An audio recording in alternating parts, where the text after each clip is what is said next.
Hello, everybody, and welcome to the Batcolyte. Let's go ahead and tap the screen, share the live. If you do happen to have a belief in a god or gods, a higher power, or anything like that, you're capable of questioning your beliefs. Well, go ahead and request on up. We'll be taking guests very soon. I already see one in the queue, and I'm quite eager to ask him a few questions. But if you have a belief, well, go ahead and request up. I'll be taking more guests soon, I'm sure, after. And hello, Hazel. Thank you.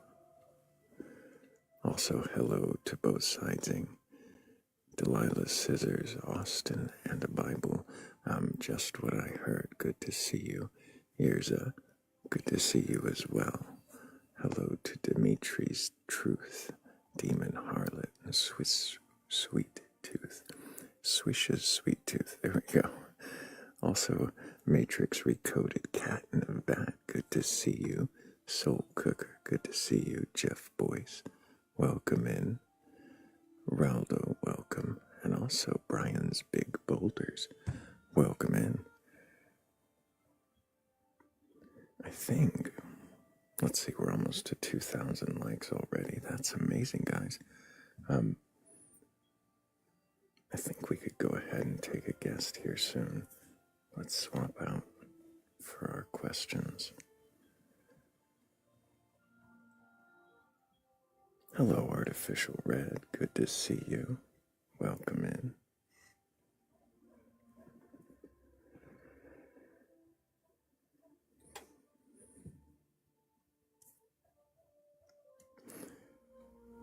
Hello, hello. Can I get your age for TikTok TOS? 44. And do you have a belief in a god or gods, a higher power, or anything like that? So I was raised in the LDS church, and I am sort of questioning my beliefs these days, but I still retain a belief in a deity, in a god. I'm not as clear these days now on what form that is as I was in the past. So I guess I'm here to be questioned on my beliefs, even though I'm in the process of questioning my beliefs on my own. Sometimes it helps to get a few extra questions thrown at you, I guess. Yeah. Cat in the So, Bat sent me here, so it's all her fault. well, we can blame / thank her afterwards, and she may join us up here in a moment. But I wanted to get a few questions through first. Sure. So you were raised LDS, but you don't feel that necessarily that God exists, or is it that you don't know? Yeah, I guess it's that I don't know. Um I yeah, I haven't gone down the atheist road um yet because I feel like I don't know that there's a persuadable I just haven't been persuaded in that direction. And maybe because my inner programming has always been of a deity. Um, I don't I don't know that I believe in the deity of the Mormon Church any longer. Mm, Um, but then I don't know that their deity was that limited anyways, if that makes sense. Like their theology already accepts the idea of other gods, and uh it's not like a limited belief in that way, at least on a general, like who is God or who is it, you know. mm. You said, "Who is God?" I was going to ask you, "What is God?" So I imagine them as an organizer of matter, I guess, a creator of things, but less of a creator from nothing and more of an organizer of uh of things. You know, a mad scientist maybe might be Mm-hmm. a good description. Something that crafted things, but not necessarily created things. Right. And by I think when most people talk about creation, they talk about creating something from nothing, and I think that's an impossible idea. I think that anytime you create new life, it's actually from old life. It just takes on a different form. It's neither created nor destroyed. If that's the case, then your God is more of a crafter than a creator,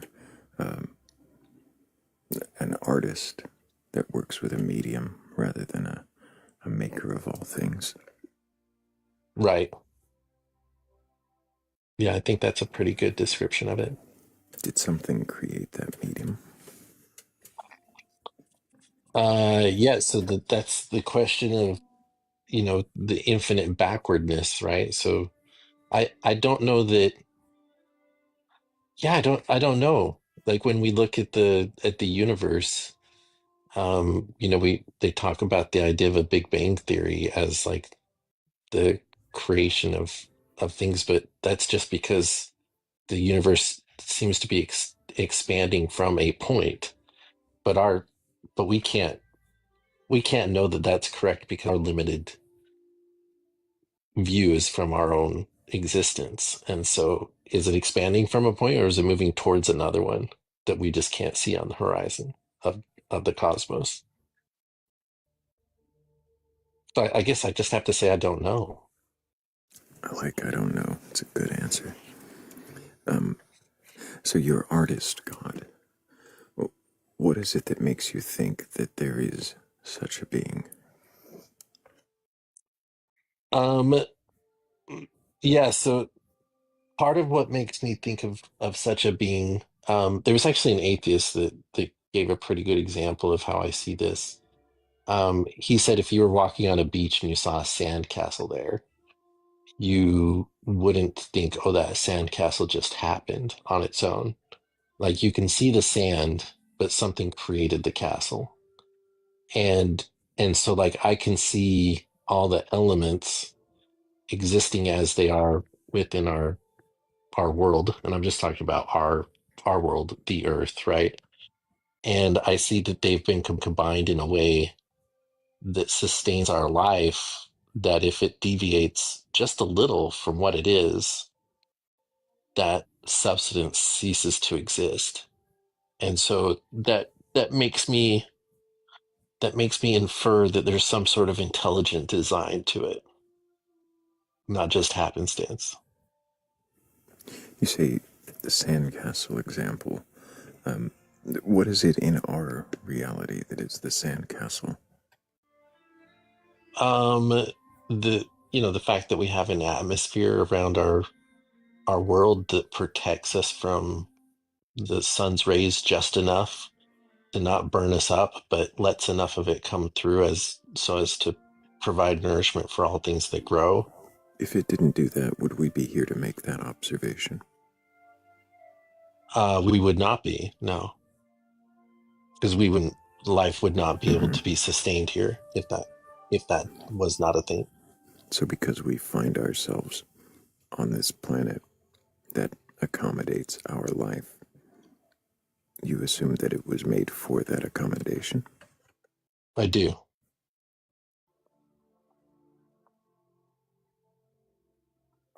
Are you familiar with Douglas Adams? I'm not.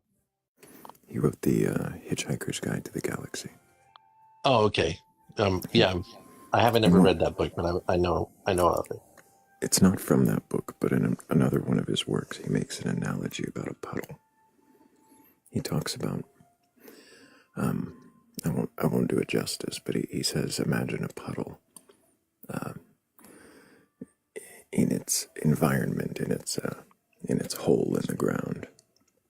And this puddle is sentient somehow. It recognizes that it's in this hole, and as it sits there, it kind of thinks to itself how perfect this hole is, that it must have been dug just for me. All of my edges fill it out quite nicely. And it would continue, likely thinking this thought about how perfectly designed and sculpted this hole is for it, till the moment that the sun dries it up. Um, it's kind of like a puddle thinking it's a bottle of water, assuming it's in a purpose-built container made just for it. Are you a bottle of water? Am I a bottle of water? Um, yeah, I think that's kind of a simplistic analogy, but I guess it's relative. Um, Could you be a puddle? well, I I I think you're just water. I feel like I'm just the water, Mm-hmm. and the question is Is the whether whole a hole or a bottle? is the exactly is the whole a hole, or is it a bottle of water, or is it a bottle? If it's a bottle, it's a designed thing. If it's a puddle, then it just happens because the rain fell, right? And maybe I don't know, uh, a car drove through and created the puddle, and or created the hole for the puddle. But I feel like I feel like I'm within a bottle. That that's how I feel. I feel like I'm in a bottle, because my puddle's a good puddle Mm-hmm. Mm-hmm. that sustains us all. It sustains us all. Yeah. Um, in the analogy, if we're talking about the bottle or puddle, either way being Earth, Hmm. somehow purpose built for us because of the atmosphere and the way things are, does it not make more sense that we fit the puddle, the hole, rather than the hole being built for us? I'm not sure I understood that question. Mm-hmm. So we adapt, correct? Right. So if we adapt, if we can see that evolution or not, if we can see that we adapt, does it not make more sense that we adapted to this shape of this world rather than it being shaped for us? I mean, I think there's scientific evidence for the adaptation. Um, I like I really like the documentary that's about the idea of infinity, where everything kind of it's a full circle. It always comes back to itself, um, given it enough time. And so, I mean, there's like I think that's a strong argument for the idea of a non-create or of a non-creator or a non-organizer. Um, it just feels, I don't know, it just feels like there's more. I don't know, it just feels too perfect. I feel like there's too many holes between us and our evolutionary partners. Hmm. Uh, there's too many gaps. Does that make sense? Between what we have and who we are now and who we were then. Mm-hmm. Um, but You th- I would anticipate a lot of those gaps being filled in as like archaeological digs and more things are discovered.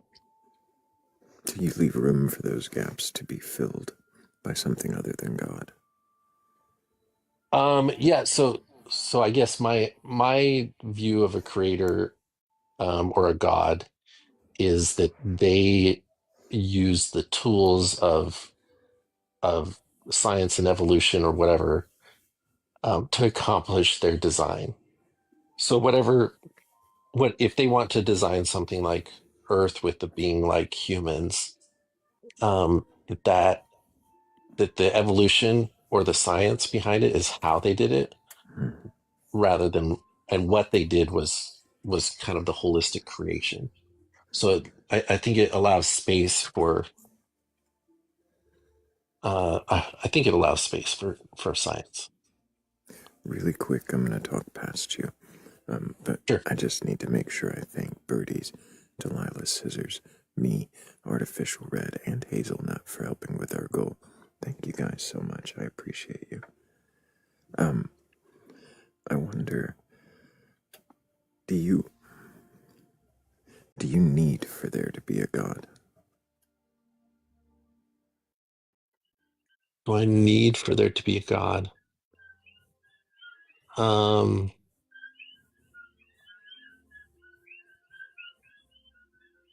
I don't know. Like psychologically, would I collapse if I lost my belief in God?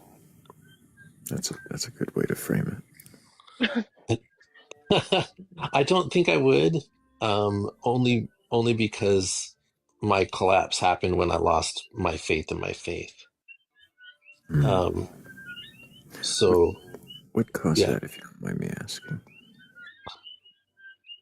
Uh, that's a good question. It was a series of things, but it was mostly the realization that all of my that many of my life's problems and my weaknesses were symptoms of an illness rather than uh sins that needed to be repented of. Hmm. Um, and it took losing a lot for me to realize that I needed I needed help more than I needed like tangible people help more than I needed some God to come and rescue me. If my faith was true and its precepts were correct, then its promises would have been fulfilled through my obedience to them, and they weren't. I see. And so, I mean, I had a total life collapse. I mean, I lost my Hmm. family. I, tried to unalive myself. I mean, there was a whole pile of stuff. And so I fell into the puddle. There's And the puddle again. yeah, there's that puddle again. But I mean, that's what caused me to, you know, I was a full-on believer. I thought that whatever ailed me, I could be healed from if I had enough faith in Christ. And I wasn't. And it was odd because the place where I was looking for sort of redemption and healing was the place that was causing my pain. And so it was when I abandoned the space, when I abandoned that space, that I found healing from the pain that I had experienced from childhood trauma and Hmm. other, serious things that happened when I was a kid. It's a very personal deconstruction. Yeah. Many Most people times, deconstruct from Mormonism based on some doctrinal thing, and mine the was the not that. broken shelf is what I always hear about. Yeah, Um, it's too many things on the shelf. It yeah, seems. that's a doctrinal position when people talk Hmm. about shelves typically. Mine was very much I, I I was abused as a child in as many ways as you can imagine. And that abuse was tied to my religiosity. And um so it wasn't some like belief in Mormonism that made me stop believing or stop going. It was the fact that I needed to get away from my abuser. And even though my abuser is no longer in my life, they were so intimately tied to my religion that I could not, or I cannot to this day, participate actively in that religion, without feeling the trauma. I mean, it literally takes me weeks to recover from it if I attend. Wow.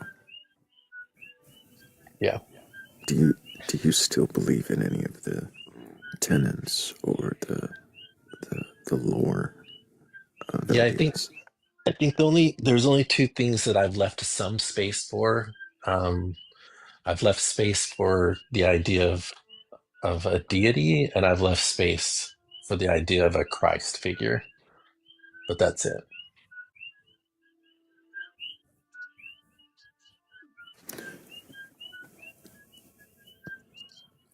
What is the space for a Christ figure? What is that about? Um, so the idea of a person overcoming death so that we can, so that we then overcome death ourselves, like taking on the frailties of humanity and like being a perfect being in order to overcome that. Um, I mean, it sounds kind of ludicrous right now telling you that. So, so don't hold my feet to the fire on that one too closely. Well, you should hold your own feet to the fire. Yeah, I mean, I do. I mean, that's what I'm saying is like, uh, like Mermaid and Just What I Heard and others told me to come here, and I was like, I'm willing to question my beliefs, but I'm not sure what my beliefs are in order to be questioned because Mhm. you know, Sometimes uh, that's what questioning helps to do, though. it does.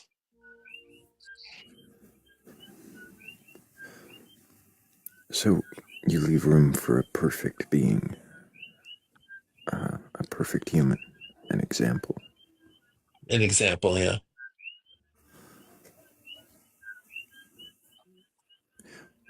Why do you think that we would need an example? That's a good question. I think as people we set up deities um to emulate our highest ideals. Um and so I think Christ represents one of those highest ideals. And so when I think about what that figure represents to me, it's a person of forgiveness and kindness and love and compassion and acceptance. But that may be just because it's my highest ideal. Other people leverage that exact same being to support their bigotry and othering of their othering of others. And um, so does that make the being perfect, or does that make the people, like, is the being creating itself, or are we creating the being because of what we want it to look like? And I guess I'm willing to accept that I'm creating a being. I'm arguing for a being that is more like what I want them to be rather than maybe what they actually were in real life, If they assuming they actually exist. were. Yeah, assuming they existed at all.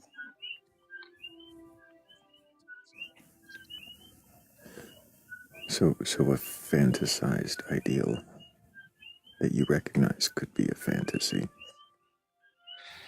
Yeah, I feel like if it is a fantasy, if it ultimately becomes a fantasy, I'm okay if it's a fantasy if I am leveraging that fantasy for something good in my life.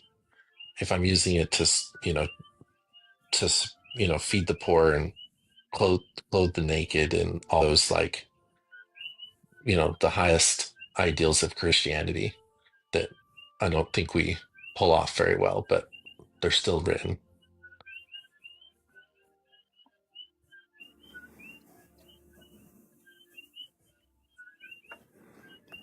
Would it matter to you if you replaced the name Jesus with something else? Shrimply Pibbles or something equally silly, if the ideal is the same? No. What you mean if I replaced it with what? I mean, does the character Jesus actually matter, or is it more the archetype? Yeah, I don't. In fact, I almost feel like the perfect character of Jesus is the thing that I like least about him. What is that? The idea of a sinless man. That's the side of it that I like the least. I like the people that are, deeply flawed and find ways to do good regardless of their flaws. Hmm. Because that ideal is unrealistic. Like, to somehow, try to emulate a perfect being and be like a perfect being is an impossible ask. And so that's actually the part of him that would make him divine is the part I like the least. The what I like about him most is the teachings on how you treat your fellow beings. What reason or logic would there be behind a God sending a perfect being as an example, knowing that we wouldn't be able to live up to it and likely wouldn't even accept or believe it? Um, I mean the parts of within Christian theology or within Mormon theology is that Christ needed to be perfect in order to overcome the things that are unavoidable in our human experience, which are death and what they would refer to as sin or mistakes that are made. Mm-hmm. Um, you know, it's the balancing of justice versus mercy, and without Christ's mercy, there is no like then you're subject to justice, and if you're subject to justice, then you're subject to death. You're subject to um, you're subject to punishment theoretically for your sins.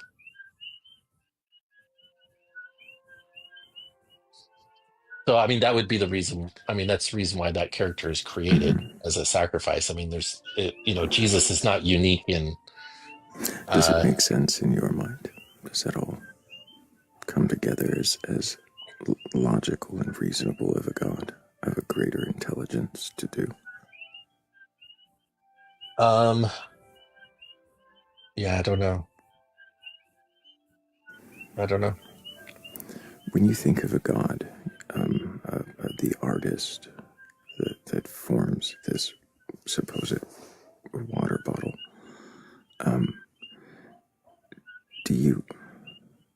do you imagine something that actually cares about you specifically?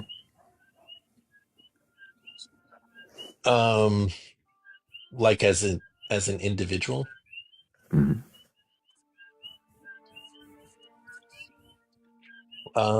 I would say yes, but I think that would be another like attaching that person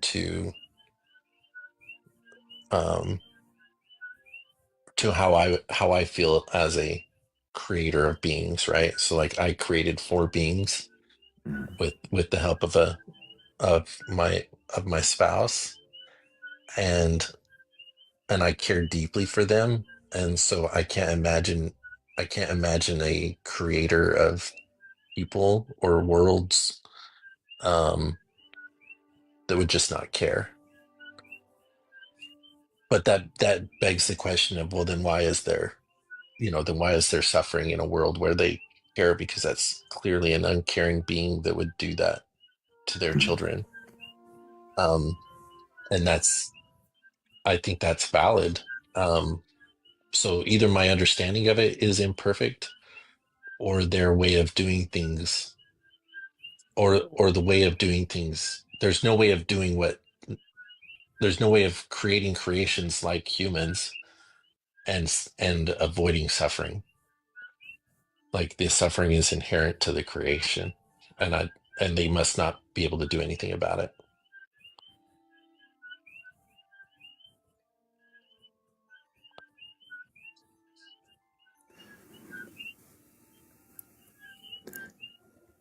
Does it seem likely that any such God even could exist under those circumstances? um yeah. You mean, Why? like, are you asking, Mm. uh, could a god exist under the circumstances of not of like knowing that there's going to be suffering and still creating people anyways?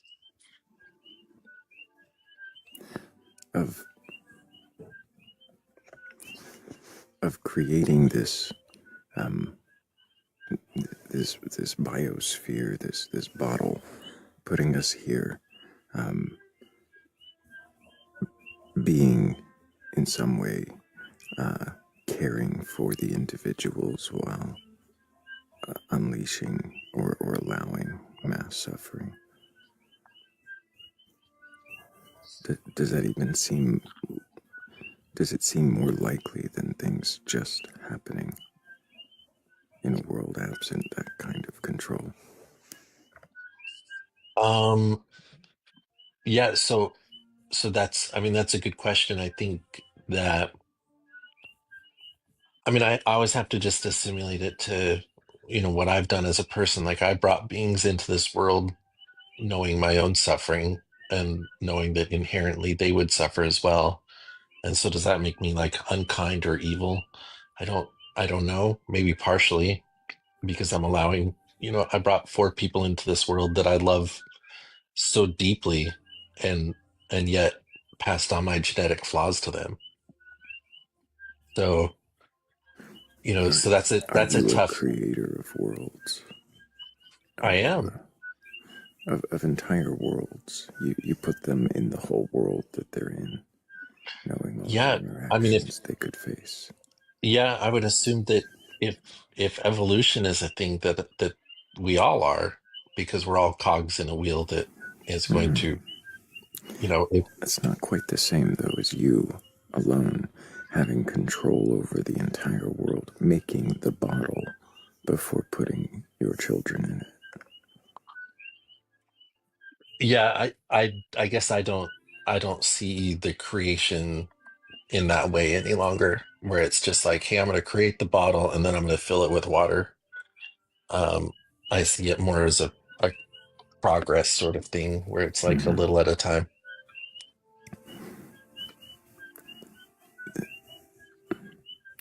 I guess I'm not seeing where the God would be then if it's progressive. Is the God learning and growing as we do? Yes, because if he wasn't, then he'd have to, right?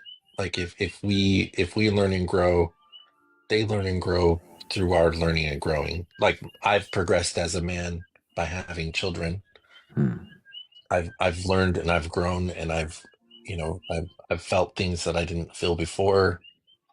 I've learned things that I didn't know before because of them. And so I don't think that would be any different for a That's a still more you, broad though, creator. interacting with the system, being a part of this system. Where is it interacting? Yeah, well, so I guess I kind of see like this, just sort of imagine in our minds that I am the god of my world, right? And my world consists of my ranch that I have my kids on, and my kids have never left that ranch, and they've never gone outside of its borders. And so I'm like the god of that world because they know no other creator. And so that makes me their god. And so I guess that's kind of how I see us, as like we're within the little puddle, or within the bottle, or within the sphere of creation. And it's small. Like But our you're on the we're ranch with small. your kids, or are you just letting them free range, absent your interaction? Yeah, so after they're of yeah, I would say they free range after a while. It After a becomes a while, self-sustaining thing. Yeah. So after you put the first one on the ranch, or the first two, and they procreate and become, you know, more beings, and they sort of expand out into the world. Um, this is sounding like a terrible Lord of the Flies experiment we probably shouldn't do. okay. That's kind of what it is though, right? It's the idea. I mean, that's the part that like leaves me wondering though, is like, but it's the reason why I haven't been able to let go of God, is because when I look at the ranch, I go, oh, yeah, somebody put that there. Like something did. It had to have. Like, how does this just happen on its own? Um, I don't know. Renee wants to know if your God values autonomy. Now I want to know if this God values autonomy. What do you mean by that, Renee? Like values being off on your own? Or like, Values you having your autonomy, us having our autonomy? Or is it like children on a ranch with certain controls? I think it would be children on a ranch with certain controls. I think there'd be a little meddling.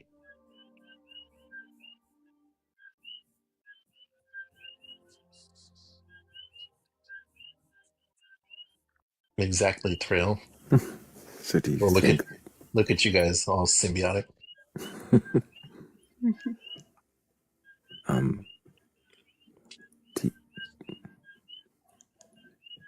do you think that, um, is that what you think the, well, no, I'm trying not to lead you.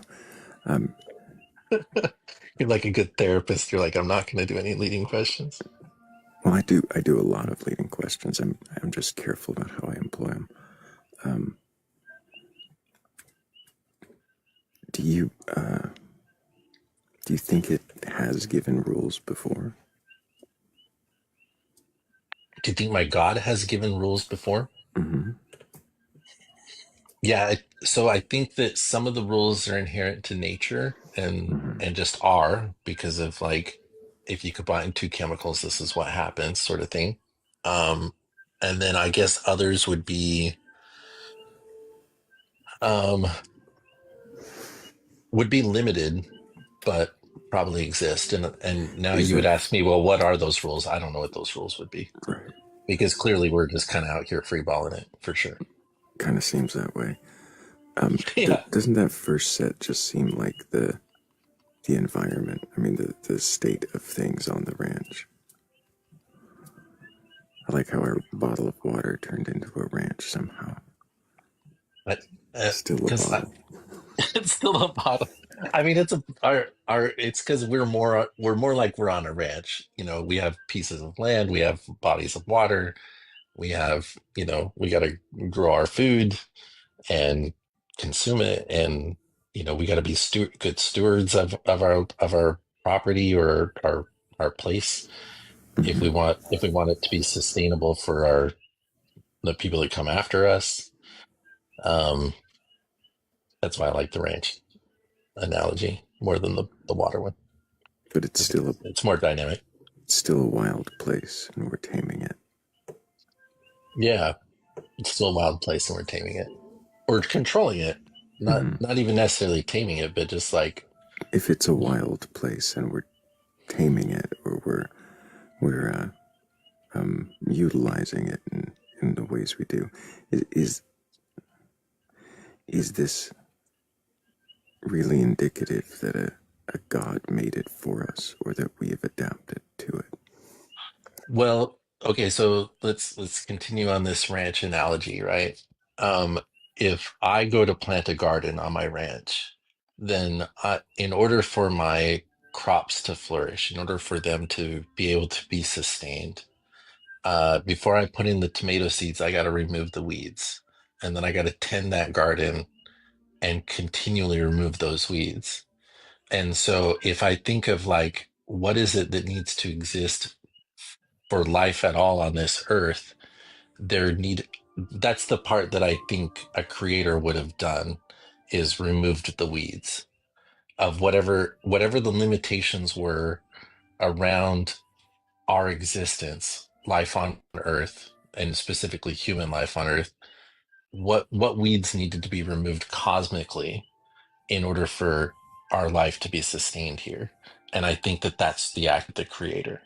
So does like once you've planted the seed, will it propagate on its own and will it grow? So Yes. you think that a creator removed weeds for us to exist here Cosmically, yeah. cosmically? Yeah. The What space indication? weeds Yeah, what indication do you have of that? that we're here. We're it's our own evidence It's our self-evidence, right? Our existence, the fact that We the fell plant into the grows. puddle, and Well, the plant grows, and by plant I mean us. mhm. We're able to be sustained here, and so there had to have been some cosmic weeds removed either by divinity or by billions of years worth of evolution. But that process did happen regardless, because if it didn't, we wouldn't exist.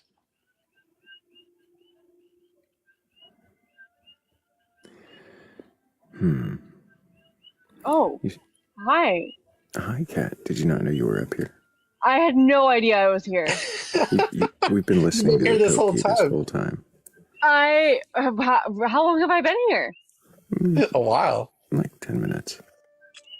Okay, so I've been like doing stuff and I set my phone down like when the conversation started and plugged it in, and I must have, because the little add button is right above where my phone plugs in. I must have hit it while I was plugging my phone in. Hi. I was gonna ask what makes it, I looked at my phone to hit the add button, so this was fortuitous. But I was gonna ask what makes it more likely to you that it was something of divine nature rather than evolution. Because of uh, the evolutionary process to me feels super unlikely. I Why? think well, so like it's it's the combination of all of it all together that makes it hard for me to see happening. It's the combination of the perfect atmosphere, the right soil content, the water separated the way that it is, and then not to mention all of the life that has to have existed all simultaneously on one little rock in the cosmos. Like that's a lot to ask evolution to do all at once. Like to do part of it I get, but to make it all happen at once, um and like become what it is today, with and like what we have today is not really that old. Like it hasn't been around that long in this, like in this existence as it is Hmm. now. And I so know. like I think that evolutionary process to get to where we are today, like the last piece of it, which I think is humanity, um like I feel like there's a lot more billions of years missing Hmm. from the evolutionary process in order for us to get here. I see. Why, Mm, why do you think we're you called us the last process? Yeah, What do you mean by that? we're just the most complex So far? so that far. we know of. Yeah. Could, could it be that this is more common throughout the universe than you think? It could be, but I haven't seen it. So Could because it you have... be, Go ahead. sorry, could it be that this has taken place in the universe before and it was just over before we came along? And so how could we have seen it? And it just started again. Well, just like taking place in the universe elsewhere. Um, and yeah, it just happened again here. And maybe even, if that is the case, maybe even it was more advanced the last time or wherever. Somebody said something to me once about, are you familiar with the Drake equation? Only by name. So basically it's math to find out what the likelihood of other life sustaining planets in the universe are, and if generally the math comes out that it's almost impossible that there aren't other life sustaining planets. Hmm. But somebody presented to me once like that the universe as it stands is around 13.8 billion years old now. So the likelihood of, so like it's almost impossible that there are other life sustaining planets, and that there will be. But think about the odds of those having life at the same time as our planet has life, right? Like that's astronomical. So if you think about it in that um in that framework, then it very possibly could have already happened elsewhere and even gotten more advanced or been more advanced and be over. Yeah, I mean, I think that's a strong argument that it, what we're about to do to ourselves, they already did to themselves, in that Hmm. they got to this spot and then were given the power of self-destruction and exercised it. Hmm. So that's all to say, um, that evolution isn't necessarily that far fetched if you think about it from that framework. I mean, it's all hypothetical, right? But Yeah, I mean that's as unprovable as my God is. Like, I mean, right now you're right. anyways. It's all hypothetical because we haven't found any of it yet. And so if it's like if the question is, well, Brian, why would you believe something that you have no evidence for? I'm like, well, that's just what everyone's doing. So I'm just being consistent. But Brian, if everybody jumped off a cliff, Also, I just made that hypothetical up literally right then on the spot. But it was a good one. It was almost as good as my ranch hypothetical that Thrayle absolutely adores. I don't know. I I could keep picking the ranch apart. Um, I gotta wonder if there is the possibility of life anywhere else in the universe. Um, does that mean that your God would have cleared the paths for them as well? Yeah, assuming that there's only one, uh, but I don't believe that. I don't believe that there's one God that is over all the cosmos. I think if there's one, there's probably millions. So gods in this case aren't necessarily gods. Then they're more like just advanced aliens who foster worlds. Could be. Yeah, I mean their origin could be evolutionary, I suppose. You know, If um, their evolution could be ordinary, then did they require a god to clear the way for them? Doesn't the yeah. assumption that one requires that mean that all would?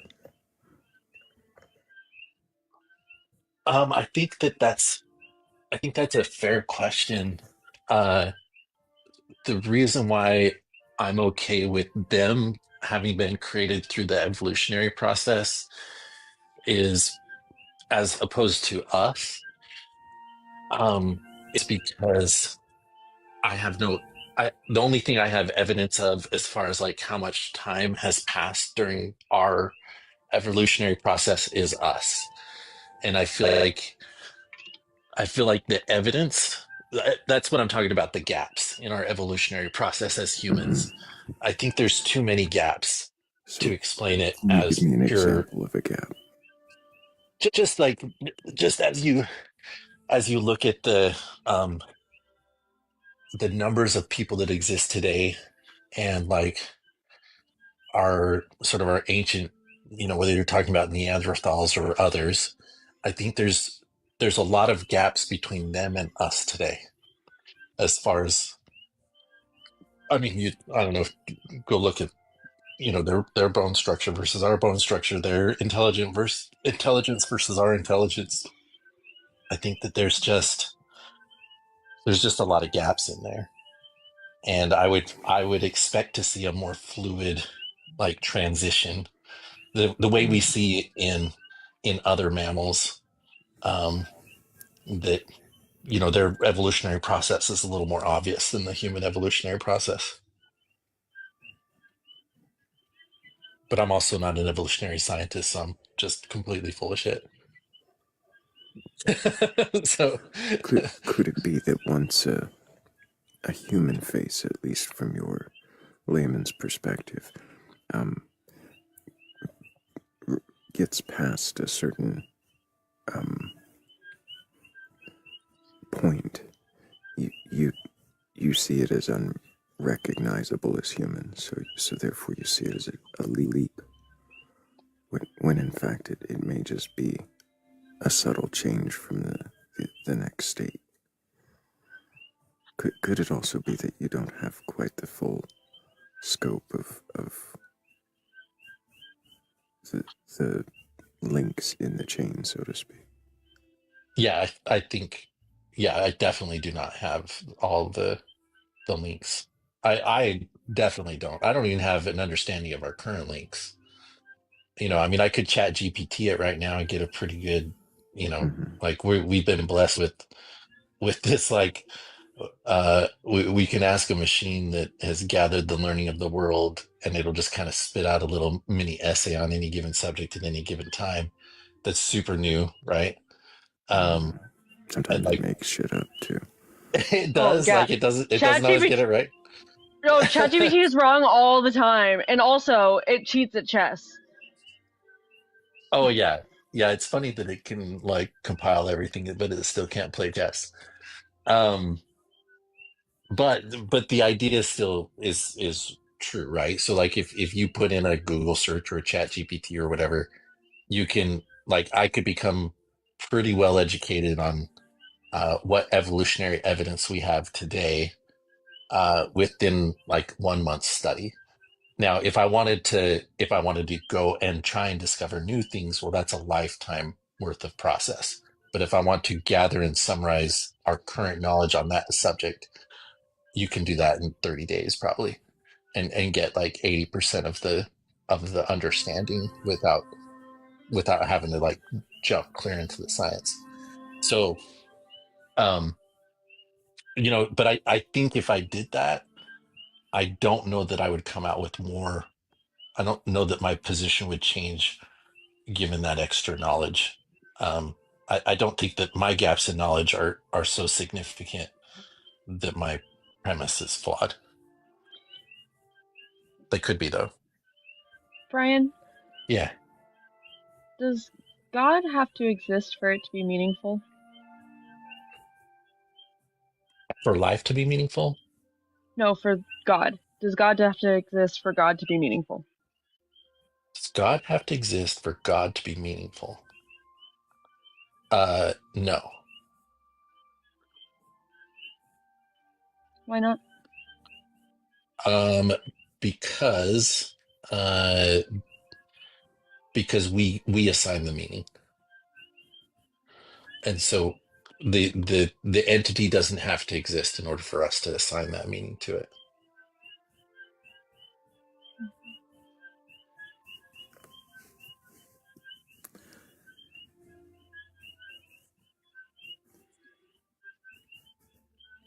Did that It's answer an your question? It absolutely did. mhm. It's an interesting God. You shape it more like um, a guardian, or what were they called in the Marvel universe? Like an Avenger? Well, no, the galactic beings. Oh yeah. Yeah, it like a as if there may be a God above it even. Um, I wonder, is this just filling the gaps for you? Is this something that you hold to as a comfort for having always had a deity, and um, something that just can take the place of the I don't knows, with a little room for science to push it out of the way? Yeah. Um And yes, Legion, the Watchers, that's what I meant. that's a good solid question. Yeah.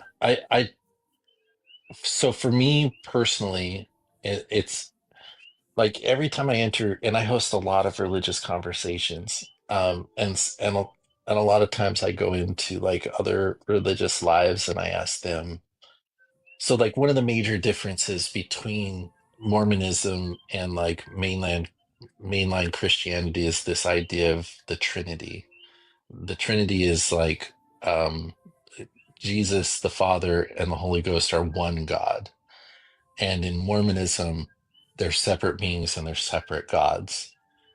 So, like, we automatically in our theology believe in a plurality of gods. And so I go into those lives and into those conversations with a sincere, like, uh, question of like, where does this come from? Where does your idea of the Trinity come from? And can you attach that to your ancient scripture in order to justify that theological concept? And if I entered into one of those conversations and their evidence was sufficient to push me in that direction as far as like my theological mindset is concerned, I would follow that and I would be okay with that. And so that that same curiosity exists in the idea of God on its own. And so if the evidence was sufficient and like the if the evidence or the ideas in my brain made enough sense to push me towards a more atheistic point of view, or at least agnostic point of view, which I probably am more agnostic than anything else, um, I would follow that and I would be okay with that. Like I'm not like holding space for God because my feet are in concrete and I'm immovable. I'm holding space for God because I haven't found space because that space has not been filled by anything else. Why do you need that space filled? Um, yeah, I don't know that you do necessarily, which is why I don't try and persuade other people to believe in anything that I believe in, other than I don't ask them to believe in my beliefs. I try and persuade them to act on higher values. Um, so it's like it doesn't matter. At least I don't think it matters. Are you familiar with process theology? What's that? Are you familiar with process theology? I'm not. So you keep saying that word, right? Um, Process theology? no, the word process. Sorry, you keep referencing like processes. Um, you you have several times, and I have. and I, yeah, yeah, Okay. yeah, talking about how the world came to be and how we came to be in the process, and this, that, and the other. I've heard you Okay. say it, so, and I keep thinking while you're saying it, that it could, that I keep thinking about process theology, when like, and I am not the best person to explain this to you, but it basically frames the God as the process, like all of the processes. Oh, it God frames is the God as the process. process. Hmm. Uh, I don't think I would see Not it that way. not necessarily a being, but a process by which everything, all the processes. Yeah, I don't um yeah, Does it I have to wouldn't be a see it. being? In my mind it does. Yeah, of some sort, an intelligence of some sort. Why? Um yeah, because I don't believe that that's just a hard concept, like this idea of like uh of a God that's like intangible and and just like an energy of sorts. That's Oh God. Yeah, I um, think I would just go like full on atheist before I could be like, oh yeah, there is a God, but it's just like unknowable and unseeable and is that not undescribable, what and God already it's is? an energy. Yeah, well, so that's what I'm saying is like if I'm gonna believe in a God, I'm gonna try and define it some way. Right. Because But otherwise I'm just isn't your God also all of those things, unknowable and undescribable and intangible? um yeah, well, so unknowable maybe, intangible in my mind it's a person. It's a deified, it's a exalted person. Right, so but is it tangible to you? Other than the spiritual experiences that I've had, then I guess not. Like if I had real tangible, like deep spiritual Mm-hmm. experiences, yes, I have. And I can't Mm-hmm. say, oh, that didn't happen. I didn't feel that way. Mm-hmm. That wasn't a thing that transpired in my life. Um, some people would describe that as like, well, your brain has the capacity to process things outside of your recognition. And I think that's a Mm-hmm. perfectly legitimate explanation, but the experience is very unique, like super unique. Mm-hmm.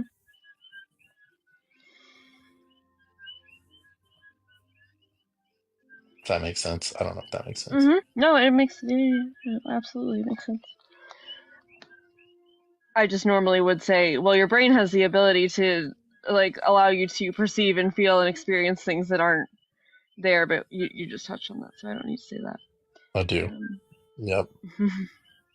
I acknowledge um, that. I mean, like, yeah. it's not, which is why I'm like, I don't like, no, I host lives all the time, but no one ever asks me what I actually think. And I almost never propagate it. I almost never say it. Because I don't know, because I don't think it matters that much.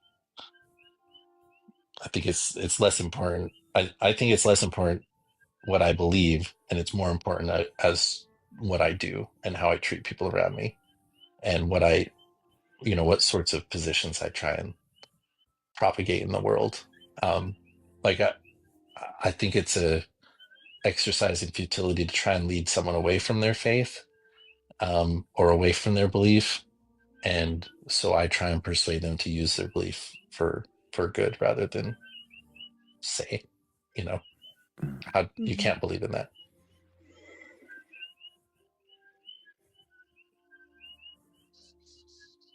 Have I answered all your questions, Thrayle? Who is it that has birds? They're They're frogs. frogs. Those are Like, frogs? yeah, they're koki frogs. I live in Hawaii. I don't know if you know that. Oh, I did not know that. Why is this Yeah. conversation not happening in Hawaii, Kat? I'm disappointed. It is Well, happening in it Hawaii. is for Fix it. me. Well, that's not the Oh, same, is it? actually, Thrill, I wanted to tell you, Brian thinks that the hours we keep means that we have an agenda, and the agenda is come tired, leave woke.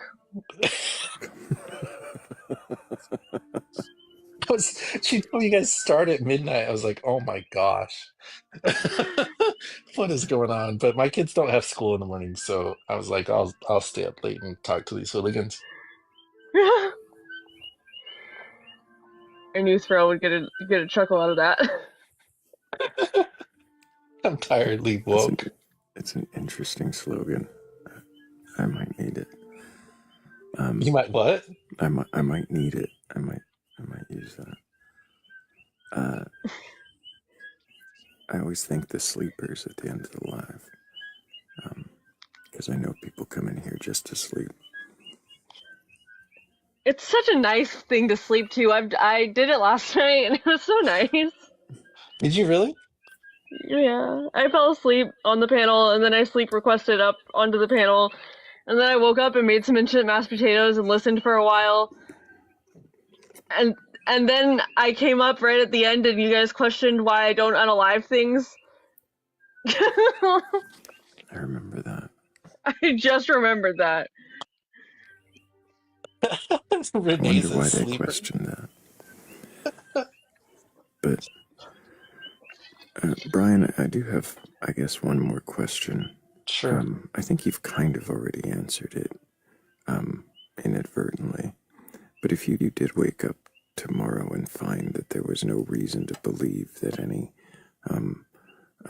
hyper intelligent alien being paved the way for our evolution, would that change the way you live your life, treat people, anything like Uh, that? it would, and it would probably be a positive change, actually, because I think I would value the limited time that I have here, but more than I do. I find myself not not being focused enough on what's most important or who is most important. And so I actually think that that belief in God is almost a hindrance for me and for others. I think it actually leads us to make decisions and use our time in ways that we may not otherwise use it if we truly thought this is it. I think that we'd be more purposeful about creating space that we really love and enjoy with the people in it that we really love and want to be around. Um, so that would probably be a positive change, actually.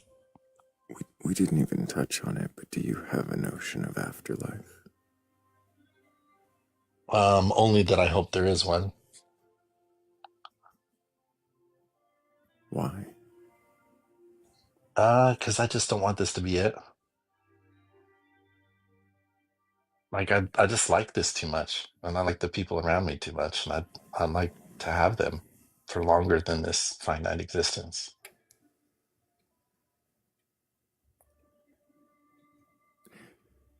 For longer, but infinitely. Yeah, I like those guys enough that I could be with them for eternities. Yeah, you gotta really like someone to want to be around them for that long, but I do. I really do. There's just some people that I would just never. I my small sampling of them in my life. Uh, Isn't the isn't the limited nature of things like that part of what gives it the value it holds? yeah, I think that's what I think that's what I was just saying with the idea of um I think I'd do a better job of living this life if I thought that this was it. But then simultaneously, you know, I'd I'd be the first advocate for the new science that makes it so this is not it. And that, Elon Musk takes us to Mars super soon so that we can go to planets that actually are more important for perpetual existence. But we're not there yet.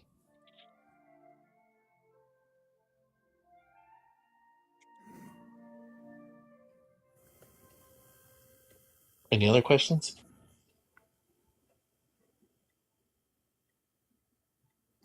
I wonder, is it is it afterlife that most compels you, most holds you to believing in a God at all?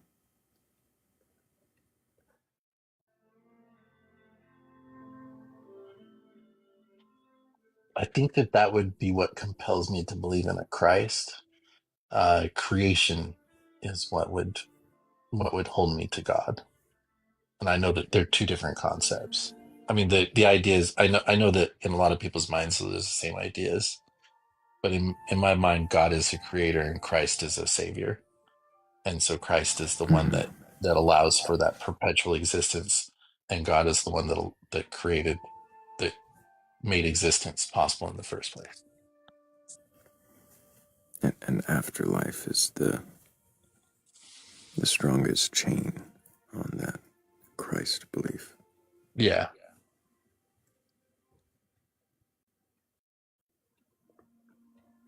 But I also think that that's the easiest to be broken as well, though.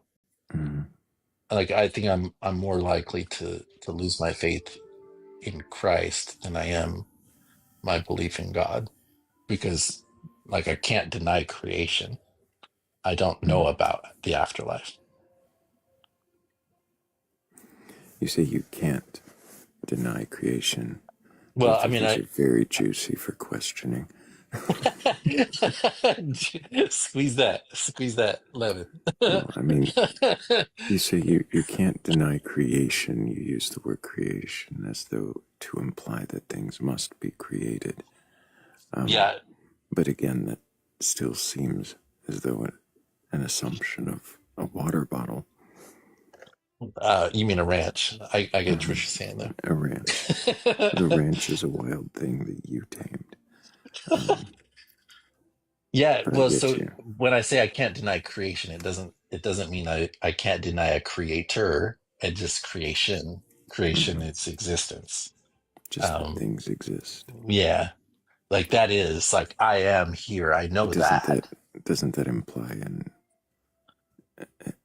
something that made things exist rather than Yeah, right. something that, as So you've that's what I'm said, saying is like I actually shapes have what evidence of already creation. exists? Yeah, I have evidence of creation. I don't have evidence of afterlife. But that's just it.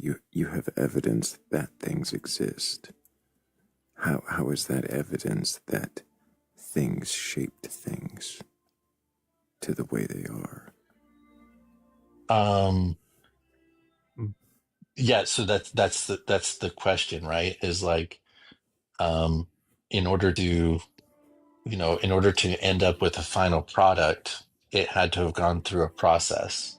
Hmm. And in order for that process to have happened, which I guess is maybe Kat's idea of like uh the theological process, uh like there has to be an outside, like theoretically, unless the process itself is completely natural, and I haven't seen sufficient evidence yet of completely natural processes in in this creation, in this existence, You haven't um, seen evidence of natural processes. as a as as like a full explanation of it. I've seen it as like a tool, but not as a creator. Does that make sense? You've seen natural processes as a tool. You mean you've seen natural processes explain things that you observe, but Yeah. you So haven't seen natural processes explain the instantiation of existing things. yeah. Is So that what you're like saying? if you're looking at a, say, a rough framed wall, you can see that the two by fours are up and that there's nails in them, right? And so Hmm. that's the process, and that's the completion, that's the existence. What you don't see when you're observing that wall is you don't see the carpenter hammering in the nails, but you know that a Right. carpenter did it. So The you're only part saying of our that when I entire look at life a that we rock, I see the rock and I see it with its ridges and its form and its edges and its curves, and I could pick it up and feel the weight of the rock. But what I don't see is the magma that was forming and cooling, and then the rock breaking off of a larger piece and then being washed by the shore, which eventually receded over time. So it's nowhere near the water. Like I don't have all of that, but I could probably look into that. But where's the carpenter for the rock? yeah, I mean the I Do think you see how you're when you use a different analogy, you see how when you use a different analogy, it removes the need for the carpenter or the creator. yeah. No, I that's what I'm saying though, is like so the but the volcano in that case is the creator of the rock, and what created the volcano, the heat of the earth. Like it's sort of this like you can go back perpetually and go forward infinitely. Um The in volcano created itself. in what's that? The volcano created itself and all the rocks. And Yeah, but that and then that's like that's all that, the eruption but you don't that's what I'm saying is that we're the only create completed project, or I guess like we're the only completed project that involves like all of the elements coming together into a sentient being. Um, like we don't question the creation of the wall. We don't question the creation of the sandcastle or whatever. We don't question that there was a creator of these like simplistic things. Even in your rock analogy, we don't question that there was a volcano created the rock, and the rock went through this whole process. But we do question there being a creator of ourselves, or whether there was a creator of ourselves. And so, like, I'm evidence So of you're saying creation. that the house is you, Yeah. and so that when you say there's a creator, you're not implying that this is why your ranch analogy keeps coming back, is because you're not implying that the God created the ranch, or even really necessarily tamed the land, just that he put the people on it. So it's just a people creator. Yeah, well, and I guess it's maybe a little more complex than just a people creator. It'd be the idea of like uh using the cosmos to create a world that will sustain people before you put the people on it. Because So like in it's a the in the it's a analogous of the what? why is it a human centric, like earth centric? Why is it so focused on the whole cosmos being made in order to sustain life on one little rock? Why do you make Yeah, that sort I'm of? only yeah, so I'm only talking about like if there is a creator of this world and of our existence, I think that creator would have to be outside of our world, in some other world. Um, Creator didn't create the cosmos, right? Just the Earth organize the and matter. humanity. Yeah, Oh, okay. yeah. Organize the matter that already existed.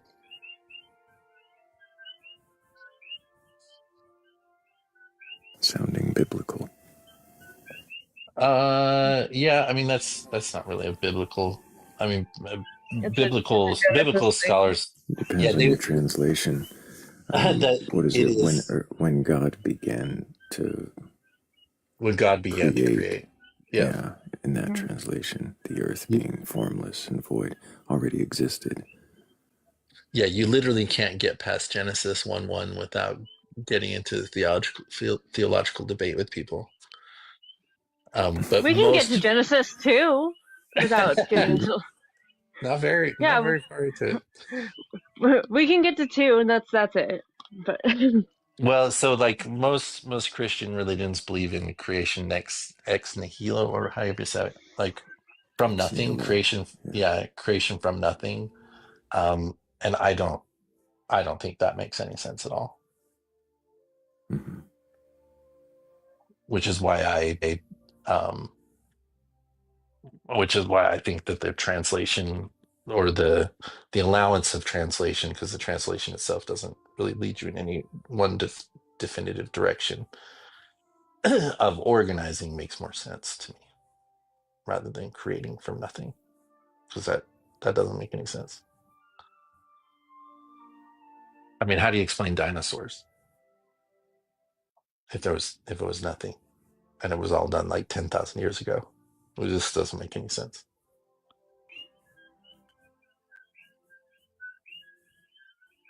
So your idea of a god is still biblical. No, I think the biblical God is a creation of the people during the time that created it. I just think that Genesis 1:1, where they're like, this was organized, um, like I wouldn't use that as like my theological premise any longer, because I see so many flaws in it now than I once did. So like I don't see it as like divinely inspired or anything like that, but I do see it as like people were people were trying to write about what they believed their God had done. And that first verse, um, the people that wrote that first verse may have been writing what I believe in, rather than what, Mm. Christians several thousand years ago, or several thousand years later, believe in. Um, but that's not like evidence of my belief, because I don't even know who wrote that, why they wrote it, when they wrote it. who told them to write it. Like, I don't know. I don't know anything about the origin of that verse. Mhm. It I just see consistency in that verse and my idea of creation.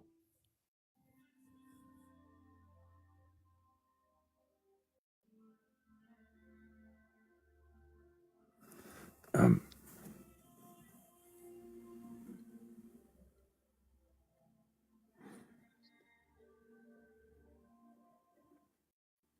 I wonder, Brian, if you can, um,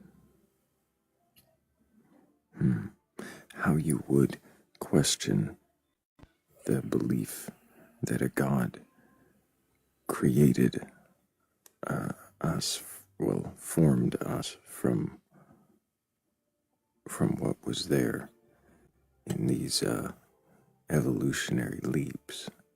I wonder if you might look into um, evolutionary theory a little more to see if perhaps there's There's a fewer gap gaps. there. Mm-hmm.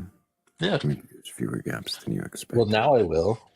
See, this is actually more interesting to me than every other theological debate or like discussion I have, because it's an expanse of knowledge in areas that I'm admittedly ignorant on. So I like it. I accept your challenge, Thrayle. Do you want me to return and report? Yes, I would please. like that, yes. I'd like to Yeah. know if you find fewer gaps than you expected, Okay. and if perhaps, um, I don't know, the God might have intervened less than you think, if at all.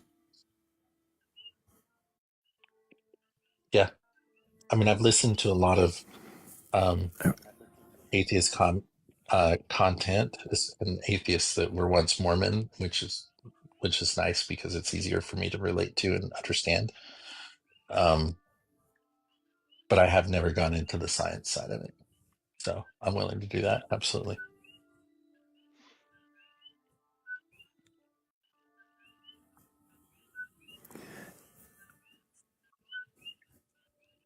I also want to question you more about afterlife, but I feel like we've taken enough of your time. Um, I don't know, Kat, do you have any more questions for Brian?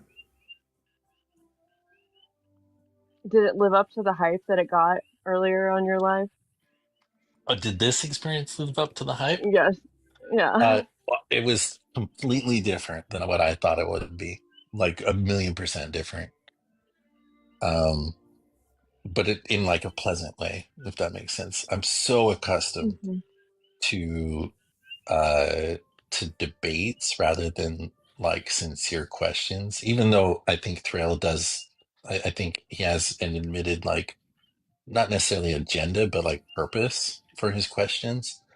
um I feel like, I don't know, I just feel like it's like a more sincerity to it than most of the people that you encounter on the app. So yeah, it lived up to the hype, but it went in a direction that I was not expecting. And like, your voice was not expecting that either. You Yeah. sound like you need some sleep, bro. I just woke up a few hours ago. do you I'm do you wide work awake, nights, or what do you bright-eyed and like? bushy-tailed. You don't sound so bright or bushy. It matches the aesthetic, you know. Oh no, he's the vibes on point. Yeah, the vibes on point. Um, So I'm I'm glad you came. yeah, Um, thanks. Yeah, yeah. yeah. Like maybe a couple months ago, when I um hosted No Nonsense Spirituality, there was a whole bunch of people that like talked about this live, and they're like, "Oh, you need to go over there. You'll really enjoy it." Um, because she's a ex-Mormon atheist, Thrayle, if you're not familiar with who she is, Oh and yeah, I would she love to question her on her spirituality because I've followed her videos for a while, and there's some questions there. But yeah, I do like what she has to say. Yeah, that well, was when I met you.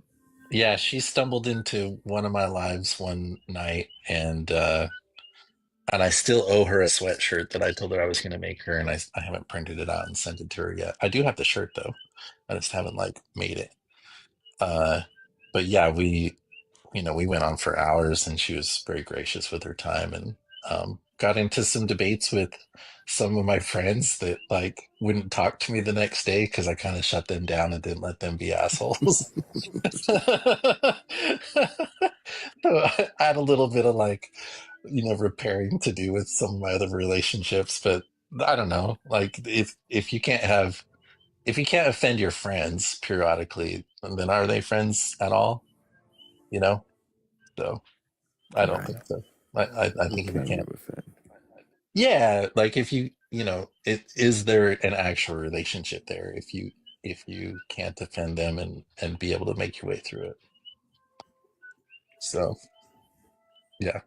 I wasn't gonna let them like disparage her and her Hmm. scholarship because like it just wasn't respectful. And yeah. So thank you for Absolutely. I appreciate you coming, Brian. I hope I get to question you again soon. I hope you keep asking questions. It seems like you do a pretty good job of it already. the way that you just said that. I hope to question you again sometime. Like that was creepy. I'm leaving on that note. Thank you guys. Have a good Appreciate you, night. Brian. Take Good care. night, Brian. And really quick, I do need to make sure I thank Philly Red. Just what I heard. 3 Pips, Donna B, Yirza, and Artificial Red for helping with that previous goal. I appreciate y'all so much. And if anybody does have a belief in a god or gods, a higher power, or anything like that, we'll go ahead and request on up. I'm not here to debate you or argue, but I do want to know if you can question your beliefs. Also, thank you, Smoke My Taco. Love your name. Thank you for the panther paw. And also thank you, Irza, for the hanging lights. You guys are awesome. Thank you, Yurza, for the hanging We do light. have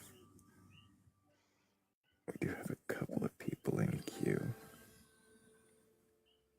I think.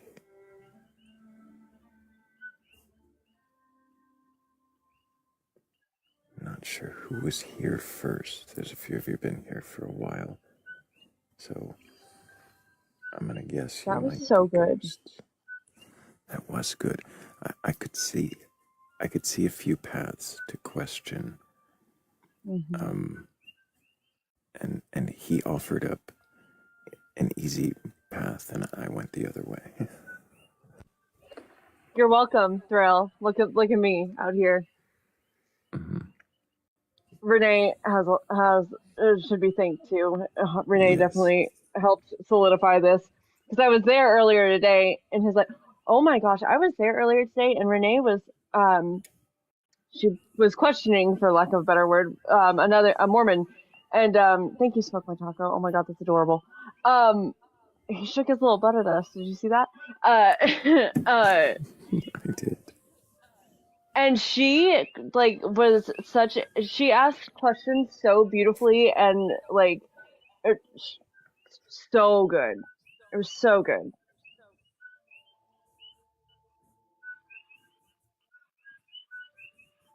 So many good questions and so well spoken. I've heard her question. She does very well. Hmm. She was here the second time we spoke to Martha. She was. Oh, that's Hmm. good. Yeah, yeah. We love Martha. I mean it. Oh, Hello, Terry. Oh, I don't think Terry's with us.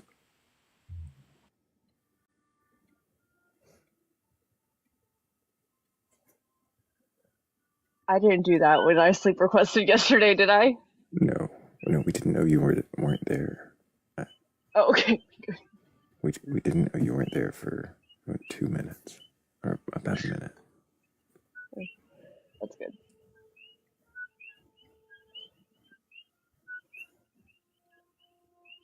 We just heard what we hear now. Just kooky. Just kooky. Mm-hmm.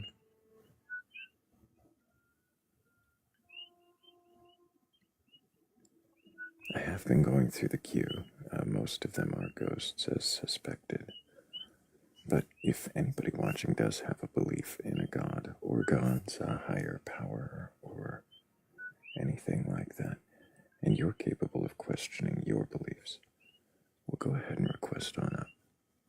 I'm not here to debate you or argue. I'm not interested in a shouting match. And I'm not necessarily looking to burgle your god, although there is always room in the shed for one more. I just want to know what it is you believe and why you believe it. If you can even question. You know, after last night, that was a really good way to start tonight. I think so. Hello, Ms. Biz. Can I get your age for TikTok TOS? My age? Mm-hmm. I'm 40. And do you have a belief in a god or gods, a higher power, or anything like that? I do. Very And much what god so. is that? I don't know. I think it's too big for a name because I see God in all things. I see it in me when I look in the mirror. I see it in the winter when I watch the world sleep. I see it in smiles and laughter. I see it in anger and pain. I see it in everything. Raindrops on roses and whiskers on kittens. You see it in things that delight you. But also things that make my heart sad. The things that So make you my see heart it in emotions. Is that what you mean God is? not necessarily emotions, literally everything. From a seed to a tree, I think that is an act of God.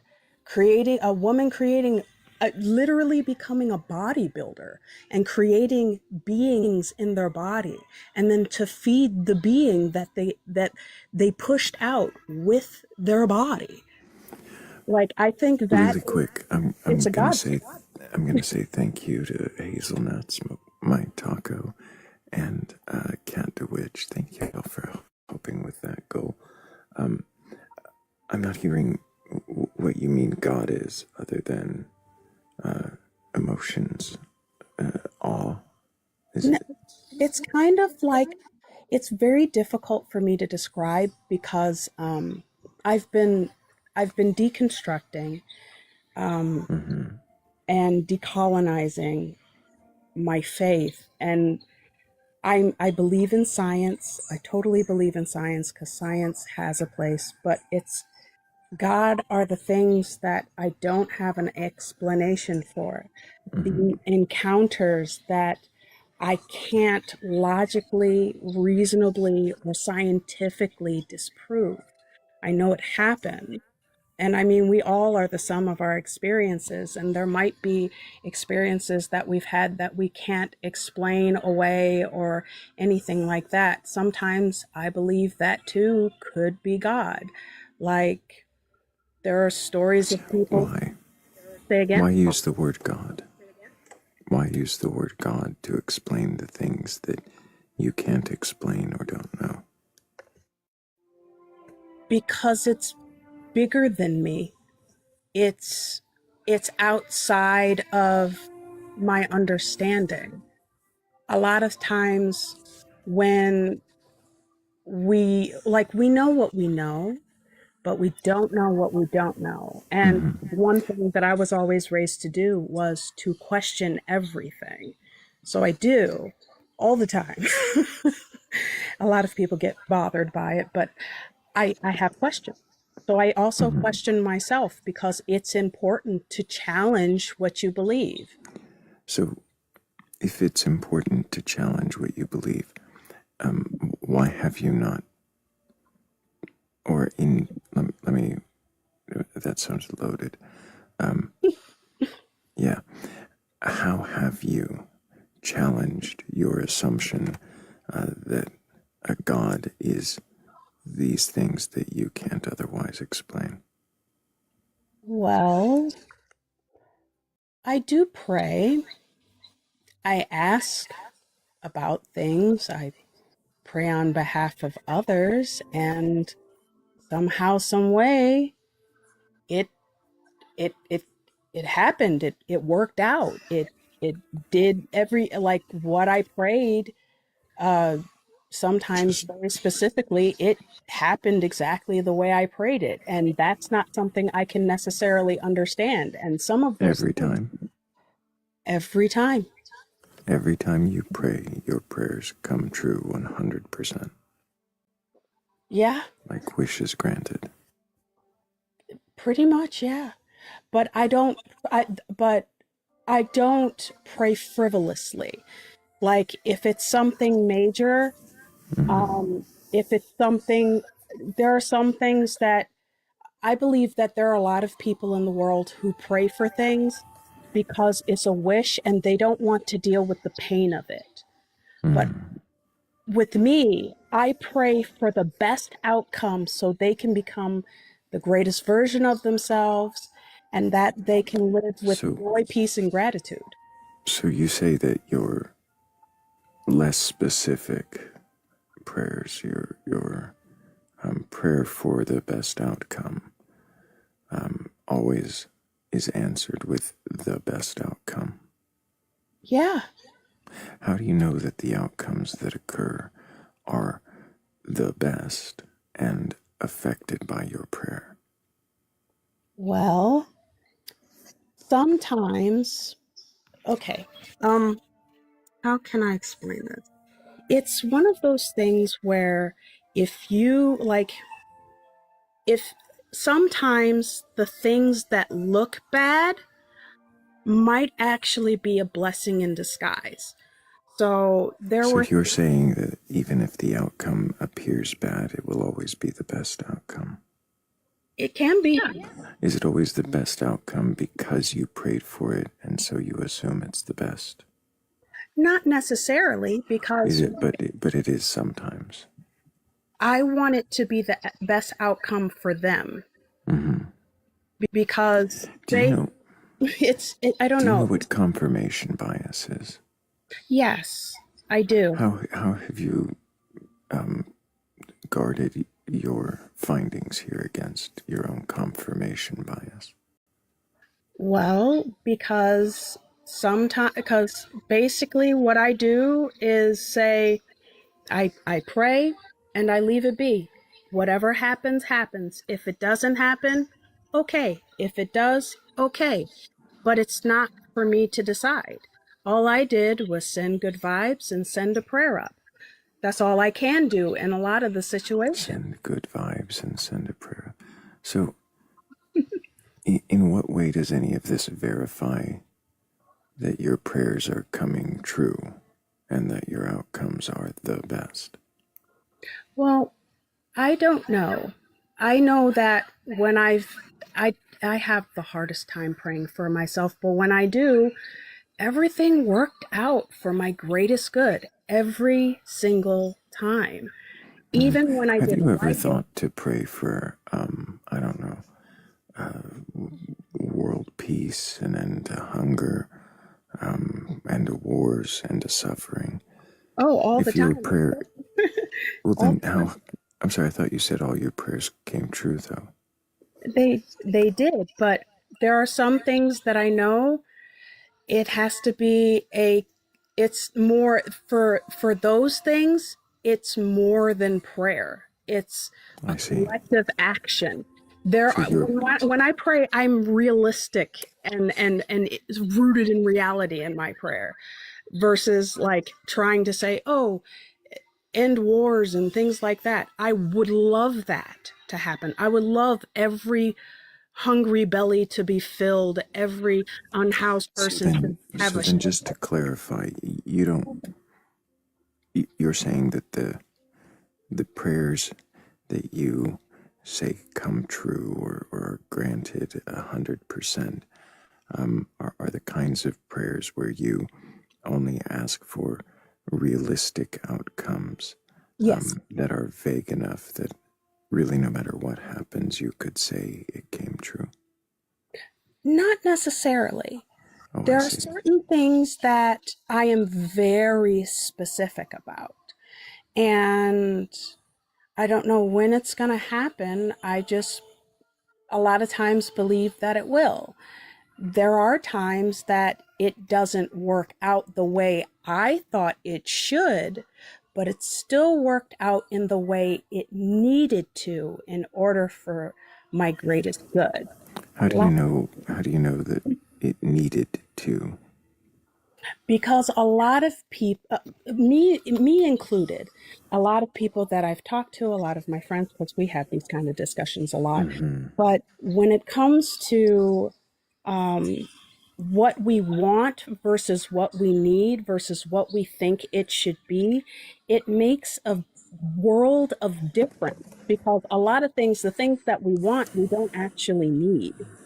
But sometimes, like, it's kind of like how I tell my friends, sometimes you need a gentle push, sometimes you need So a little bit of stuff. just to verify, you said you know what confirmation bias is, right? Mhm. Okay. Do you not hear it in literally everything you're saying in your examples? Do you not hear your confirmation bias? I don't I don't know if I hear it as a confirmation bias because I don't necessarily use those prayers as a way to confirm God. I'm just glad that it happened for people's greatest good. But it does confirm certain things, but other things it also doesn't confirm for me. So, because I believe in a lot of things, but I question everything that I What is believe. confirmation bias? Confirmation bias is where you literally look for things to align with something that you already believe in order to concretize it.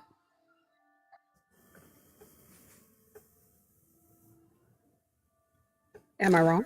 And and you don't see how that's exactly what you're doing. Not really, because with certain things, it happens, but it's for me,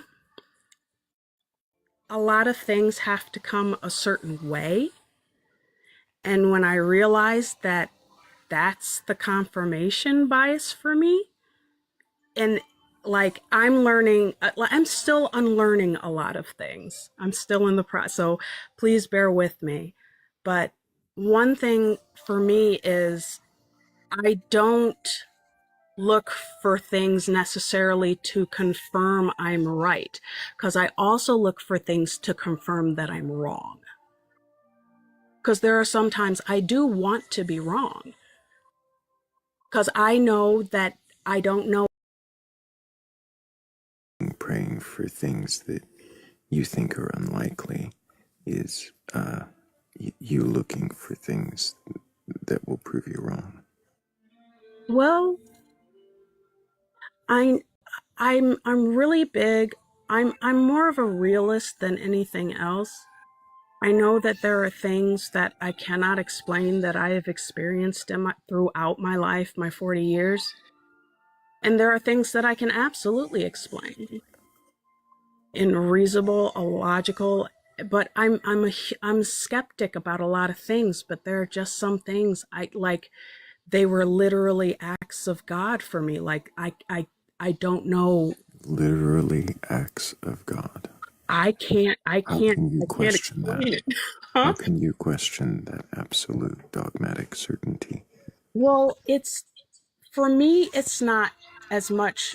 I'm certain that I can't. I've searched, I've scoured, I've done months and sometimes years of research to find out if and gone to the into the interwebs and asked questions to see if anybody else has experienced this, and I've gotten no answers. Or if I have, Experienced what? um, well, I mean, for instance, like There were, I remember there was a time where I actually died. Like I died in the hospital. And I came back, and I don't know how that happened because I was dead. According to the doc, I was dead, and I came back. So to me, that is an act of God. Because scientifically, I shouldn't have been able to come back, especially with all my functions. So, How long? hmm, How long? 8 minutes. How is it scientifically you shouldn't have been able to come back? Because usually after like 5 minutes, the brain starts to like die. And there's usually some really nasty side effects that come 5 with it. minutes. Uh-huh. At least that's what I remembered. But it could have changed by now. And This were was a they while ago. and were they working on you during that time? Yes. Okay. So it's one of those things where there are certain things that they couldn't So scientifically explain it, and neither you're could I. saying, I'm sorry, you're saying that the doctors who were trying to resuscitate you couldn't explain how they resuscitated you? No, I didn't. Like, they were working on me, but they called it. I just came back after 8 minutes after they called it. So that's what I'm saying. So, There are so certain things. you don't There's think that there's any kind of any kind of medical error that could account for them calling it? I don't know. I wasn't there to witness it. So then why do you believe it must be an act of God Well, because that's what the if you doctor didn't said. witness it? Because that's what the doctor said. And The they're doctor the said medical, act of God. yes. So they're a medical professional, and I believe Do science. you have paperwork from this doctor that says act of God? No, but that's what they said to me. That's what they said to you. You keep laughing after everything you say. Do you realize it makes it extremely difficult to take you seriously? I apologize. I'm just giggly when I'm nervous because I have a It hard time makes it talking very to difficult to strangers. believe a word you're saying. That's okay. Can you tell me what hospital, or what state at least? Illinois. There would be a news report, right, about someone who was unalive, called for 8 minutes, and then came back Not without necessarily. resuscitation. Oh no. I didn't get a news or anything. Wow. I didn't see it in the paper because these things happen more often than not, depending on the situation. But it These was, things, these things happen more often than not. You're saying that people being unalived, instantaneously coming to life again, oh, happens more often than not. I misspoke. What I meant to say was people die in hospitals all the time and they come back. Really? Can you give me an example? Well, I mean, Is it when, possible, Ms. Biz, that you're just making a whole bunch of shit up? no, Really? why would I? Wow. That wouldn't be conducive to. Wow. Wow. Does anybody does anybody have a belief in a god or gods higher power or anything like that?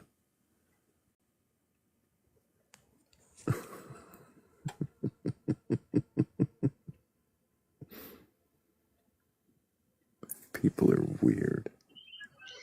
Really very weird.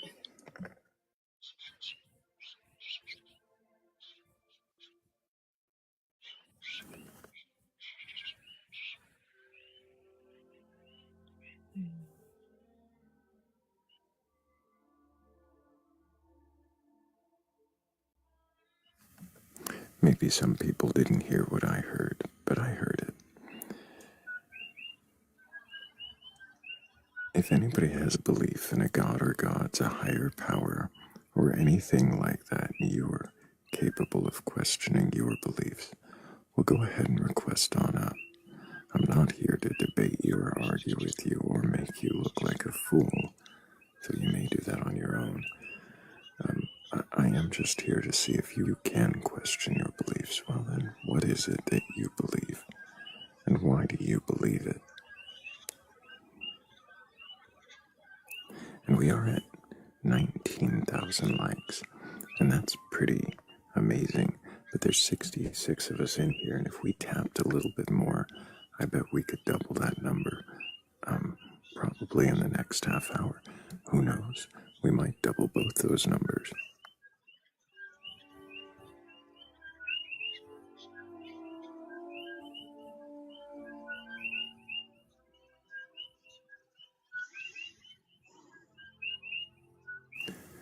Also, if you didn't already, you can repost the live or share it, so that people people following you see it on their FYP. I can get words out. You can also repost it if you already reposted it. All you have to do is unrepost it and then repost it again.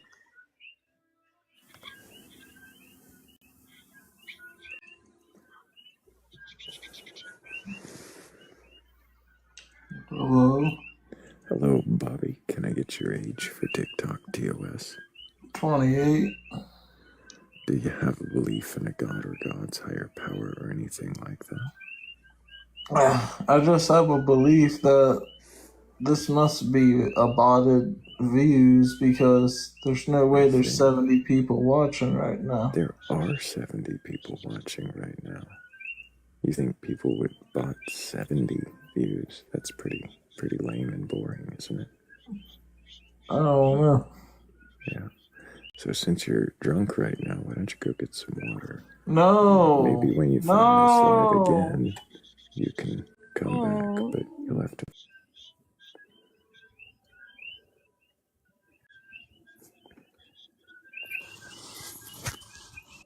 Hello, people. Hello, Mystic. Can I get your age for TikTok TOS?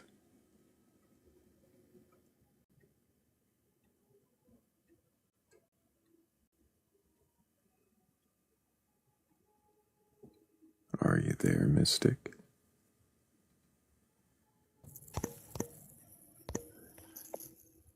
Hello? Can I get your age? I'm 27. Do you have a belief in a god or god's higher power or anything like that? Something like that. And what god is it you believe in, or thing like it? I just believe that everything is one. What do you mean everything is one?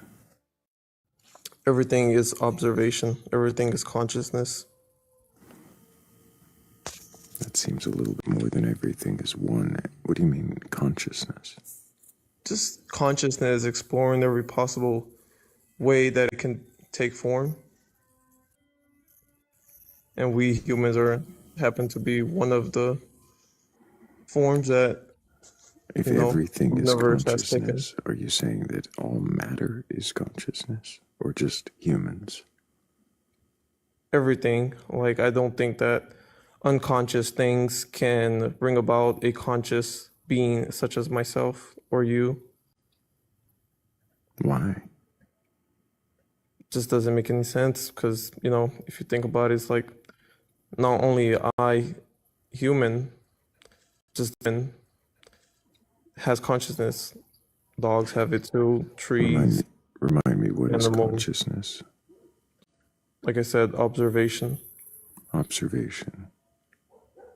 Consciousness Self-reflection, is observation and self-reflection, and you say trees have observation and self-reflection. Yeah. Not in the human sense when it comes to like self-reflection.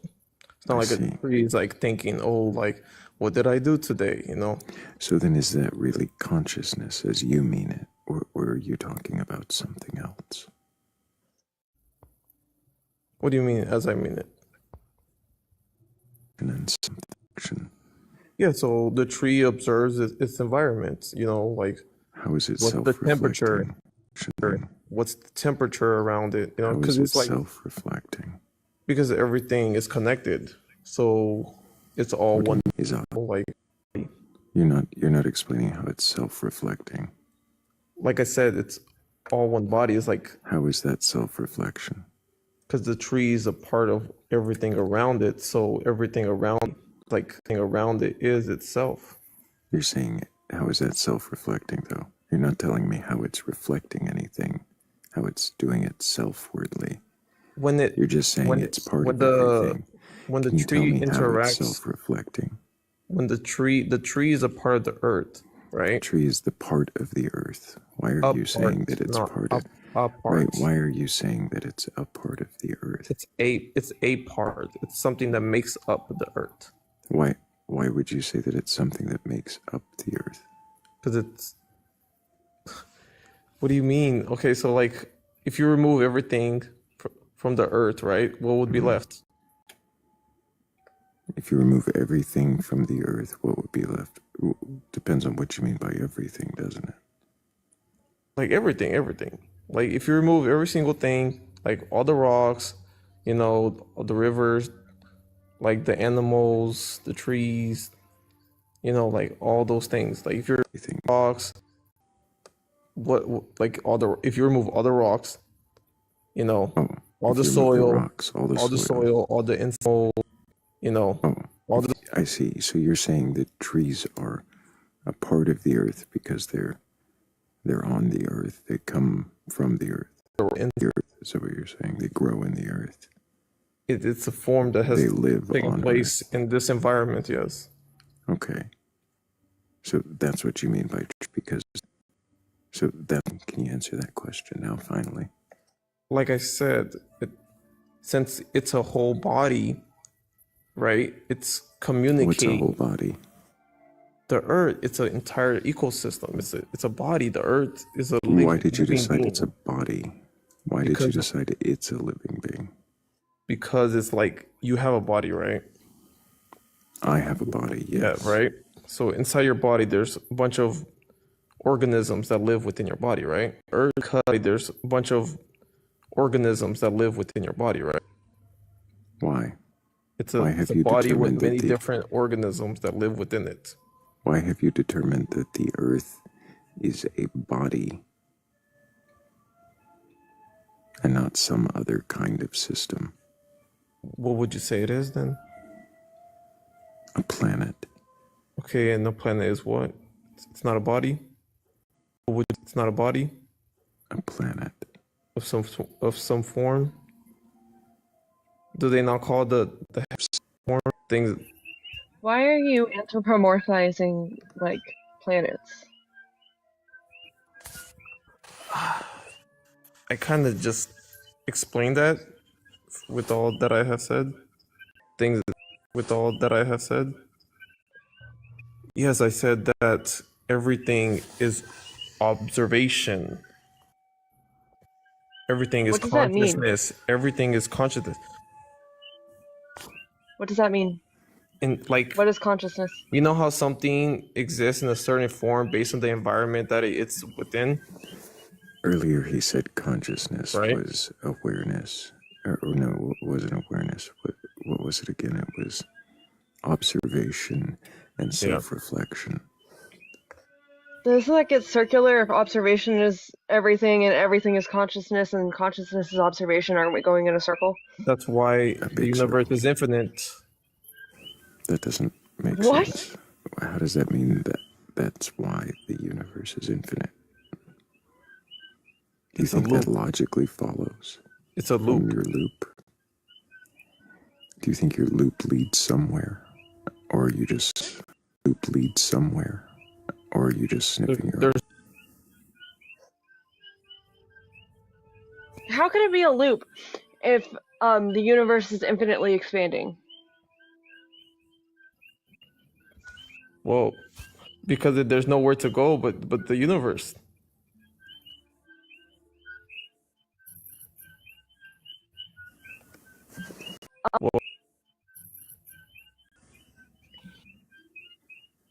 I kind of just said it. It's like, Are you just saying things? Is that what you're just no, kind it's of Right. like, saying? I'm not saying, I think you're just kind of saying things. I'm not I'm sure not you're just saying actually things. It's thinking like, them.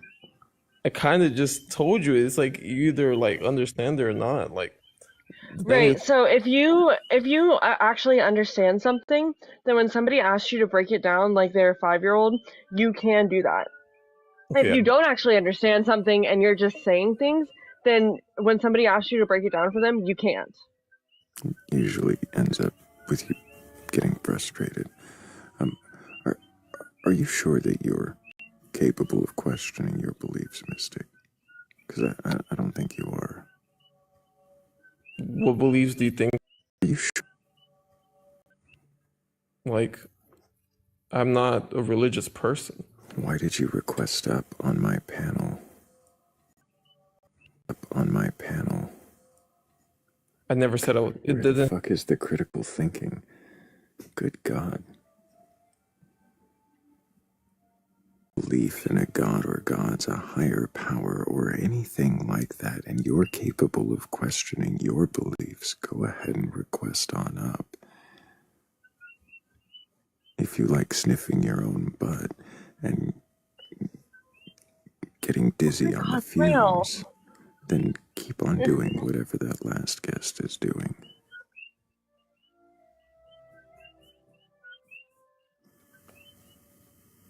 I had much more graphic metaphors I could have gone with.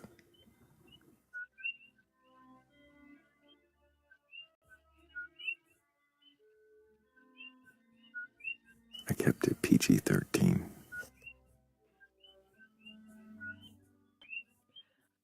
Actually, Mystic, the second question you were asked was, do you have a belief in a god, higher power, or something like that?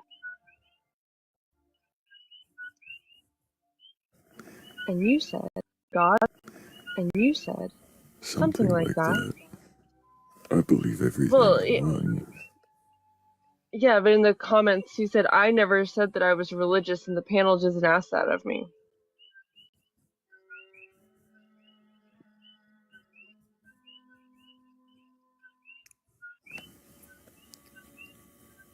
Crows is delighting in my frustration, of course.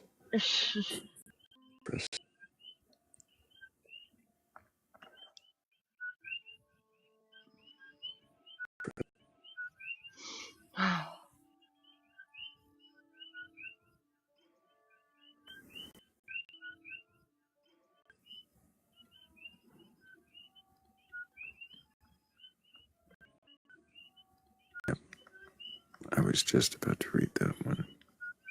Mhm. Trees are planetary acne, according to that guy. Well, they are a part of it. I don't know if he said they were blemishes. I don't know if he got it that far. Trees are wonderful.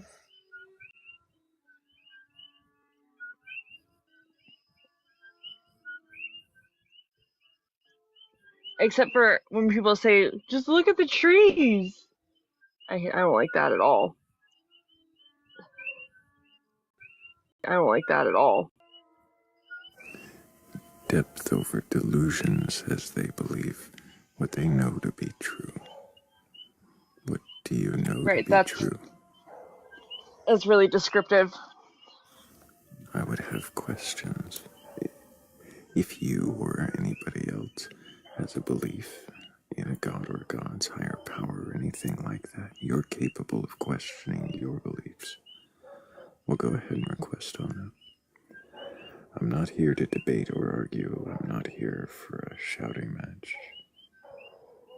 I just want to know if you can question your beliefs. Daydreamer says we need music. There is music. We have music. Question your beliefs. Daydreamer says we need music. There is music. We have music. Dreamer. We need the loot.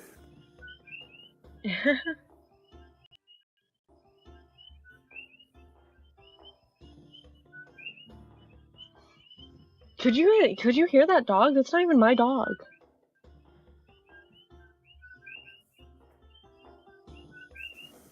There's dogs barking here too. Mm. And nobody with a belief. My No one capable of questioning. Only 65 of us watching. If we didn't all share, add to our stories. Oops. Yep.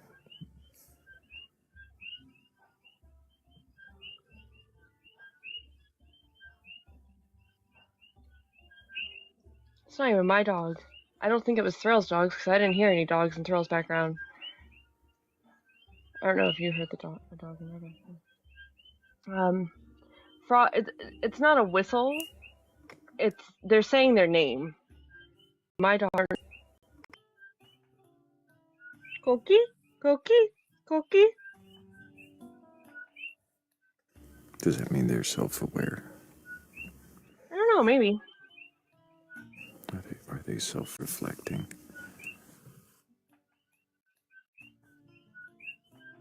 I don't know. I don't really know much about what goes on in the mind of a Koki frog.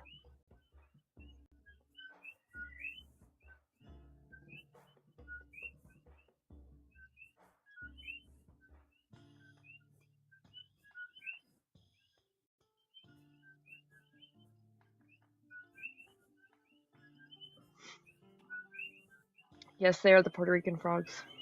I'm not in Puerto Rico, but they are the Puerto Rican frogs.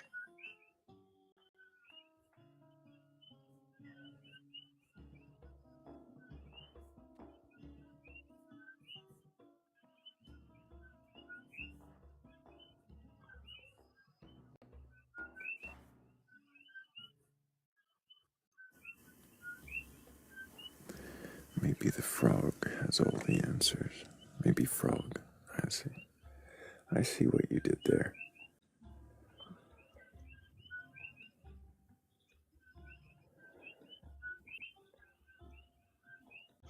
It's way too early. Can you question your beliefs of what God? Oh, great. Where's Thursday night? Maybe.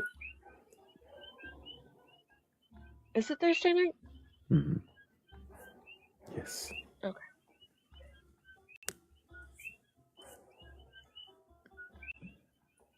And way too early to have no believers. No one with a belief in a god or gods. Higher power, anything like that. Winnie the Pooh's, mermaids, something.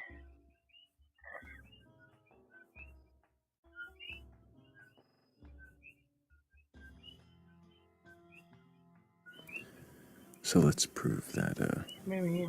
that other idiot wrong. By tapping the screen, because we're not 70 bots. Sharing the live. Who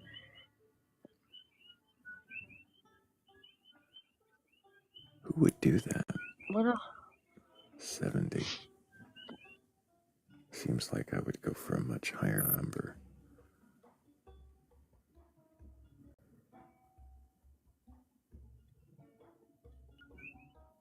Yeah, I feel like if you're gonna do that, you might as well just go all the way, right?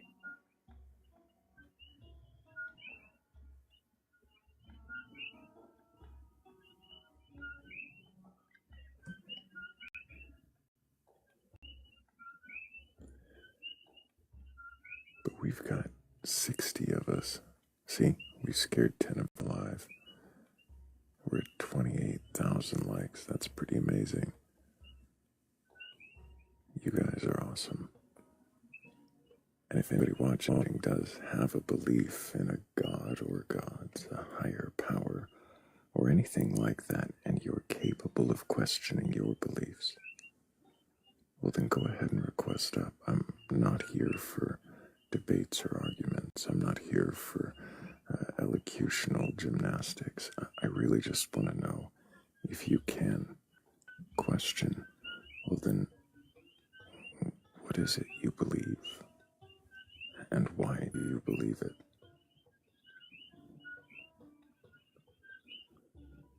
And if I have to, I will read the bad AI poetry.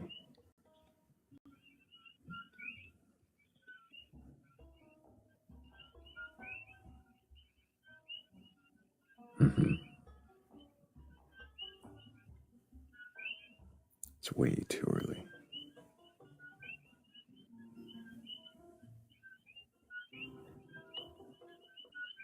I think if I did that, I would just restart the live.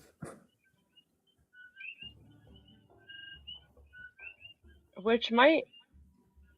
Might be what we do. Oh, If nobody has a belief. there's somebody in the queue. Hello, Alex. Can I get your age for TikTok TOS? My age, I'm 34. What year were you born? 1991. God's higher power or anything like that? I do not. I have no belief. Why not? I couldn't tell you. Never believed in anything since I was a child. Like, I was told I was supposed to believe in things and I couldn't get myself to believe in anything.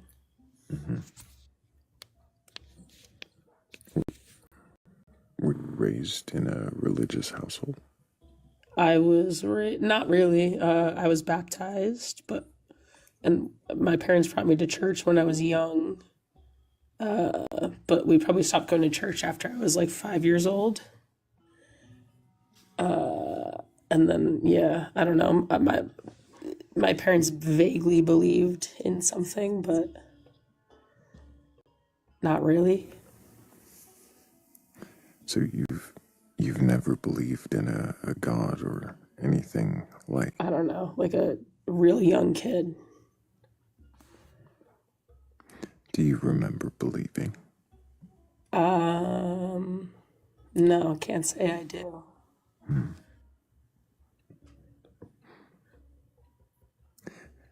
Has anyone tried to convince you of a god since?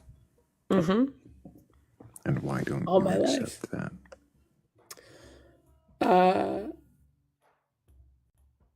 No, I don't accept that. Like, I've always tried to No, accept their why? beliefs. Because there's nothing that anyone can do to make me believe in anything, right? And I've always, believed that the people who I know who believe in stuff, I believe them when they tell me they believe in something, but they don't believe me when I tell them that I don't believe in something. And that's always annoyed me.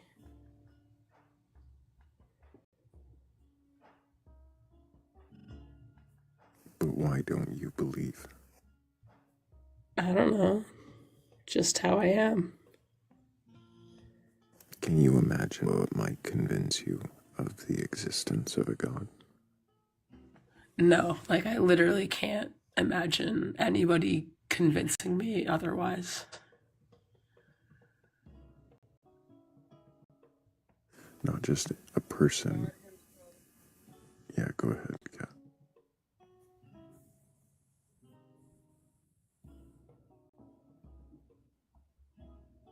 Okay, sure. That happened.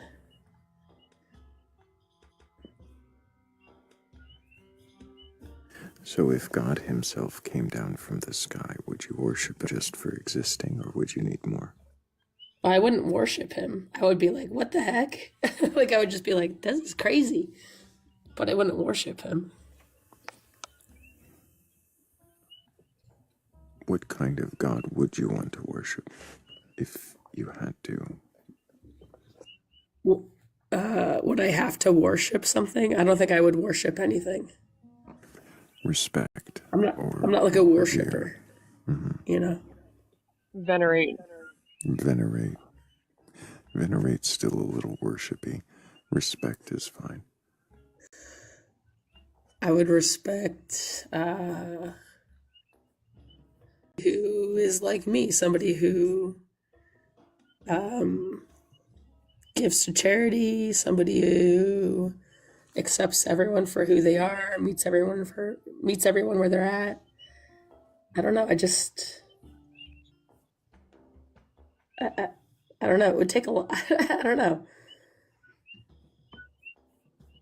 Matter to you if God exists or not?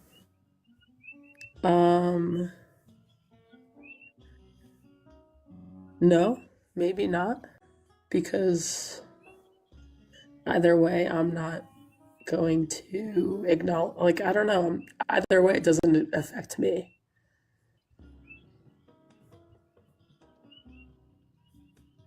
What if the God would judge you and punish you for not praising or following it? Then that would make me believe in him less, or respect him less, or her less.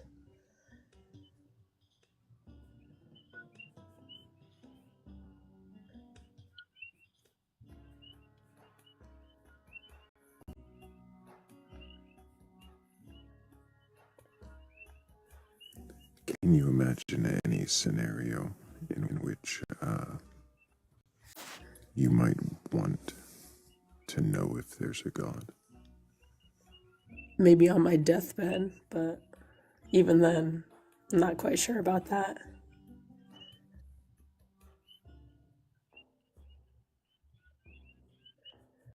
Even then, Alex, Why would you want to know them? just curious to see what's going on here. I don't know. I see.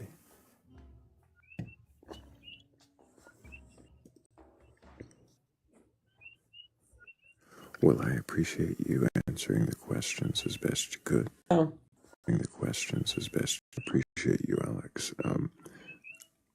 I would wonder if you even wonder if there's a God, and if there's a God, and if that matters to you in any way whatsoever. If it doesn't, I definitely wonder, just like anyone else wonders, but at the end of the day, I just don't think it matters I see. to the way that I live my life, Mm-hmm. I definitely think about it all the time, but yeah, ultimately, I always come back to just not believing. And I definitely also like to listen to other people talk about their beliefs in God and talk to them. Probably same as you do out there. You like to listen to other people and chat with people about it, but You'd be surprised. with I'm not trying to convince you of a God or no God, but I am looking for believers who can question their beliefs, as the prompt says. So I appreciate you, and I hope that you keep listening. Maybe you'll find a conversation enjoyable, or a God believable, or not. But I appreciate you nonetheless.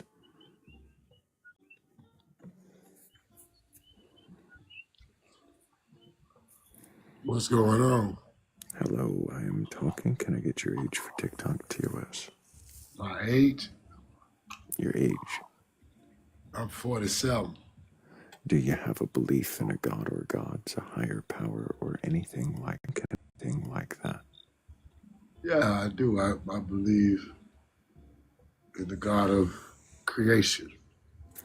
Which God of creation is that? Well, the closest name I can give you to him is Father. We know him as source of all of the universe. Father, source of all, Well, source of written about in any books or yeah, texts. Christ spoke of him every day. Christ. So you're talking about the biblical God. Yeah. I found Father God. Yeah. I found principles from the Christians. Principles from the Christians. But do you believe Jesus is your Lord? Jesus is my Lord. I don't need a savior. He's your Lord. What do you mean by that? I mean that I follow the principles of Christ, the heart of Christ, the essence of Christ, the name of Christ. That their name, that the essence of the person, the rules, the principles, but I don't follow. I don't worship him because that's not what he teaches. The essence of the person, but you don't worship him. You don't try to seek my the leader. Father. You don't try to seek the Father through him. You find the Father through the Son. So you do. I believe Jesus is showing you that the Son is you. And once you realize you're the Son, that's when you meet the Father. You got to meet the God in you to meet God. What does that mean, meet the God in you? Because the kingdom's within. The kingdom's within. The kingdom is within. Does he say the Father is within? Son, What is kingdom? If he's sitting on the throne in the kingdom. And so therefore it's just within you. So once you realize that, I'm curious, I'm talking. Do you believe the Bible as it's written, or just your interpretation? I don't understand what you mean as it's written. Mm-hmm. It's written. Do you believe? I ain't gonna say 100, but a lot, yeah. From beginning to end. Yeah. And you believe the stories within it to be true? I believe them to have meaning. The meaning of the story. Them to have meaning. Yeah, the meaning of the stories are true. The meaning. The story is actual true. I don't wrestle with that. It doesn't matter to you if they're true or not. Nah, the truth is if I try to prove it true in reality, it's about the principles and the teachings. The truth and the teachings, not about whether or not Jesus died on a cross. Well, the death on the cross and all those things, you know. I believe Jesus walked the earth, if that's what you're getting at. I believe he walked it. I believe he did more than an average bear. I believe he walked the earth. I believe, you know what I'm saying? Because of the spirit he carried. So the spirit he carried, is that something that you learn about from the book? No, that's something I can identify myself. So something you can identify, so something you can identify in yourself. How do you know that you're not just projecting what you feel is the positive part of you onto a character from a book? Because I'm not following the characters, I'm just standing on the principles. Which principles specifically? Is it all of them? The ones that fit the God in you. So if you looked at principles from the book and found some disagreement with them, you would go with your principles. No, if I found a disagreement, then I'm going to check myself on the inside. I see. So the book can't be wrong. Just you. The book can't be wrong, but it could be mistranslated. Mistranslated? What do you mean by that? Because we know how the Bible runs. Like the scriptures are alive, but you got to understand the scriptures are bigger than the books. The book came after the scriptures. These are just recorded scriptures. It's not just the sole truth. Truth was within. Before what do you mean? I'm sorry. You're making a lot of assumptions. Truth. You're making before we go. Before the Bible got wrong. You got to stop your sermon. I'm interested in that. I'd like to have a conversation. And all you're doing is just sermonizing. So can you stop for a moment? I need to thank it's Tiffany Love for the Night Star. Thank you so much for that. You're saying that you follow the principles. The principles were already there before the book. The principles were already there.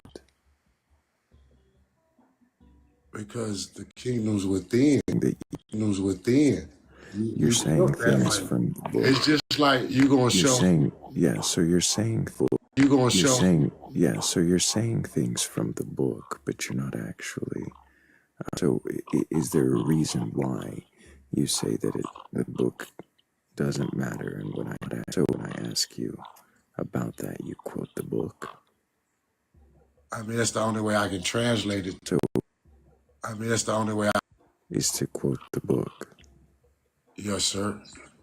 If you want something like it, I'm saying it's like a dog gonna be a dog, a cat gonna be a cat. It's just in them. It's just in me. It's just in me. I'm a It's beater. it's just It's in my you nature. to it's just in you to quote the scriptures. I have the nature of Christ. I'm born that way. I don't know how to explain it no other way. It's in my nature. I don't You need say it. you say it's in your I don't nature. need So if you hadn't nature it. more, and I had asked you about what it is that compels you to believe what you believe. Believe what you believe. Would you still? Believe is the God that I talk to within. It's not the book that gives me God. It's the relationship that So I when you have say with the my God you spirit. talk to within, how do you know that the thing you're talking to within you is God and not you? That I still So then why do you call it God if it is just you? to give you an identity of it. I don't need you. You an identity of it. I don't need you to give me an identity of it. Why are you talking to yourself and calling yourself God? I'm talking to the God in me. How is it a God? Because I'm spirit. You would call it. What does spirit mean? You would call it So because you are conscious and awake. What do you mean by conscious? the same just a different translation. What do you mean by conscious? That what you call what I call a spirit consciousness. Same activity. Consciousness, what of your thoughts is consciousness? Do you mean brain? No, the brain is the Not receiver brain. of that. What do you mean the brain is the receiver? The brain just Is this? receives from consciousness. Are you sure that the brain receives consciousness? How does that happen? Is there an antenna? So I'll tell you how we killed all this. Where does thought come from then? I thought it was the brain. You're telling me that the brain receives thought. I'm curious how you If the verified thought that. actually came from the brain, it would be more organized. The brain can organize thought, but that takes training. Other than that, So you just have to thought. back up, you're saying the brain can or can't organize thought. It can if you train it, but So if the you brain fully can use or thought, train it. But so if the you brain fully can use organize thought. it can. But Where does it receive Or from the consciousness thoughts? or spirit or God or source. she wasn't quite done asking the Oh, I'm question. sorry. Go ahead. Okay, wait. So I thought you said the brain receives consciousness. Yes, ma'am. So where does it receive that from? That's the question we'll never know because we don't really understand consciousness. Then how do you know that it's received? Because consciousness is a field. We do know that. We know consciousness is, we can explain it in any spirituality, consciousness, whatever way we want to translate that knows all or something, or we're receiving this. Why can't thoughts just originate in your brain? Because then you wouldn't have an idea. What? You would just know. You would just know. It wouldn't be, you wouldn't have to think. If it's all in your head, you wouldn't have to think. You would just think. You would know. would That's know what? conscious. What is it? What is it? What? That would be the fullness of consciousness for You're saying your head. is it, For you're saying if a brain actually formed thought instead of forming them, yes, something in that matter. acting them. You would just You know. speak like, do you understand? Okay, I think we're just talking past each other at this point. I mean, talking past each other at this point. I don't think you're understanding the questions, or maybe you're just not coherent enough and not Yeah, I don't know if this is productive at all. Let me ask you a question if I could. No, because if you ask questions in any way like you answer them, I'd rather not.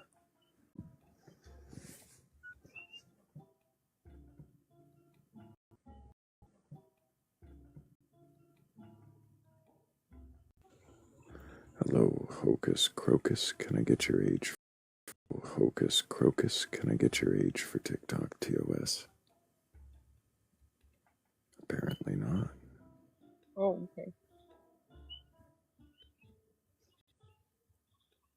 It's getting cold in the studio. Sorry, I pushed the wrong button. I just need your age for TikTok TOS. I'm like 44, Do you 45. Do you have a belief in a god or gods, higher power, or anything like that? I have like a Or anything like that? I have like a I don't know. I have a middling like I was raised Catholic. Mm-hmm. Do you still believe in the Catholic? Do you still believe in the Catholic God? No, not really. Honestly, I think that like the concept of being there to look out for us all is maybe there somewhere, but it's messy. It's messy. Deific being maybe there somewhere. You mean that? So your concept of a god might be something that started things and doesn't answer prayer. Correct. If there's a concept of a god there at all. Right. This is something that kind of ebbs and flows. Yeah, I don't as a person who's served overseas like on like a number of combat deployments and been to some otherwise like very contested places, religiously speaking. Like I don't understand how like I mean like I haven't really figured out the shuffle, right? You know, like because it's messy, and I don't really get how like pitting us all against ourselves would be beneficial to anyone, you know, messy, and I'm, you know, messy, and I'm. I don't really know. Sorry, Kat. So why would you think that there's any kind of God there at all? Sorry, Kat. I don't know. I'm actually not sure because like I'm not 100% positive. I don't know. But there's like this like suspension of disbelief, like in like commonality, right? Just like commonality, right?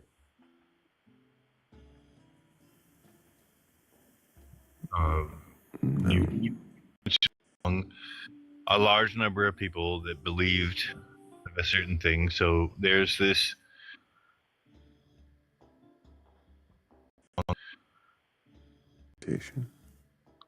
cultural expectation is one thing.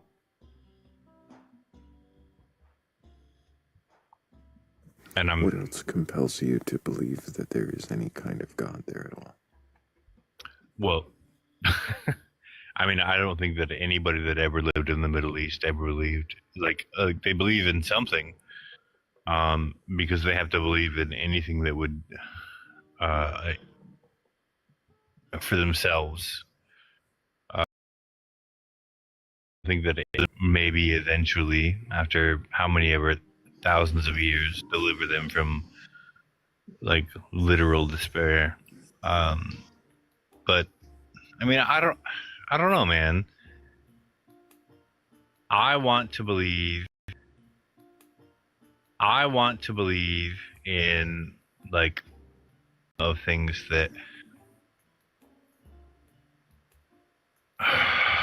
Man, this is like not not easy to talk about, but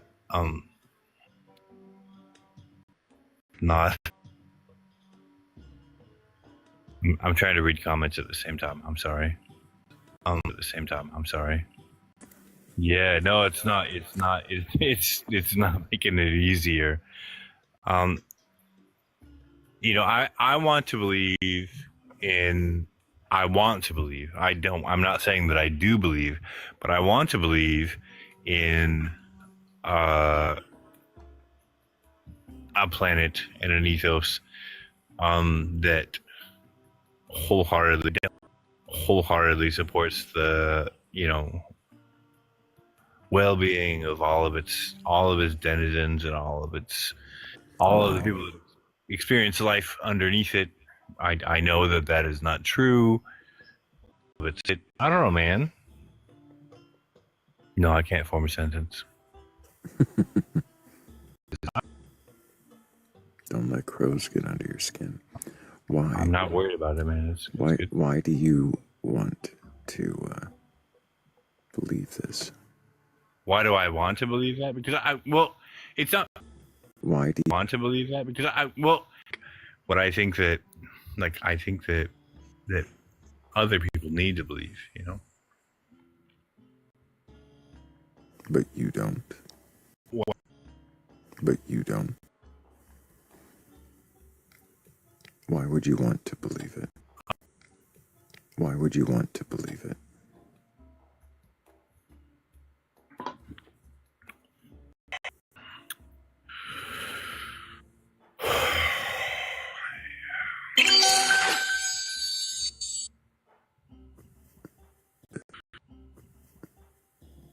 Can I ask you a question? I know what you asked me. My answers won't make any difference to yours. Won't make any difference to yours.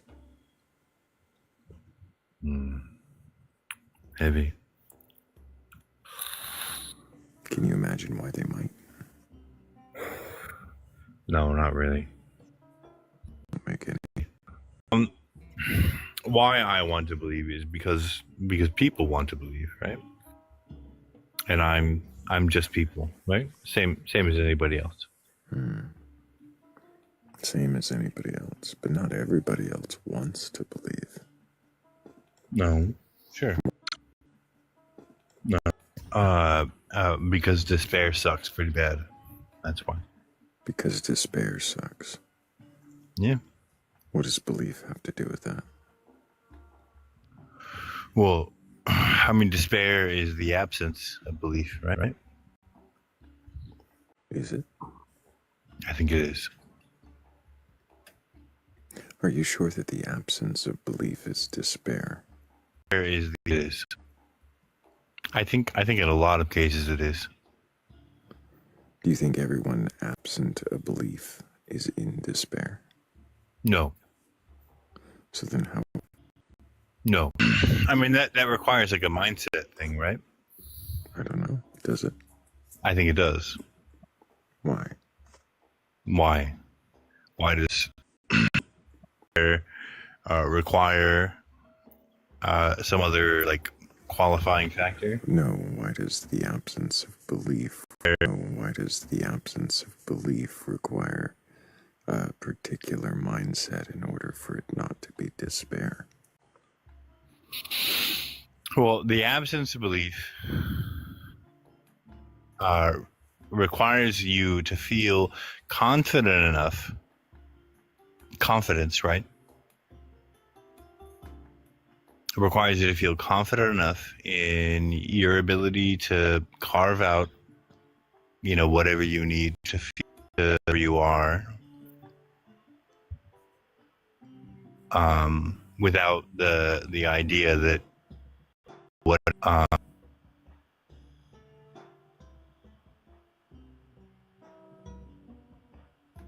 I'm reading comments again. That's not good for me. Not usually. I'm going to bring somebody else up here to ask you a couple questions. I'm not sure that I have very many more for you. Sure. But Hammy definitely will. Hammy. Before he goes, I do need to remind everybody, tap that screen. We're up to 43,000 likes. That's amazing, you guys. For some reason, we can't break this 60. Sure that I have very definitely that screen. We're up to 43,000 likes. That's amazing, you guys. For some reason, we can't break this 60. We can talk over. Hey, Hammy, go ahead. Hey, Hocus, Hocus, by the way, which branches of the service did you serve? United States Army. Oh, okay, fellow army man here. I got you. I'm still at a loss here with the whole entire lack of or no belief equaling despair. Can you kind of walk me through that one? I'm sorry, I missed a bit of what you were saying. What did you say? Oh, I was commenting on whenever you said that this no belief equals despair, or the opposite of or something along those lines, where like no belief means despair. I'm quite curious on how did we get there? Are you just too busy reading the comments, Hocus Focus, to actually pay attention? Because it seems like you are. No, but that's fine if that's what you want to think. Well, what is it that Hammy said that was confusing? He asked about how I felt about how the lack of belief leads to a sense of despair.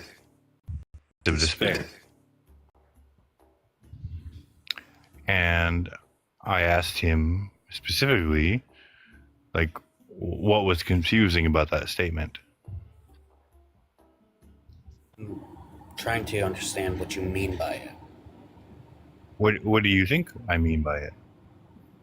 If you don't believe in the thing that is feeling of despair, and I think that's a fair statement. I don't really think that it needs like a whole qualification. Do you feel like a God belief for you is leading? I'm not talking about a God belief. I'm talking about a belief. Holy fuck. Okay, we're just going to move on to somebody who can actually handle a conversation. Maybe another time, Crocus, when you can focus, we can have a conversation. But I don't think you're actually here. If anybody does have a belief in a god or gods, higher power, or anything like that, and you're capable of questioning your beliefs, go ahead and request on up. Request on up. Kato says, stop trying so hard with your voice and just talk normal. Oh man, thanks for saying that, man. I just gotta relax sometimes and let it flow naturally without doing all that affectations, you know. Sometimes this is just way more comfortable, you know. I should just run the whole show like this. We should have Slurm voice. Oh, there wasn't even full meat. Like, how? Wad, that was just some in between Thrayle wad. We should in between Thrayle. So how's it going tonight, Thrayle? It just is, you know. It's one of those days. We had a great start. We got to interview formerly Brian the Flexmo, now Big Boulder. was a very productive interview, and I felt we probably could have gone deeper. I just felt like we were taking up a lot of his time, and Have no idea who that is. wish we'd kept going on that rather than the next few. It's been mud since. We have been trudging along, trying to find something. Oh, we in the trenches now? Oh, we've been in them trenches. But let's see where maybe the next guest takes us.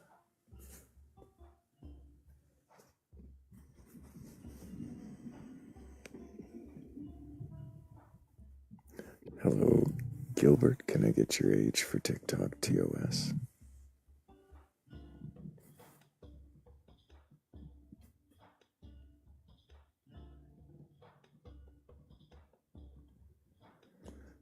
Okay, I guess Gilbert isn't with us. They can request Gilbert. backup if they meant to be here. But if you didn't, goodbye, Gilbert. Have a good day. Or night. You might be with us. Have a good day. Or night.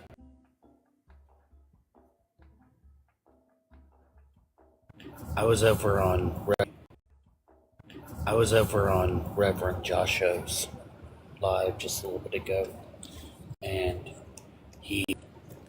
we helped him think critically and basically start deconstructing. I remember Joshua's first couple interviews. He was very good at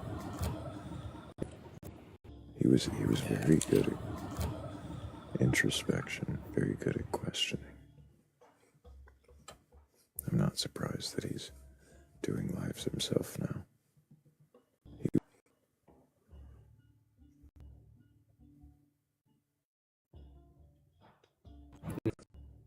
Yeah, he is.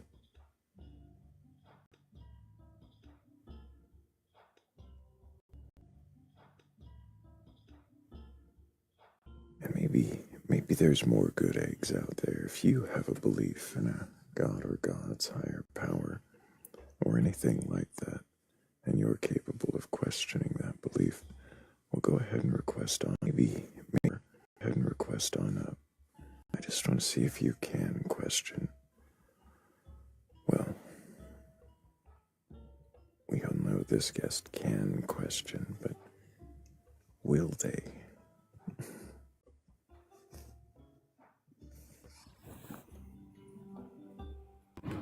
Ah, crows. Welcome, welcome. Mutton chops. Well, How are you? we have a new guest as well. Welcome. But Martin Vakros. Chief. Mycket doyle. Michael, can I get your age for TikTok TOS? My age is 28 years. Can you hear me? Not when you whisper. Oh, I'm 28 years old. I thought we were just trying to talk quiet so we don't be too loud. Can I get your to try? I thought this was normal. I don't have to be loud, do I? No. Oh, all right. So What was your age again? 28. Great. Do you have a belief in a God or God's higher power or anything like that? Mm-hmm. And which God is that?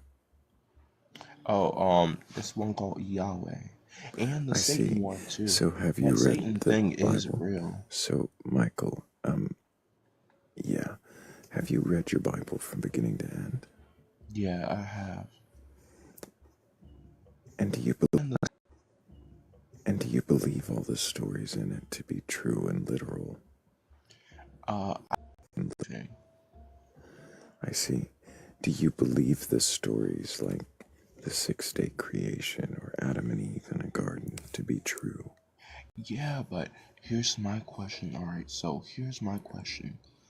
So we got Adam and Eve and then Cain and Abel, but when Cain and Abel had kids, where was the woman? That's a great question, Michael. Like, were they messing around with Eve? Or was it another woman created that we don't know about? And if it was, Why isn't she there? Like, why isn't she mentioned? So then why do you believe this story?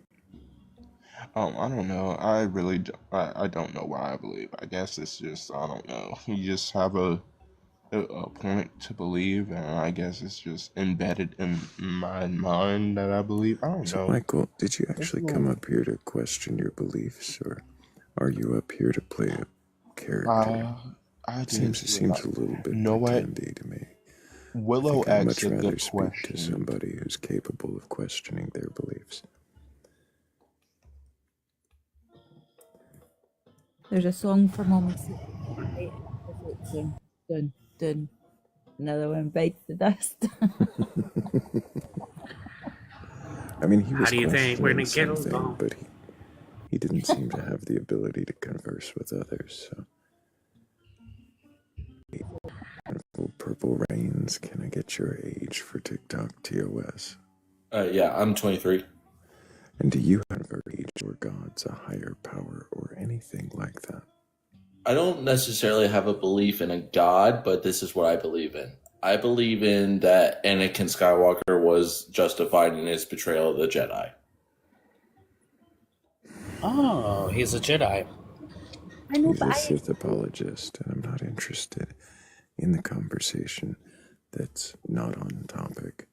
It seems pretty boring and, I don't know, disrespectful.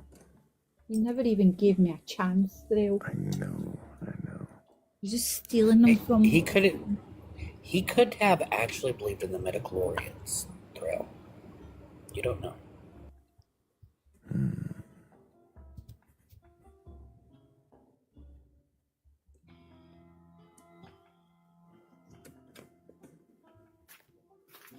Hello, Anthony. Can I get your I'll say age all for this. The dark TikTok side of the force is a TOS? path of many. Okay, so there we go. That's all I gotta say. Another drunk, boring idiot. That one I don't. That one. I think we'll have another drunk, boring idiot or somebody who can question their beliefs. Hello, Hi, can I get your age for TikTok TOS? I'm 19. Yeah, we'll have another I'm 19. thing like that. Yeah, I hope to the theistic movement within the Catholic Church. Don't know how that happened.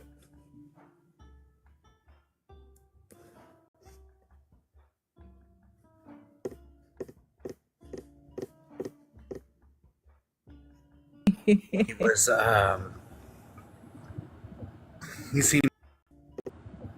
He seemed very, very. The Hammy, I have a that question for the you. inward. Since we're, Oh, I have a question for you. what's Hammy. up, Crows? Since we're in a lull, right, I have a question. So, see on days like this, right, where we're just getting a lot of nonsensical people, does it give you pleasure hearing Thrayle go, Gives me great joy to hear those because of the fact that about a good, like even some of the more decent guests that come up here, every time I hear them speak, that's what's going on in my head sometimes is so whenever we get guests up here they're like that and Thrayle goes I'm like dude, you're being too empathic. Come on now. I enjoy it because it really annoys Thrayle, and that gives me pleasure. I'm going to be honest. I am. I am. That's what it is. We learn more about crows every day.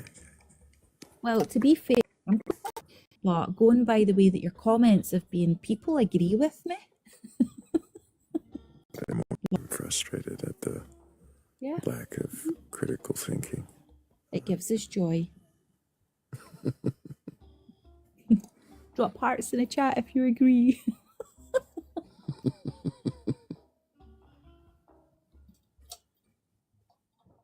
I don't know. I'm not seeing a lot of hearts. I know, totally let down. Oh, see, there we go. They're coming in. You just need to give them a chance to respond, Thrayle, man. One person. Fine, I'll take it. I'll take it. There you go. Okay, that's a lot more hearts. I think skeletal hand hearts count too.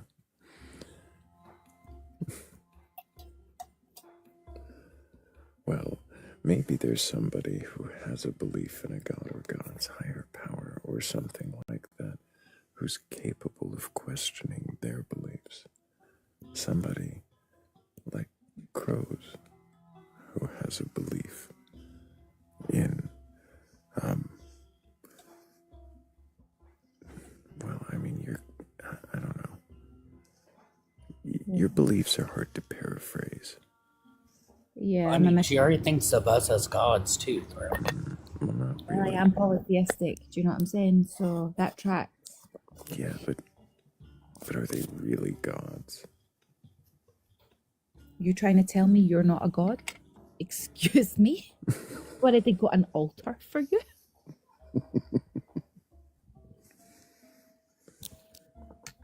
So,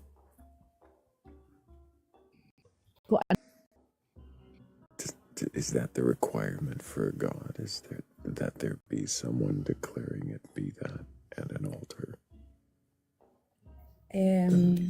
Therefore God. Yeah, fuck it, why not? Aye.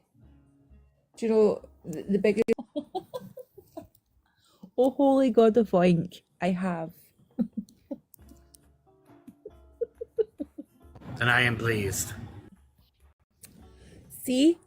Right, so obviously Thrayle is a god of energy harvesting, right? So if you tap your screen, you will feed the god of Thrayle.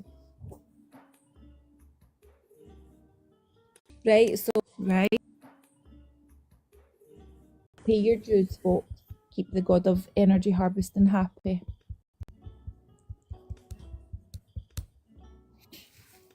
But also, Pay your dues.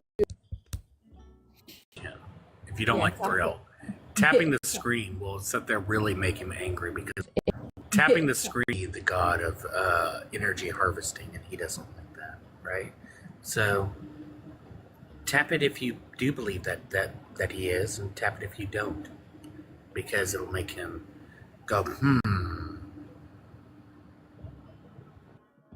it make you go, It's going to make me more self-conscious about even going, And I win. If you start saying huzzah or some other word now. Huzzah.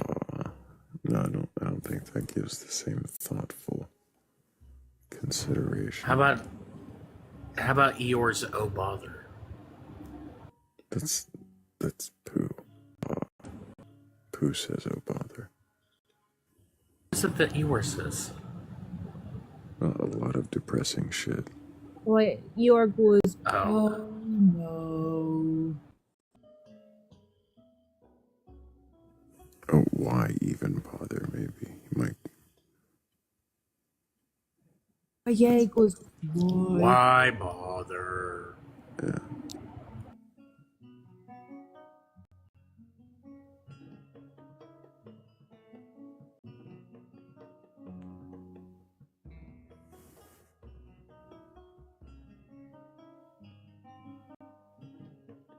But yeah, Pooh's is, oh, bother.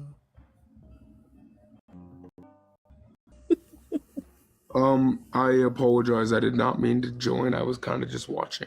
Uh-oh, well, was kind of just... Could have sworn you said, may I join in the comments.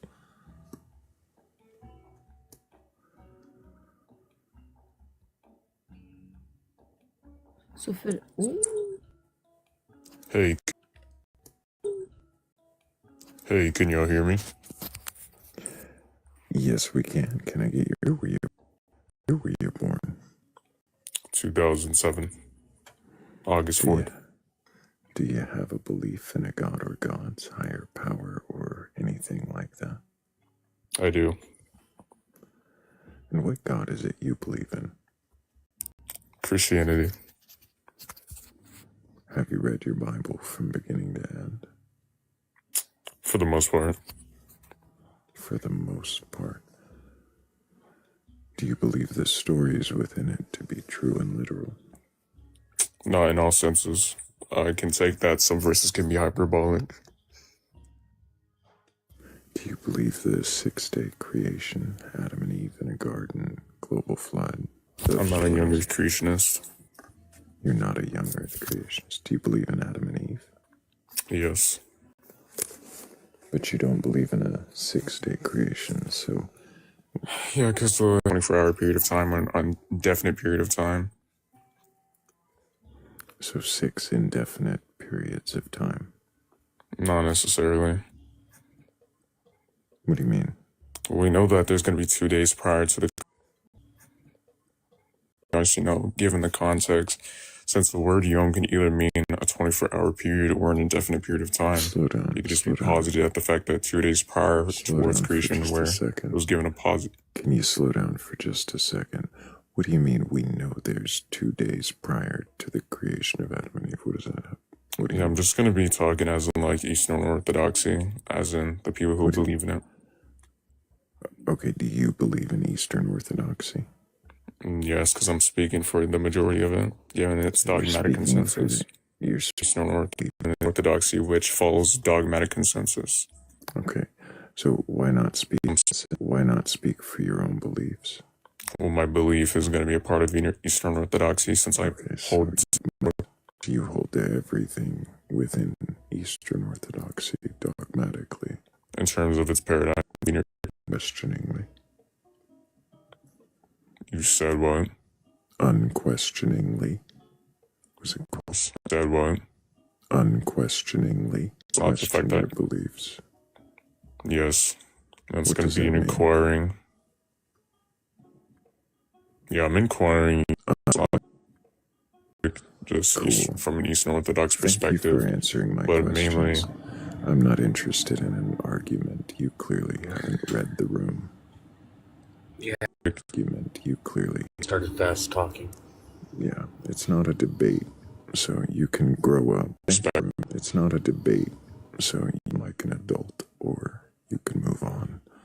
But I'm not interested in debating you. It's like an adult, or at me, or overtalk me, or preempt the ends of my sentences. If you're not here for an honest conversation, and if you're not here to question your beliefs, then you're just wasting my time.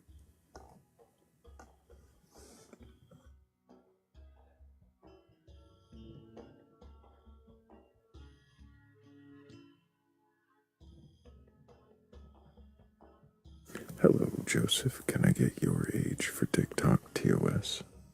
40.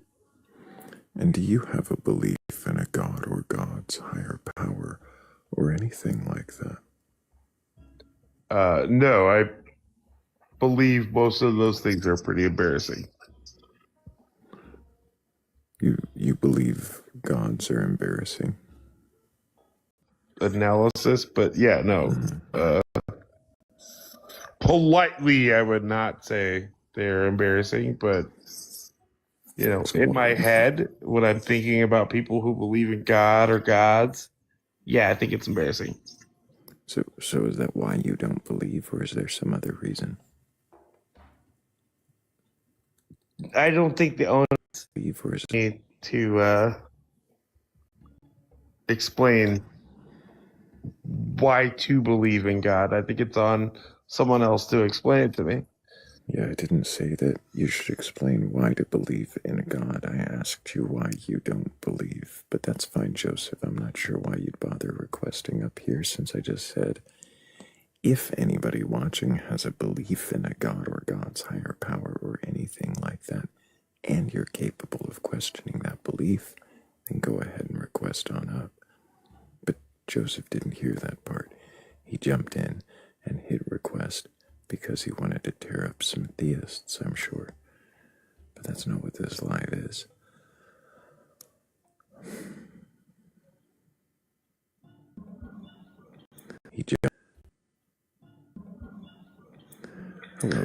Hi, can I?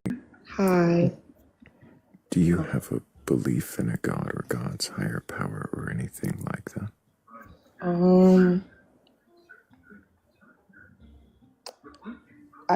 I like to say I'm more spiritual. I don't think I like to say I'm more spiritual. I don't think all the way up till I was 21. And when I got out of the church, that's when I feel like I had more, I don't know, like I decided to walk out away from it and try to figure it out and learn on my own because they weren't answering questions that I wasn't able to get answers about me get away from the church, and then also to and my conclusion of being in the, I call it that part of society, low key I low key I looked at everybody as kind of like people really don't know who God is. Do you know who God is? I believe God. You believe? I believe that it's a woman, and if it's not a woman, then it's a man and woman, and combined into one being. But to be honest, I think it's really a woman. Why do you think God is human at all? Do I think God is human? Oh, why do I think God is human? Yeah, why the aspect of a woman? Bro, I wouldn't exist if it wasn't, like, I don't think it would exist if there wasn't nothing powerful there. You know, the fact that we have a conscience, that's godlike to me right there. A conscience. Yeah, conscience, to be able to answer questions. You mean consciousness? Do you mean consciousness or Yes. conscience? I meant consciousness. I apologize. I meant consciousness. Yes. Right. One's just being aware, the other's Jiminy Cricket, right? Yes. So you're saying that we have awareness. Yes. What does that have to do with there being a God? Because I believe there is people on this earth that don't have a conscience, and I feel like the ones that are, not saying that I'm correct, but like, for example, people that don't have a dialogue, it's weird to me. So people don't have an internal dialogue. I question them because I'm like, if I do, why you don't? Yes, recently. And I literally asked them. Do you think they're less human than you? No. Yes. No. Okay, no, hold on. Before I say, that's a good question. Did that person make... Yo, to be honest with you, I was thinking that when I was talking to that person, asking them, you know, like, do you, after what I'm saying, are you thinking anything after what I'm saying? And I'm talking after that. And I was like, oh, wow. And I was staring at them and I'm like, what the hell? And I was like, you don't have nothing to piggyback on what I said. I have nothing to piggyback. I was like, what? And I started staring at them. I was like, are you even real? The hell are you eating at? And I was like, are you even real? Like, are you just part of the simulation? Really paying you attention, like giving you respect in the conversation, as well as having... I would expect that from someone about my age bracket, 30 years old and down. But for someone that's 50 in their 60s, no. Really? You've never met someone in their 50s and 60s who disregarded you and... As far as my people, but I never asked if they had a dialogue. And makes me question, do they even have one? Whether or not they have a dialogue, does that make them less human? No. I don't truly think that. So then, would that make them less conscious?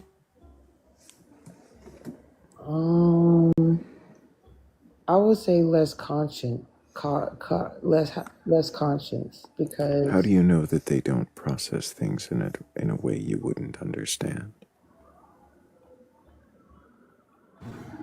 I'm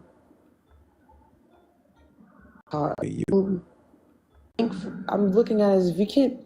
I'm looking at it like you can't think for yourself. That's what you're seeing. So That's what you're seeing, but is that what that means? okay, I like how you helping me break this down. Mm-hmm. So am I judging them? Yeah. Yes. Okay. I appreciate you recognizing that. But it's not a bad thing because it's not judging in a bad way. You're being not a, don't know how to process it, so that's okay. Like you're trying to learn so that you're educated in it. It's not opposites, that's not a bad thing. Okay.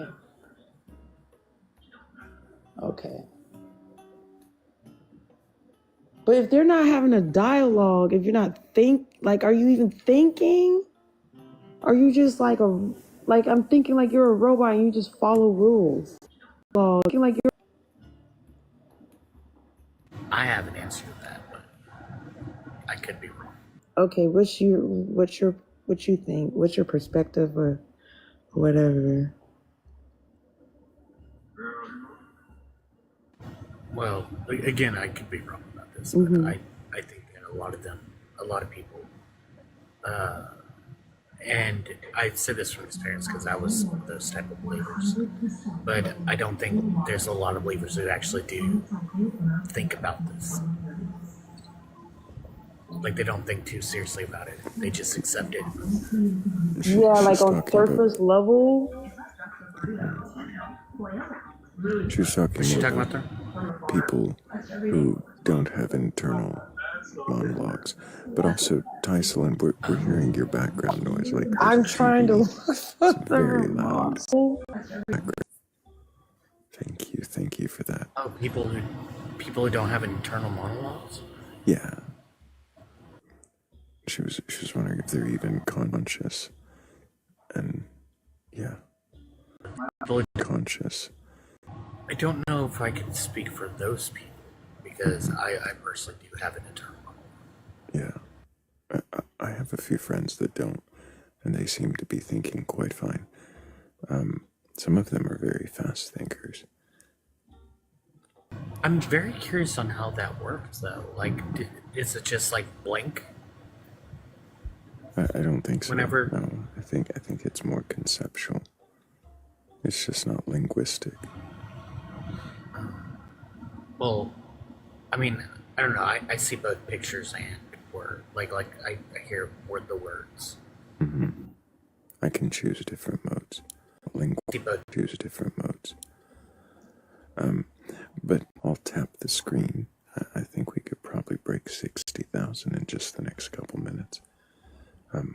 Probably even before Tyson finds the remote to mute the TV. Or I'm back. I'm back. Okay. You got 60,000 now. Well, Tyson, I'm curious. You have a belief in a God, a creator, a thing that instantiates all of existence. Why? Because I exist. So because you exist, you therefore determine that something must have made you exist. You think this. That something must. Why? Just why?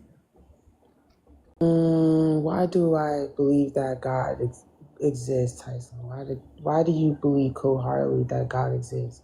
You said that you believe God exists because you're alive. Why do you believe that He exists because you're alive? I believe that He exists. Let's see.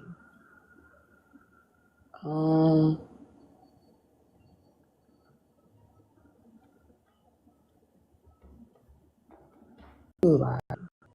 I don't know. I guess being able to go to sleep and come back. Because I low-key feel like when I'm asleep, I'm partially dead. and then being able to just live and breathe. It ain't nothing but God. The fact that you say it ain't nothing but God, but what does that mean? I look at Where God was God in as, that? You went to sleep, you woke up, you exist. Where was God? I think God is just consciousness. But you what is consciousness?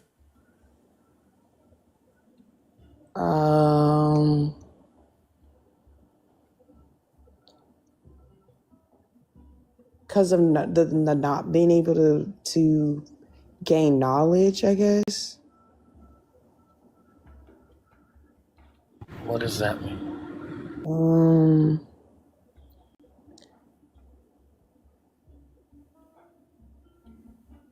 Like there's no other, so far right now as we know of, beings right now that has consciousness like as we do, where we can make decisions. As far, I feel like those are like natural instincts. Those are more like at natural instincts, but like we can actually make a decision on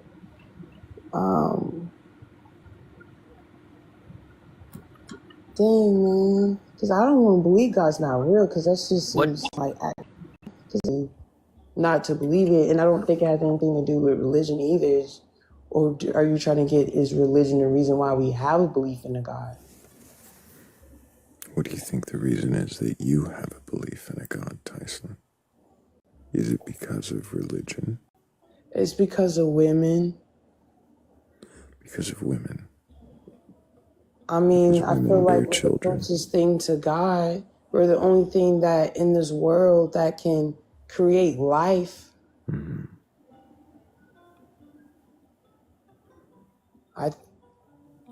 So, if women are the only thing that creates life, why would you believe something else creates like that? Why would you believe something beyond what you can verify? What about the seahorses?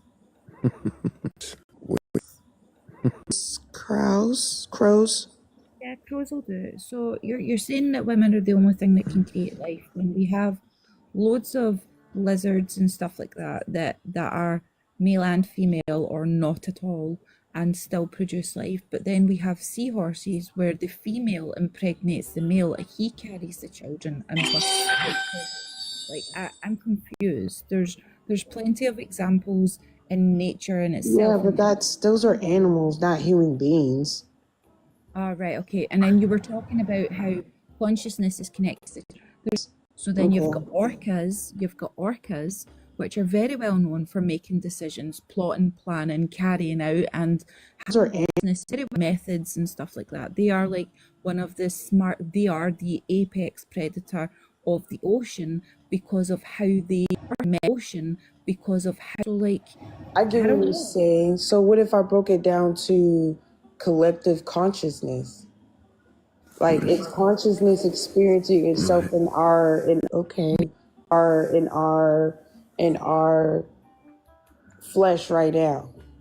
Why would you make that assumption? Because we all come from the same thing as far as nature. We all have the Come from same nature. What does that have to do with? Nature's part of that. Is I believe nature and God and consciousness is all, everything, all is all in connected. Why are you deciding that?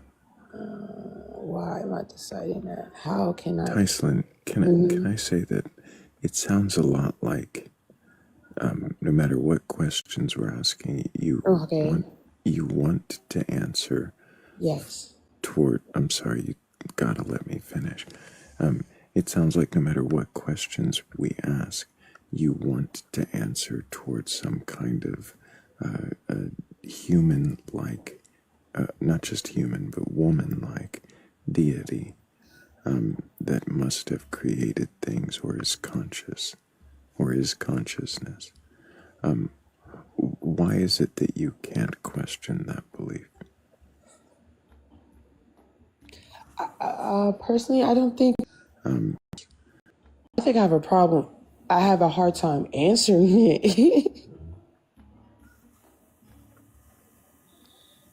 because I'm very open-minded. I just looking for answers myself. I'm not completely the type of person to put my whole faith in one thing. I'm more leaning onto that, but I'm open-minded and willing to always not keep myself bound to something, a belief that I've made up, because I feel like that's what's going on with religion right now, and why we're separated. Yes, I am. And when that pops up, it's like my brain gets stuck. It just goes. It's like the TV goes off, and it just back in the day, and it's just that scratchy little white and black. It's like that. Once I think there's no God, then I'm confused. I get lost. Why does that confuse you? I guess because it has been pushed on us that there is a God. Once I know that there is, I question why I'm here. Like, why would you give me the ability to think and ask these type of questions if you're not real? Tyson, it's been put right, but you said us.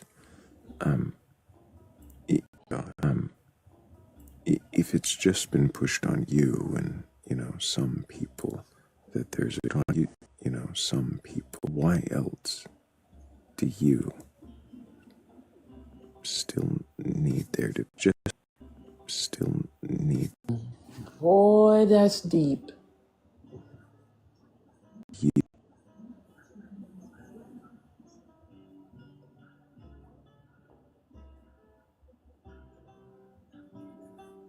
Well, I'm gonna be honest.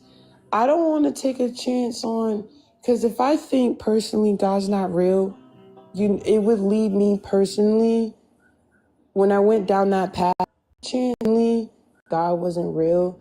I literally wanted to kill myself because I was like, if you're not real, then I'm going through this shit for no reason. Yeah, be careful with. Yeah, isn't the best thing for the algorithm there. Everybody tap the screen, share the live, please. We love TikTok Shop. Does anybody else feel the same way I So, felt? Tyson, I would wonder, if you felt that way, when thinking there might not be a God,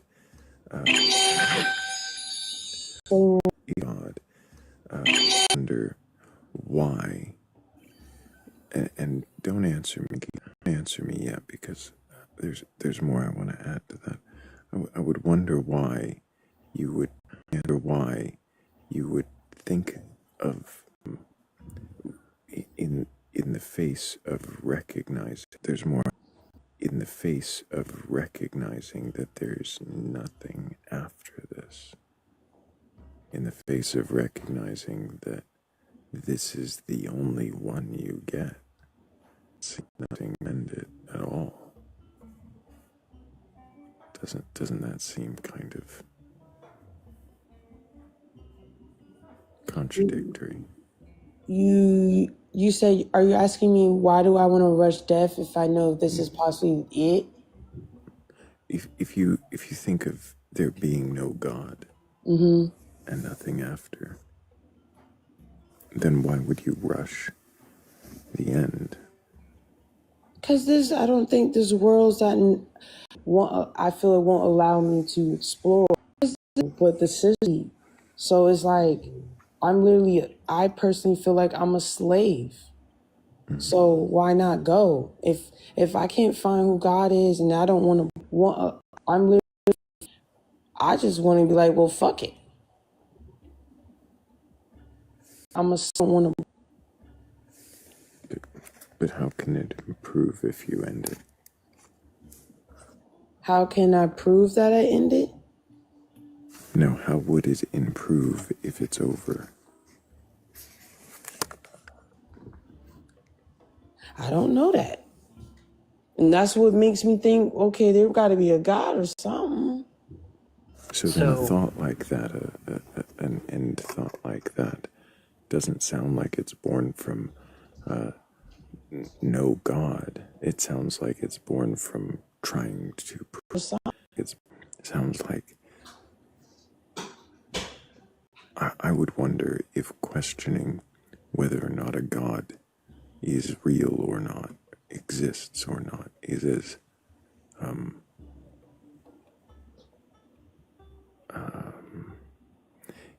as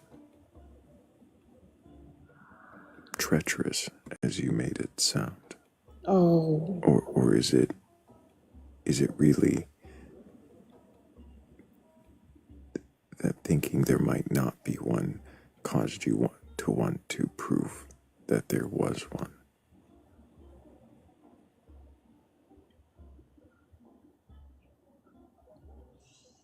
For me, it was just looking, for me, honestly, I was looking at it just to end myself. See, I was looking at, thought that far when I was in that mood. Mm-hmm.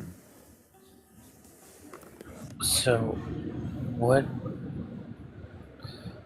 what's preventing you from what's preventing suffering?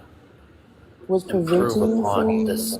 No, well, what I'm saying is, what's no, well, what I'm saying is, when you have the idea that possibly no God exists, to not improving the system itself, to improve your quality of life. I don't think. Are you saying? Are you asking me if I was to incorporate that it didn't exist, God didn't exist? Why couldn't I just live with knowing that God didn't exist? Knowing that God didn't exist. It's saying that whenever you have the idea, whenever you think about it and you start to question, if instead of thinking, well, if it doesn't exist, then I should just end it all. What's preventing it doesn't exist? Let me improve upon my life so that way this life could be better for me. Could be better for me.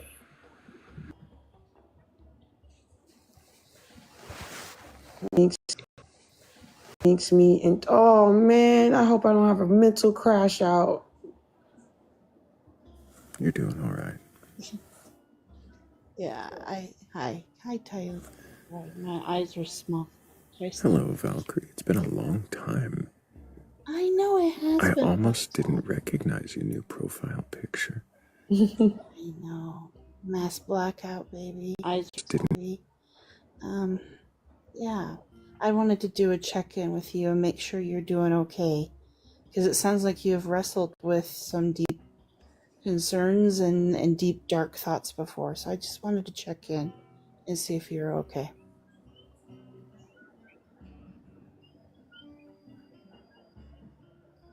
Are you talking to me? Mm-hmm. Yeah, I am, darling. Oh, okay. I apologize. She's not talking to me that Oh, way. you're okay. Hi.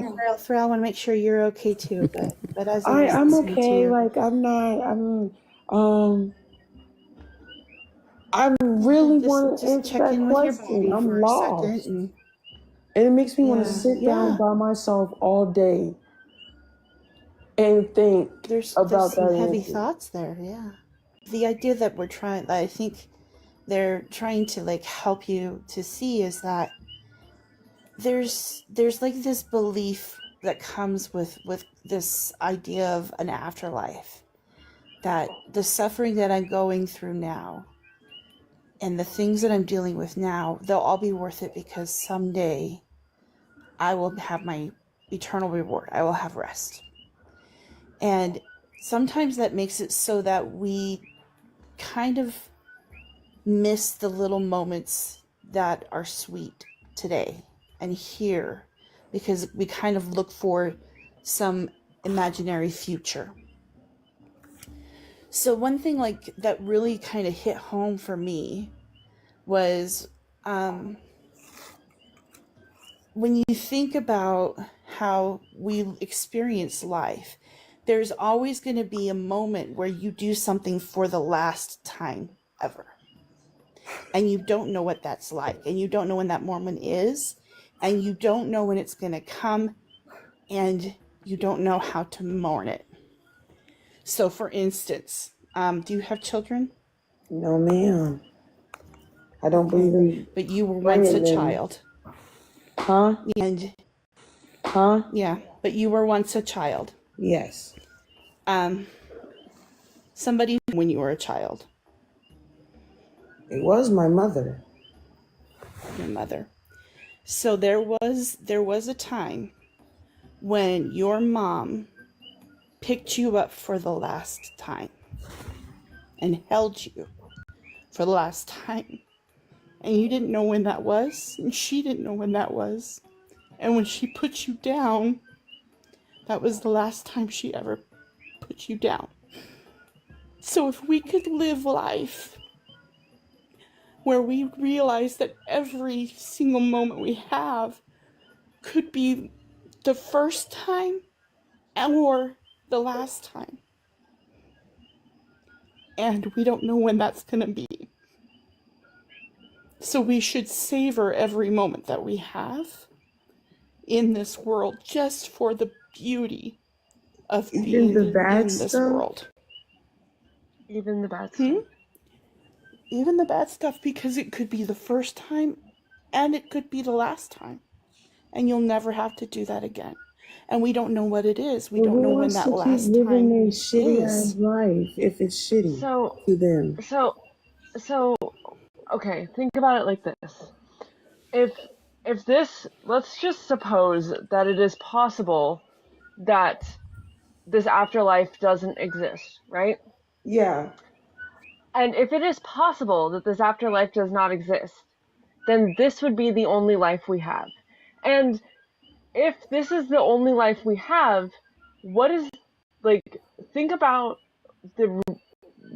what if you spend it all miserable instead of making your circumstances better and enjoying the moments that we have.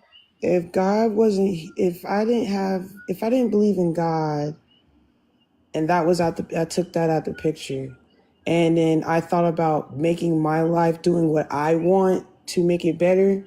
I pictured myself robbing the bank, robbing billionaires, whatever, eat and sleep and have a house and not be touched.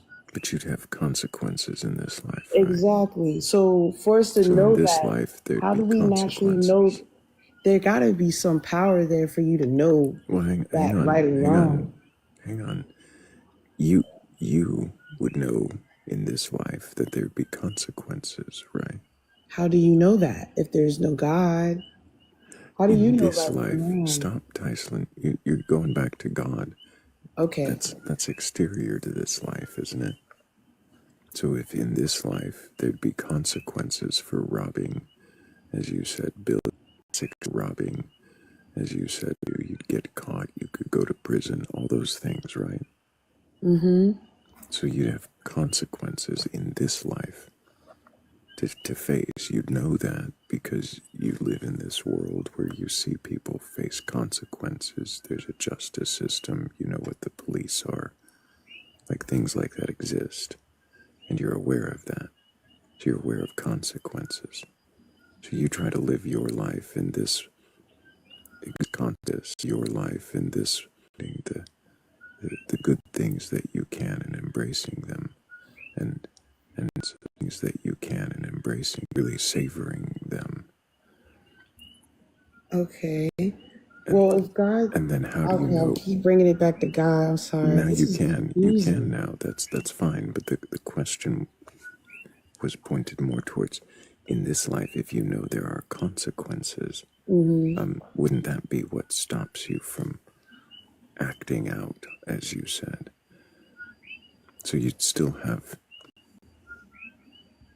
the want to do better for yourself, but within the framework that leads you to the least consequences, right?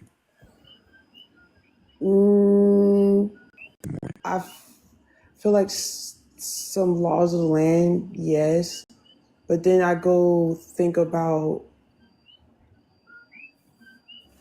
higher power, meaning God, and I feel like that's the only reason why I wouldn't do half the stuff that I think about doing, because I think about what that being thinks of or seeing.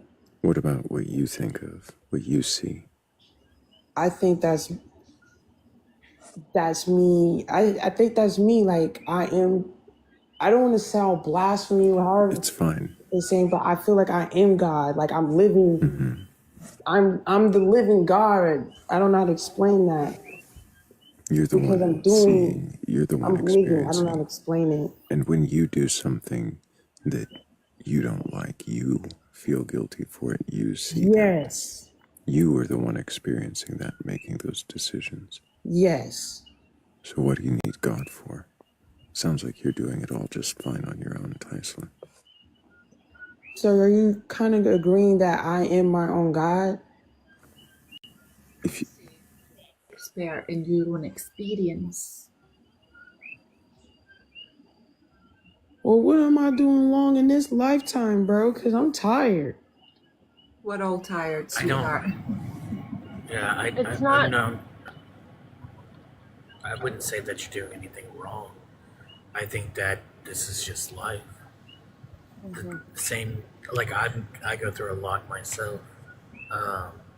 As a matter of fact, I have like depression, and like that I don't think about the end, but I continue on because I understand that I continue.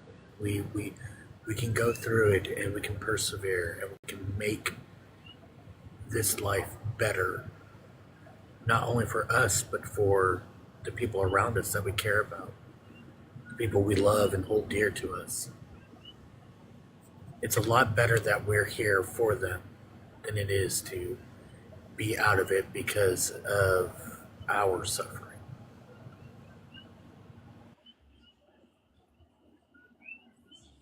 Do you know what? This is kind of depressing. I'm not gonna lie. This is probably not a good conversation to have. I don't feel. I'm okay. I'm okay. I feel, bro. I'm letting you know right now. I'm a Scorpio, so I'm already into that dark stuff. Even Right, so if it you're a feels dark. Scorpio. So let's break it down, right? I'm just going to take the reins on this one, guys, because you are doing a terrible job. Okay. You're a Scorpio. You're welcome. You're a Scorpio that looks at yourself like you are your own god. You are your own god, right? Well, I'm a Scottish witch, darling, and I totally fucking vibe with that energy. Okay? I get it. I understand it. I'm not going to dissect it. But as your own god, you have the ability to make choice. Even within the shitty system that is placed out in front, you still have your own choice. As your own God, you can still make your own decisions. So you can choose to continue as you are or make the small, and I mean very small changes that you need to make to get what it is that you want. Build yourself a business model, however that looks, and fucking go with it because you are your own god. You have the reins. You make the choice. There. Aye. Kind of what I came up here to say. So, thanks. I wasn't gonna say it exactly like that, but. And then I have to question why use the word God, but fine. You guys are cool. I really I kind of want to do this more often because when I'm out in this world, I feel alone. I feel like I can't talk. The conversation we're having, I've been wanting to have a conversation like this with people. Ticey, hit me up. Mm-hmm. Follow me, message me. We can talk privately. I've got no issues with that. I'll sit and we can ruminate over the crappiness of the world and how we're going to make it right all day and all night if that's what you need, sweetheart. I'll do that. I'm all right with that. But wouldn't it still bring us back to the exist? How do we exist? What a much better question. I like that one. Because I think that's when the religion started coming about, is when we started questioning, well, how do we exist? How did we come about? If there is no God, and that means everything around us, the natural world that we see and operate within, would that not suggest then that the how would be a natural occurrence?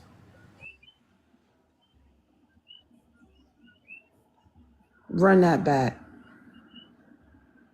Yeah. So if there's no God, if gods don't exist, Mm-hmm. and all we have is the natural world around us, then wouldn't it mean that the how we exist is by a natural occurrence? And what would that natural occurrence be? A lot of natural occurrences, like a series of a lot of natural occurrences. Because I feel like science is what's trying to prove if God's real. No, science is just trying to understand the natural world around us and how it operates, right? It's like whenever you hear about like scientific laws such as the laws of thermodynamics or the laws of this, it's describing functions within the system.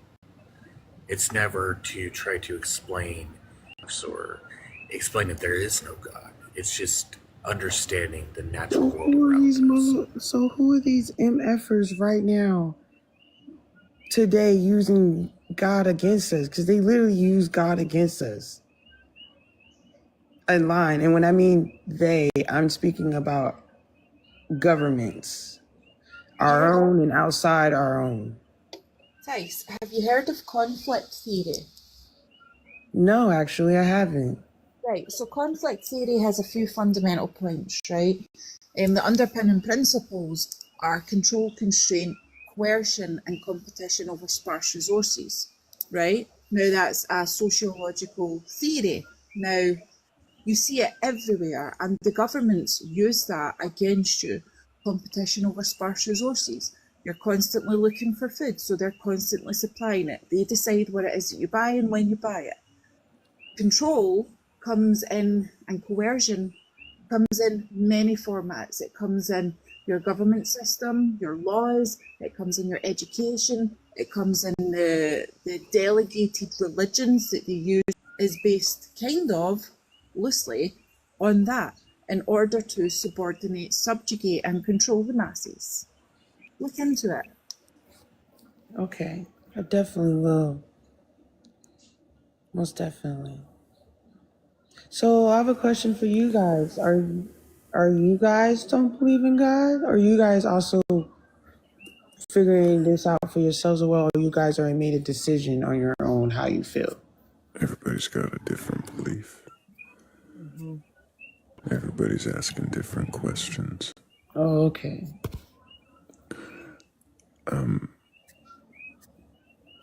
I'm curious, Tyson.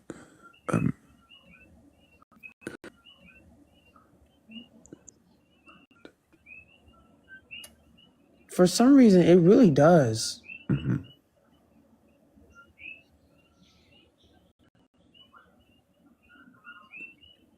What do you I'm think that sitting here reason trying is? to figure that out. I'm literally trying to figure that out. Why it bothered, and the only thing I could think of is really trying to the stories basically. If we want to stories. Like, I probably wouldn't know what God is if I would. I'm trying to figure out what I even been thinking what God is if I wasn't even put in church. Where I've been questioning if there is a God. That's a great question. What would God be if you hadn't been taught?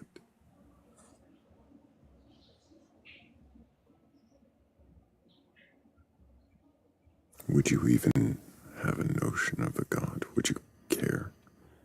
If not, then not. Yeah, I definitely would have cared. I'm caring now. I think that's the only reason why I'm still here. Like, I'm just trying to find answers to the truth. Like,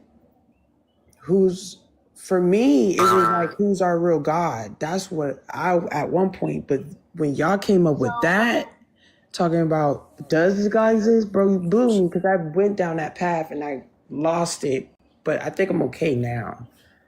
So, Tyson, your question is what is, some perspective on something you just said. I never was put in church. I never had to go to church. I wasn't raised that way. Like, it wasn't a thing for me. Mm-hmm. And my question is not who is God. My question is what is God? I think,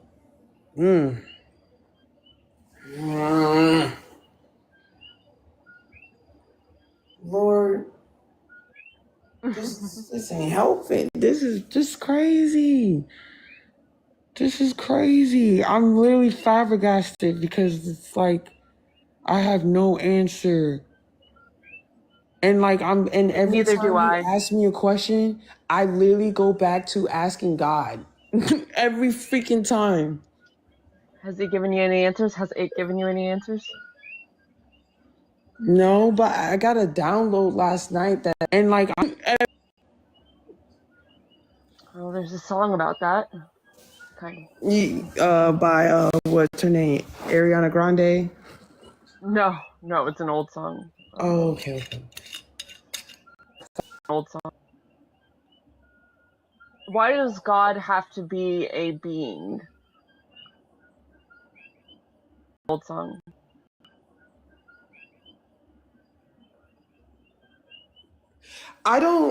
So we're taught, I ain't gonna say we're, I was taught that in the King James Bible or whatever, that is our God. But King James Bible or whatever, I don't believe that's the right God. If we want to use religion, I don't believe that's the right God. If we want to use religion, I don't believe that's the right God. I don't believe that's the God we're praising is the devil, and the devil, and he flipped the script. And I think he's pretending to be the Almighty God, like he's more like a demigod, if that makes sense. I have a whole theory on that, right? It's like It's very creative, but Crows is gonna write a novel. yeah. Can I share? Can I share it? Can I share it? Can I share it? just for the lunacy, right? Just for the bit, right? So, okay. Imagine, right? The reason for the lunacy is Lucifer, right? And imagine this is because Lucifer is actually God. Now, what if Archangel Michael decided, as the protector of heaven and the warrior of heaven, that he wanted to be God?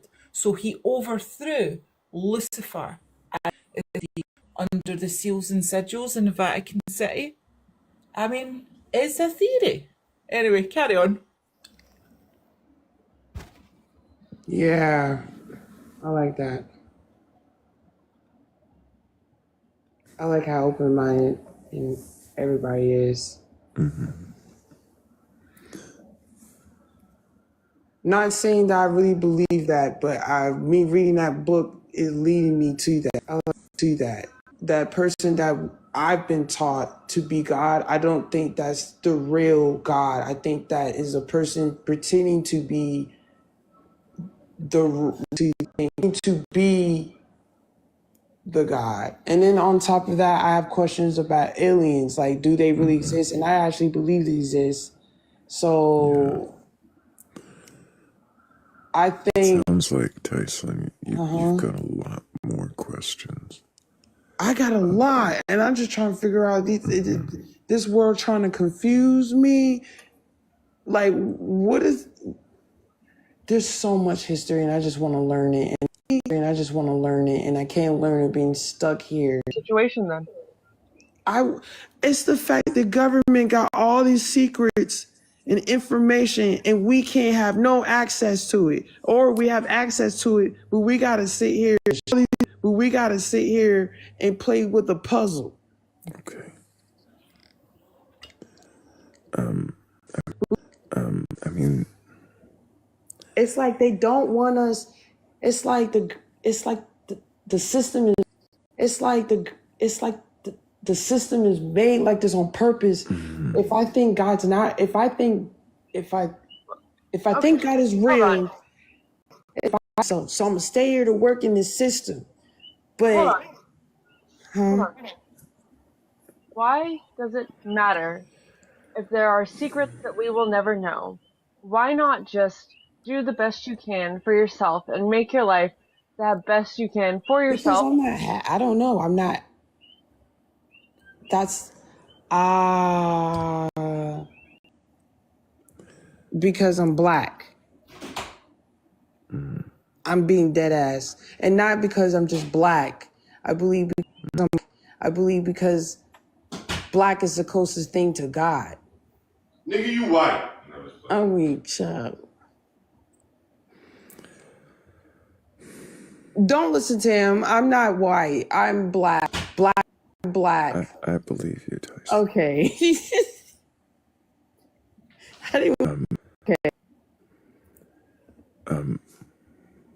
We heard the just playing. What'd you say? I was just saying that we heard when he said this. I feel like I feel stuck because of getting where you're asking me that why I think like that is because the system really got me feeling like don't be giving I feel like they asking for my personal perspective. I feel like why I really got shit. You think low key they're my enemy? Yeah. We're the ops. Like you think they're the ops and they trying to figure out if she changing and they take her ass. They work for Okay. So oh man, do y'all work for the man? No, Tyson. But, I'm fucking with you. We are here just to have a conversation with you. So if he'd like to join, he should join on his own device. But I would wonder, Tyson, is it you think perhaps because you are in a system that you feel that there must be a system in place, like a God? Do I feel like there needs to be a system? Because we have not gained the knowledge enough to how to act right. So therefore, you think there's a God with a system that what is he failing at making us act right? No, I feel like God gave us freedom. I just think he created us. Why? Therefore, it makes experience. Okay. Here. In the beginning, as a growing up, I thought we was created to. What was I thinking when I was younger? It changed over the years. I'm trying to remember what I used to think. But right now, gaining more information, I honestly feel like we was created to be fucking slaves. Ding, ding, ding, ding, ding. Created to be slaves. Yeah, why would you think that we were created to do that? Look at what we're doing today. This is simple questions. Listen. Chill. So why do you think that? I like them breaking it down like that. You It makes us be open-minded. All of us got questions. All of us confused. I don't know all of them confused, but I know I'm trying to get answers. So when you told me to chill, what did you mean by chill? Oh, because we're talking and I was like trying to hear what he was saying. All right, just wanted to clarify that. Thank you. But back to what we were saying. So Tyson, here's the thing. It is possible to live mostly outside of the system that you're referring to, but you know what? It's a lot of work and it's really hard and it's it's a lot of work and it's really hard system but like the system I feel like the system is created to really not find God within yourself. Here you go. Because I'm here, bro. I'm living. Because you're I'm here. Why do you think the system is I'm created to talking. find God at all? Say that again.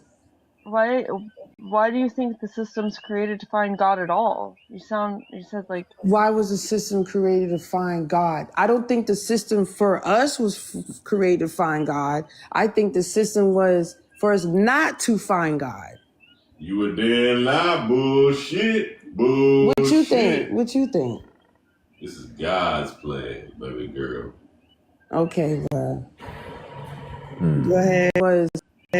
Maybe we should talk to him another time. About why he thinks there must be some God with some plan. Being here, I think it's starting to become less a conversation with you and more a conversation with everybody in the background. So I'm gonna be a conversation with everybody in the background. So another question before we move on. I do think there are more people in queue.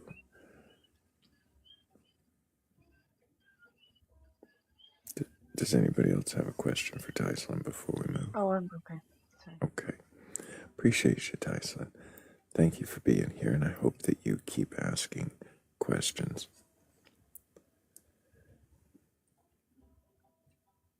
I really like that lady. Morning, beautiful people. Good morning, Noctis. How are you? Good morning, Noctis.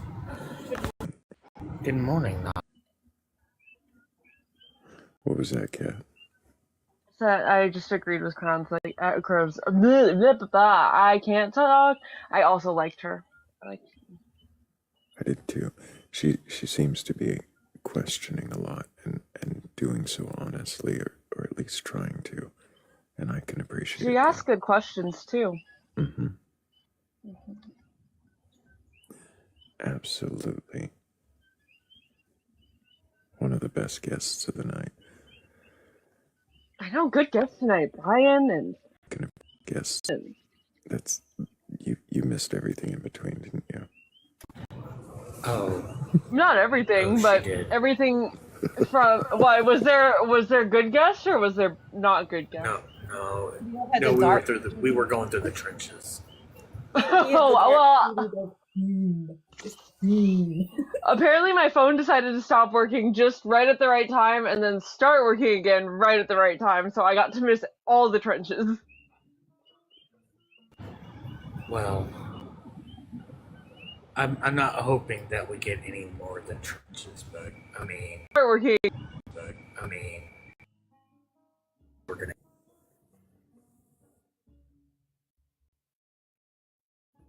That is yet to be seen. You're God of bacon, not predict. Of bacon, not anybody does have a belief in a god or gods, higher power, or anything like that. You're capable of, or anything like that. You're questioning your beliefs. Well, then go ahead and request on a.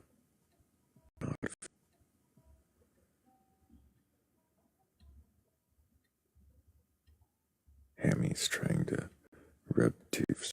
Hammy's trying. I really want the rest of the believers that come up tonight to prove me wrong. Because I will happily eat humble pie if they prove me wrong. Hammy's always wrong anyway, so we know that it's going to be fine because he's always wrong. Wrong. Because he's always wrong.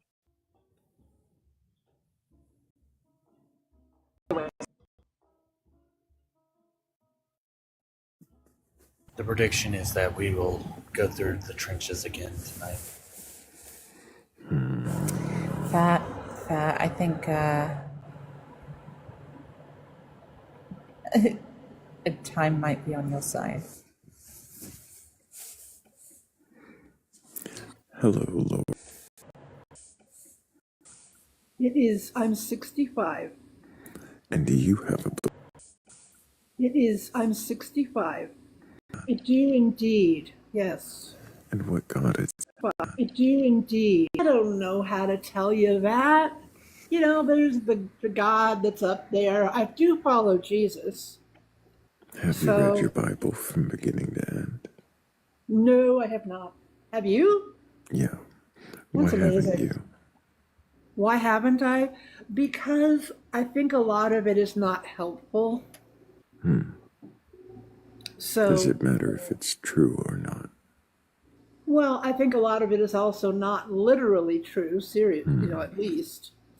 And I think a lot of it is not helpful. So I tend to read the parts that I find helpful. So you don't find it helpful or true? Yes, I do find the Bible helpful. And just in parts. True is it has a weird definition for me. True is like there is truth in it, but it's not literal.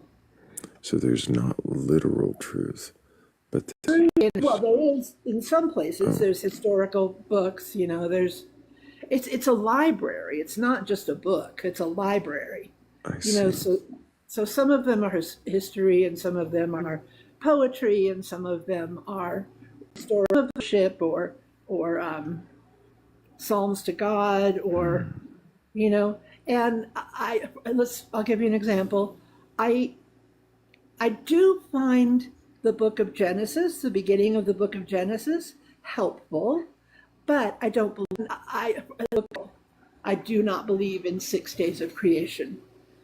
That makes no sense to me. And I'm looking at the prompt, and what I was going to say is that's one of the main things that I have questioned about the beliefs that I've had. You know, I've been a Christian now for about 50 years. You've questioned Genesis. I don't know. But you've questioned Genesis, just question Genesis, just the beginning of it or the whole book?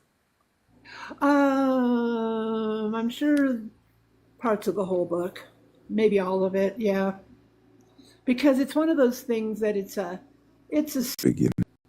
a story in way long ago. You know, I don't expect it to have scientific credentials that would stand up to today. I don't expect that. So I don't expect that. So when it says, you know, he divided the light above from, or the sky above from the sky below, I don't expect that to be literal. You know, I can see where that's like, okay, there's water and there's sky. I get that, you know, but it doesn't matter to me.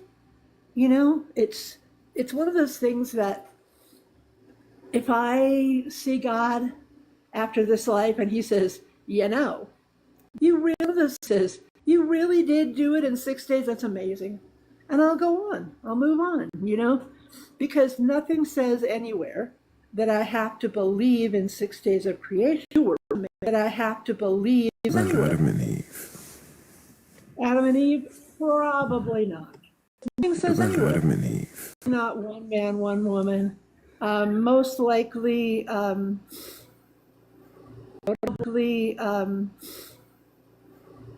you know, in the process of evolution, I don't know, but this is me guessing. Okay, possibly there were two people named Adam and Eve. I don't know. But certainly, their son needed a wife and didn't have one if there aren't other women around. So, it's just this is Adam and needed to try to make it literal, which I do not. So I'm answering. So Go for ahead. you, it doesn't matter if it's true or literal in the beginning. Right. It doesn't matter if It there's does not. if there's a single Adam and Eve. Right. So what is the sin that Jesus is supposed to be dying for? Sin Wow. in That's a hard Genesis. one. Okay, so I don't know what the original sin is. Never liked that term. I don't think I've ever believed there is an original sin that we all inherit when we're born. I'll tell you what I've been thinking about lately is determinism. What? Well, Which sin? that's going to raise some interesting questions I about know. determinism, but I know. what is sin?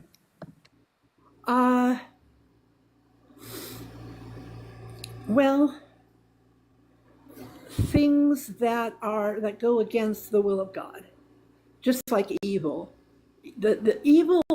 The evil. I contend that evil is not a noun; it's an adjective, and so sin, I think, is a noun, but it's sinful things.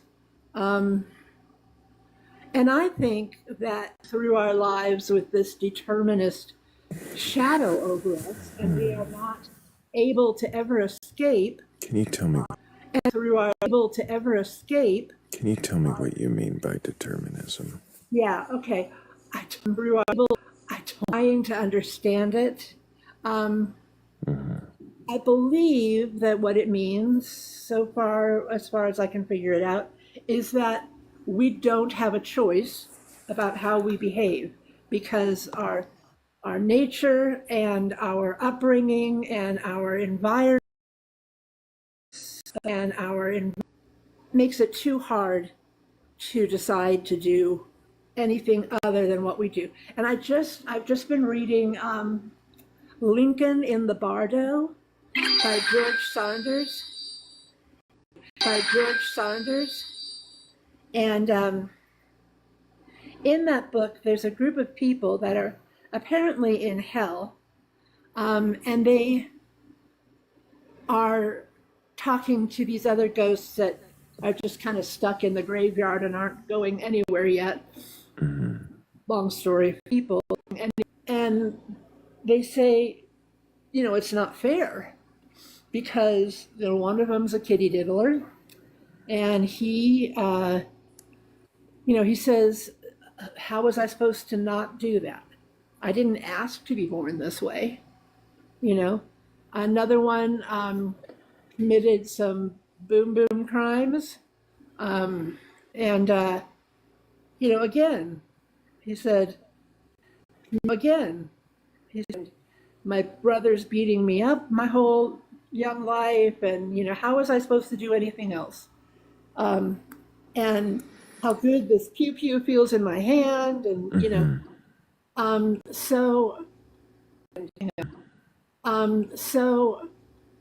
and there's another man who says he and his wife, or he and his lover, had unalived their first baby. Good thing, because the baby wasn't quite right, and they thought the good thing because the baby wasn't quite right, and they thought they experienced a situation where I go, like Paul said, I don't know why I do what I want to do, and I've certainly experienced that. I want to do, and I've certainly experienced that. But if they see a mental health professional, well, yeah, why not? If you know it's not quite right, something's not okay, that you're feeling this sort of way, go to a health professional. I know it's not simple to do or easy, but the option is there. I don't really want to listen to anyone to sit here and argue for those people at all. Well, I understand. And I'm not one of those. I don't really struggle with my own.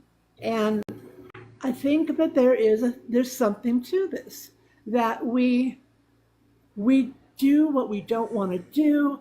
We feel stuck in this behavior, these So behaviors. let me just back up, Lori. If you're God, feeling I love your voice. Go on. if you're feeling that the deterministic model is compelling to you, you feel that things are determined based on prior antecedents, the things that happened leading up to this moment, the neurochemistry of where you're born, all those things compound to make what happened. Then what place does that leave for your God? Well, here's what I've experienced, and here's what I see in the scripture, is that being stuck in all that stuff, in all that sin, and not wanting to be stuck in it, but you are. And I think that might be something like original sin. Sin is doing anything against God, right? Yes. And I think But I'm sorry, if we're determined, if there's a deterministic framework to existence, if everything is happening not because of our free will or our choices, but because they're just happening, then what is the point of all of the God don't believe in me? Like, you don't have a choice. Interested in punishment. I'm not interested in God punishing people. I'm interested in God saving people.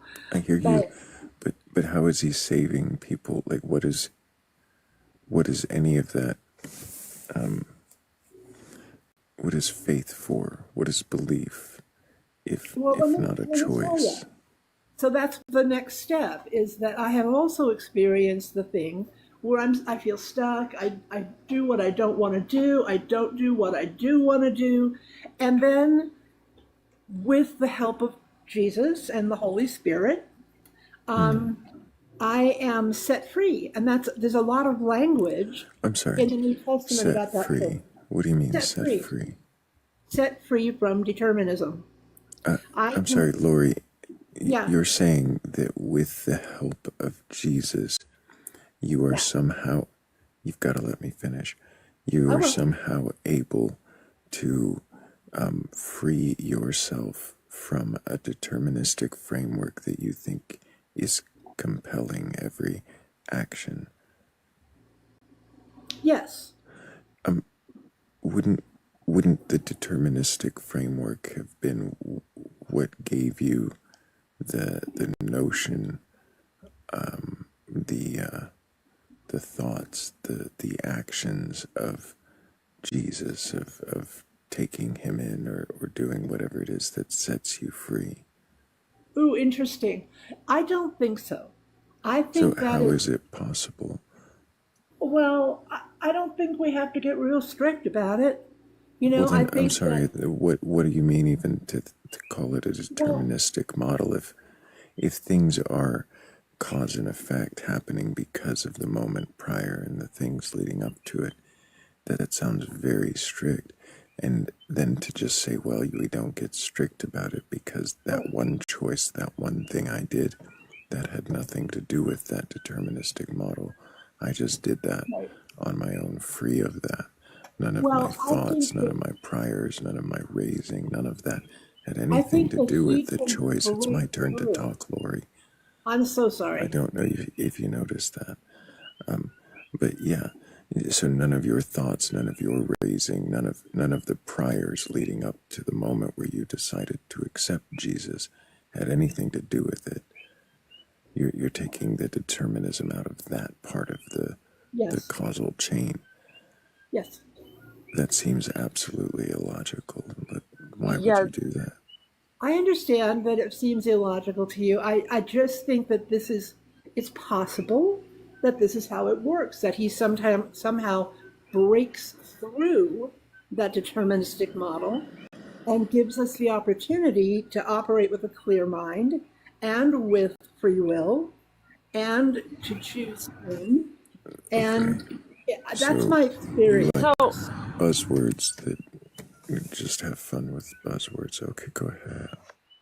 So the hard deterministic model, and then said, except for this one thing, which doesn't fit into your very hard deterministic model at all.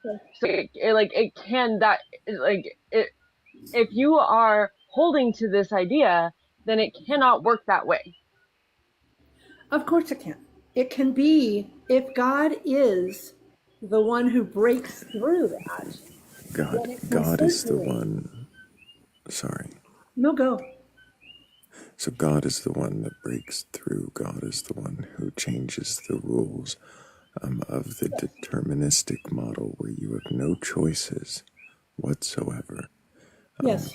Except when it comes to God. I think maybe, yeah. So Why? The only choice you have in life at all, whether you become a criminal, whether you become a lawyer, a doctor, whether you just decide to scratch your nose or to shift your weight, all those things, those decisions aren't decisions, but the one that actually exists is God. Yes. Do you know what special pleading is, Lori? I don't, but let me finish this statement. I think you should look up special pleading before you. I think you should look up special pleading. Okay. I think that So I have before you're just dismissing me to start talking again.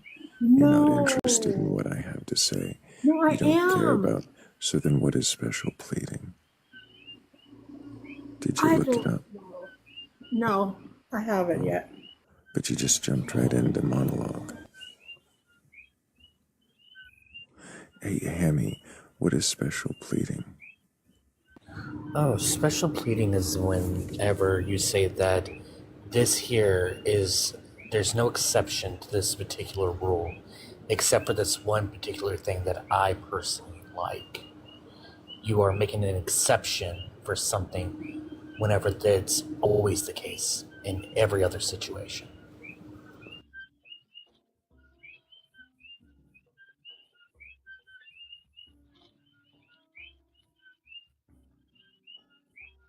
The most common usage of special pleading whenever it comes to, whenever you say that, whenever a believer in the Christian God says that nothing is eternal, and then you say, okay, so then what created God? And they say, oh, but God is eternal. You just said nothing is eternal, and now you're giving this exception because God is your chosen little exception to the rule.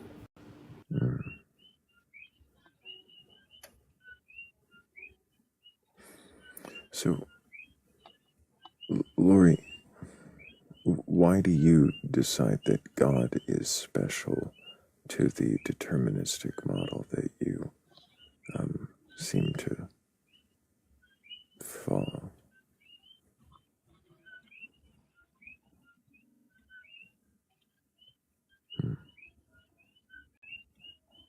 I don't know if she knows she's muted.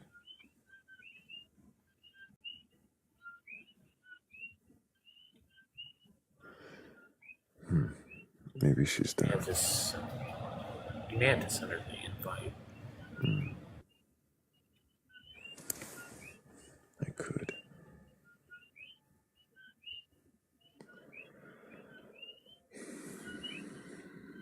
I think Lori might be done. Okay. Well, we'll just move on. Oh, sorry, Lori. I thought you didn't come off mute for so long. I figured you were gone. You're welcome to request backup. It's cold in the studio every time I have to touch touch the screen. I have to uncover. Your You got hand. that heater still in the doorway? Yeah, but it's not doing a lot. Still feels like it's 33 degrees in here. So I'm going to go soon, but I wanted to say that it is my experience, and that's, I think, valid, that God is able to break through. Lori, Yeah. you say it is your experience that God is. is able to break through. I do. In what way is it your experience that God breaks through the deterministic model that you hold to? I am no longer helpless. What does that have to do with God breaking through? Because he gives me help. What does that have to do with God breaking through? Breaking through the deterministic model. Yeah, what I'm does no that have to longer do with it? helpless. Well, I'm now able to make choices. I'm able to How do make you know that you decisions. are making choices and that those choices are not affected by the prior conditions? You know, it's my experience, and I Lori, can't convince you. Lori, It's okay. what is... Okay, Lori. I'm not here for you to convince, but I wish that you could question. It's too bad that you're not capable or disrespectful by even requesting up. Good job, Hammy. Or what? You predicted it. Trudging. Did you just want to come up here and have Yes. like a circle jerk about determinism? Yes, it was literally just a sermon. It was just a sermon she wanted to convince and preach. And when she realized she couldn't, she wanted to give one last little hoorah and then spooch in our faces and walk out the door.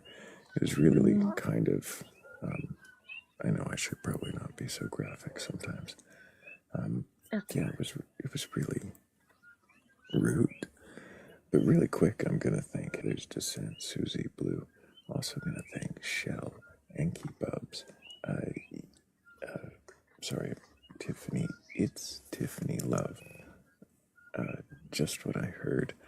Also Donna B, Hazelnut, and Chase. Sorry, I was reading two names at once, and my brain did not want to say the one. Why do people dogmatically believe in determinism? Well, I mean, I can understand why people accept it as a model. I don't understand why people would then special plead God into it and say that I'm free. And I don't know. Grandstand on that. It seems a strange place to grandstand.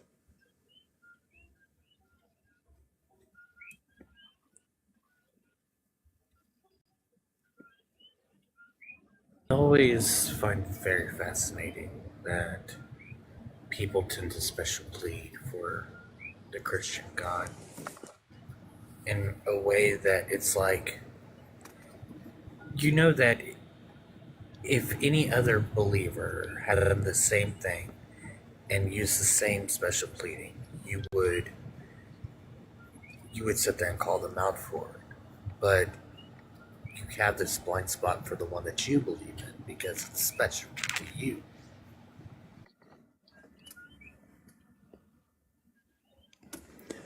I don't know. Lori wants to come back.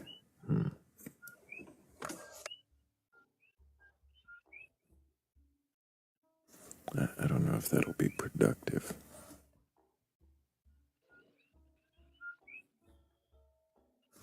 Since she can't convince us, and that's why she came.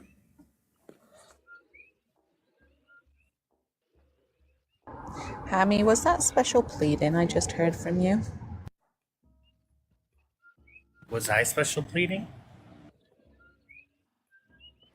No, were you given an example of special pleading? I did give an example of special pleading earlier.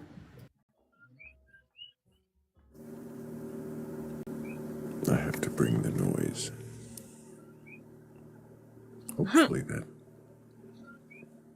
Hopefully it dies down.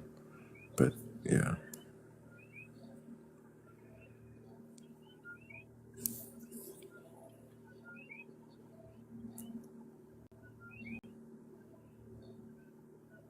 Guided Soul says this life is proving the insanity of belief. I don't know that that's what we're doing, but it is kind of the theme of the night, it seems. Noctis, PR is Puerto Rico, and it's because of the frogs. Oh, thank you. When you're too British to understand. No, I'm joking. But thank you.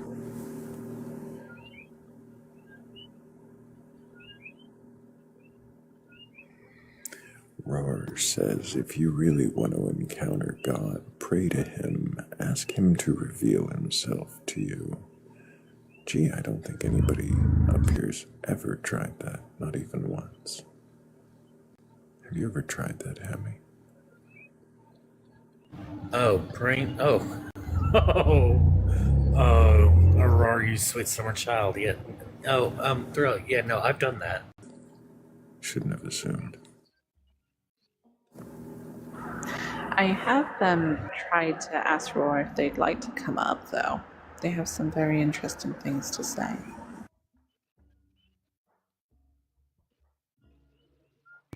I'll even give you a little hint here, Roar. I've done that. I did that back whenever I was a believer, and I've done that as an atheist. I've done that as an atheist who holds the position no gods exist. You know what? I actually don't think I ever have done that. I have never prayed.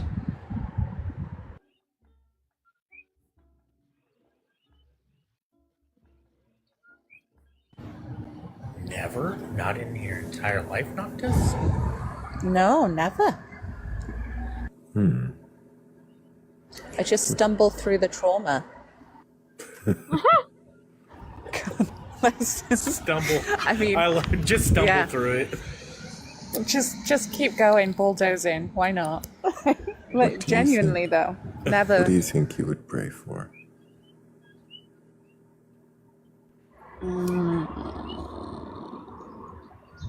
Probably for my loved ones to be safe, if I ever did. Just that simplicity. But on a global scale, I don't want to go into it. It's a bit political. Something about climate change and maybe, human race behaving. Why does it always sound like you're getting Let's abducted? get rid of all sickness as well. Let's just get rid of all sickness, do something that's actually useful. Hi, Mitch. Love you, Mitch.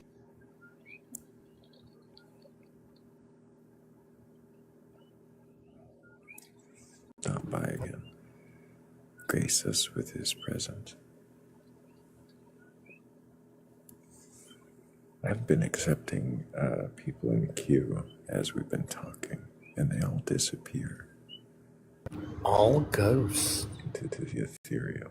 Oh, wow. Does this mean I've now technically prayed for something, though, Thrayle? Also, sorry. Ooh, I made it in the box. Appreciate y'all. Hello, Rob. Can I get your age for TikTok TOS? My what? Your age. I am 39.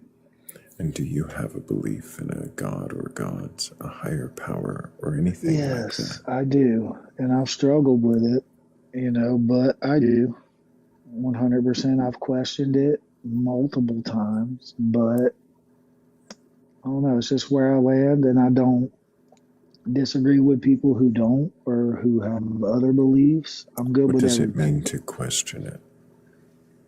Well, to think. logically, like, hey, how is this possible? You know, if this is the case, then why is something you say, if you love us all, then why do we suffer? You know, and you go through these questions. I don't know. Do you believe in anything? What I believe doesn't matter. So, how are you raised, though? To believe in nothing? What I believe doesn't matter, Rob. Can you read the prompt again? It's can you question your beliefs, right? I do. So, Rob, Yes. which God do you believe in? Well, I mean, God. Jesus Which God is. is So I'm a Christian. okay. And have you read your Bible from beginning to end? I have many times. Many times. Many times. And do you believe it to be entirely true and literal? I do not. Do you believe in the 6-day creation? In what? In Genesis 1, do you believe in the creation story? Yeah, I do. I do. I think it happened, but also, you know. What about Adam and Eve? Do you believe in Adam and Eve? I do. I see. And does it matter to you if there are any contradictions within the text? It does. It does, but that's where. Are you aware of any contradictions? I mean, I have some that, you know. I mean, the Old Testament is the one that whole. It was tough for me to read multiple times, and it's the one that the New Testament is love and, you know, care for each other. You know, I feel like. Is it possible there are contradictions within the New Testament? Yes, yes, 100%. I'm sure there are. There are, but that doesn't. Does it matter to you if there are? It really doesn't. It doesn't. Why? Because, like, I mean, even so, I believe in something and it gives me strength because I believe in it that much that it actually gives me strength and gives me my faith. Now, I believe that anybody can do that. So, Rob, anything. I'm not interested in the sermon. We're curious about the God you believe in and why you believe in it. And right now, I'm asking you about your specific beliefs in this Christian God, right? And if there are contradictions within the book, I'm sure there doesn't matter to you. Yes, there are. I could imagine there's plenty of them, you know, because humans are humans and we're gonna for something to somebody and you speak the truth and 10 people, by the time it gets back to you, it's twisted some way, somehow, and could be completely different than what you spoke, right? So the telephone game. Yes, you know what I'm talking about? Where you just say something to somebody. You ever played it? Yes, Rob. So I'm not denying that, hey, so if there are contradictions or errors within the text, that would all be accounted to you for by the telephone game. It wouldn't have anything to do with potentially people just making stories up or well, that's part of it. Fables that's to fill the gaps. I mean, I think that's part of it, and that's part of the game. You know, it's all the same. You know, somebody wants to hear something in the telephone game, so they think they heard that, but they didn't. So they write that down for the next, use it to, and like that's what people like to do. That, you know, and a lot of Christians. Rob, if you had access to the oldest texts, the Hebrew texts, and were able to read it and find contradictions within the text. I would question it. You would question I what? would.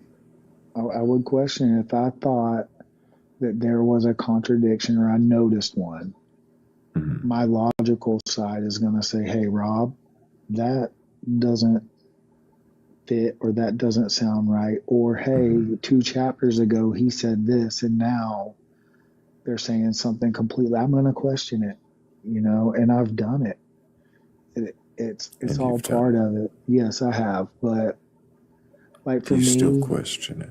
I do. I fight with it every day, bro. Every day. And anybody that doesn't say, oh, yes, I'm 100%, I believe in, whether it's Rob, any religion. slow down. I didn't ask you another question. I was about to. So, when you question Christianity, when you question your belief, yes, do you ever question whether or not the God even exists at all? No, I never question that. Why? I mean, I personally feel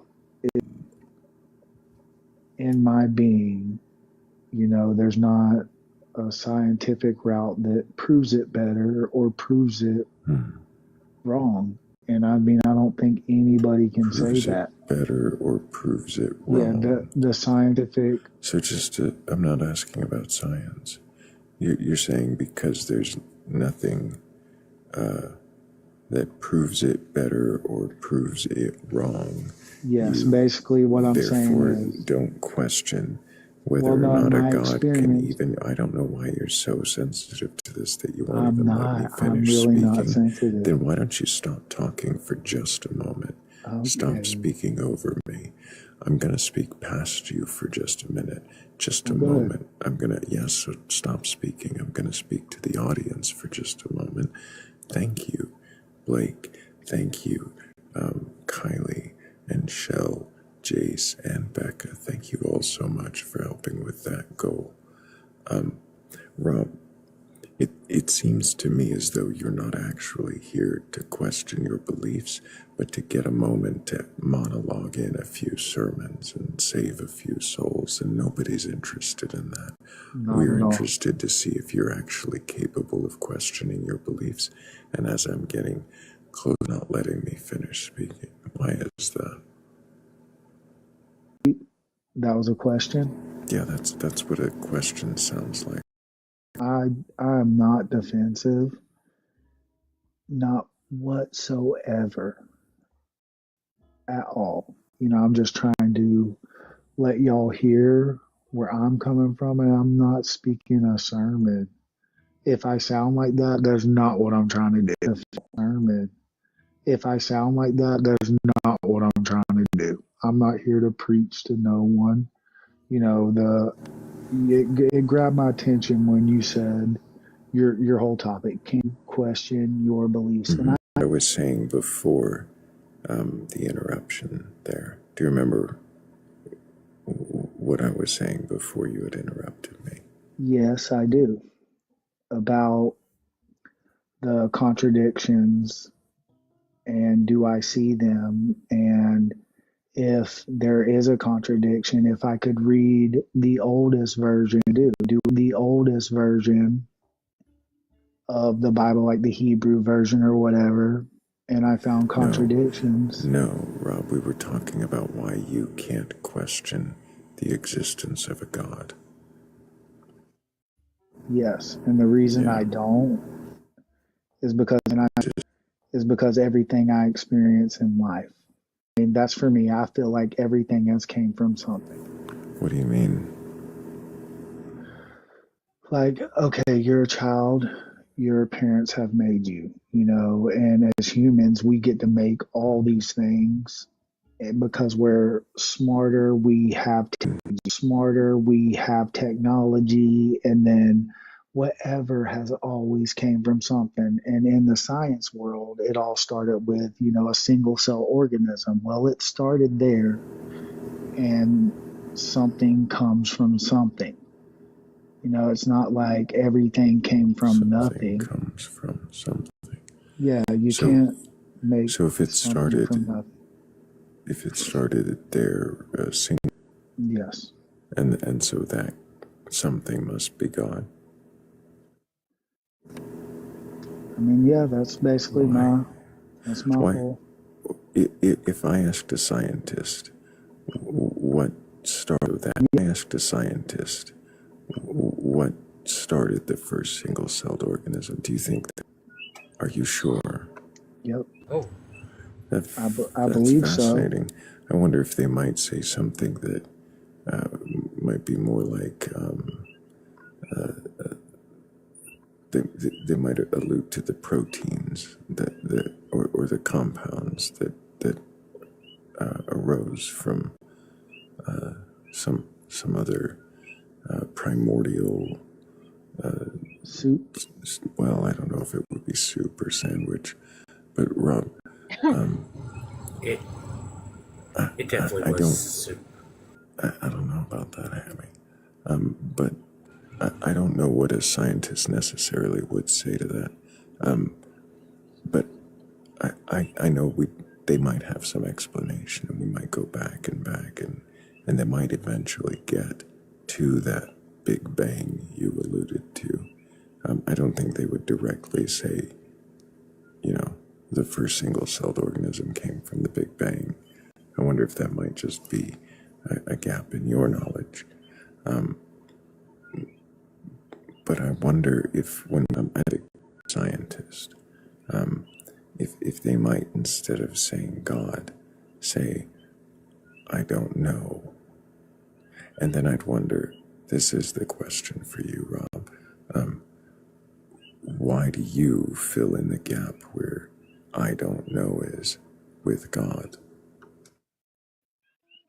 I mean, that's a good question. I mean, it honestly is. The whole topic's insane, and nobody knows for a fact. Now, I have faith, so I can say, I have faith. What is faith? Faith is believing in something that you might not necessarily be able to see, touch, feel. It's just having a belief in something without. I mean, I think that's the definition of it. If I'm not mistaken, am I close? Reason or evidence? Yes, pretty much. I think that's about the definition of faith. Believing in something that you can't prove. Like I can't prove to anybody. Does that seem like a useful tool? Where is that useful? It helps some people. How is it useful or helpful? How is it useful or helpful?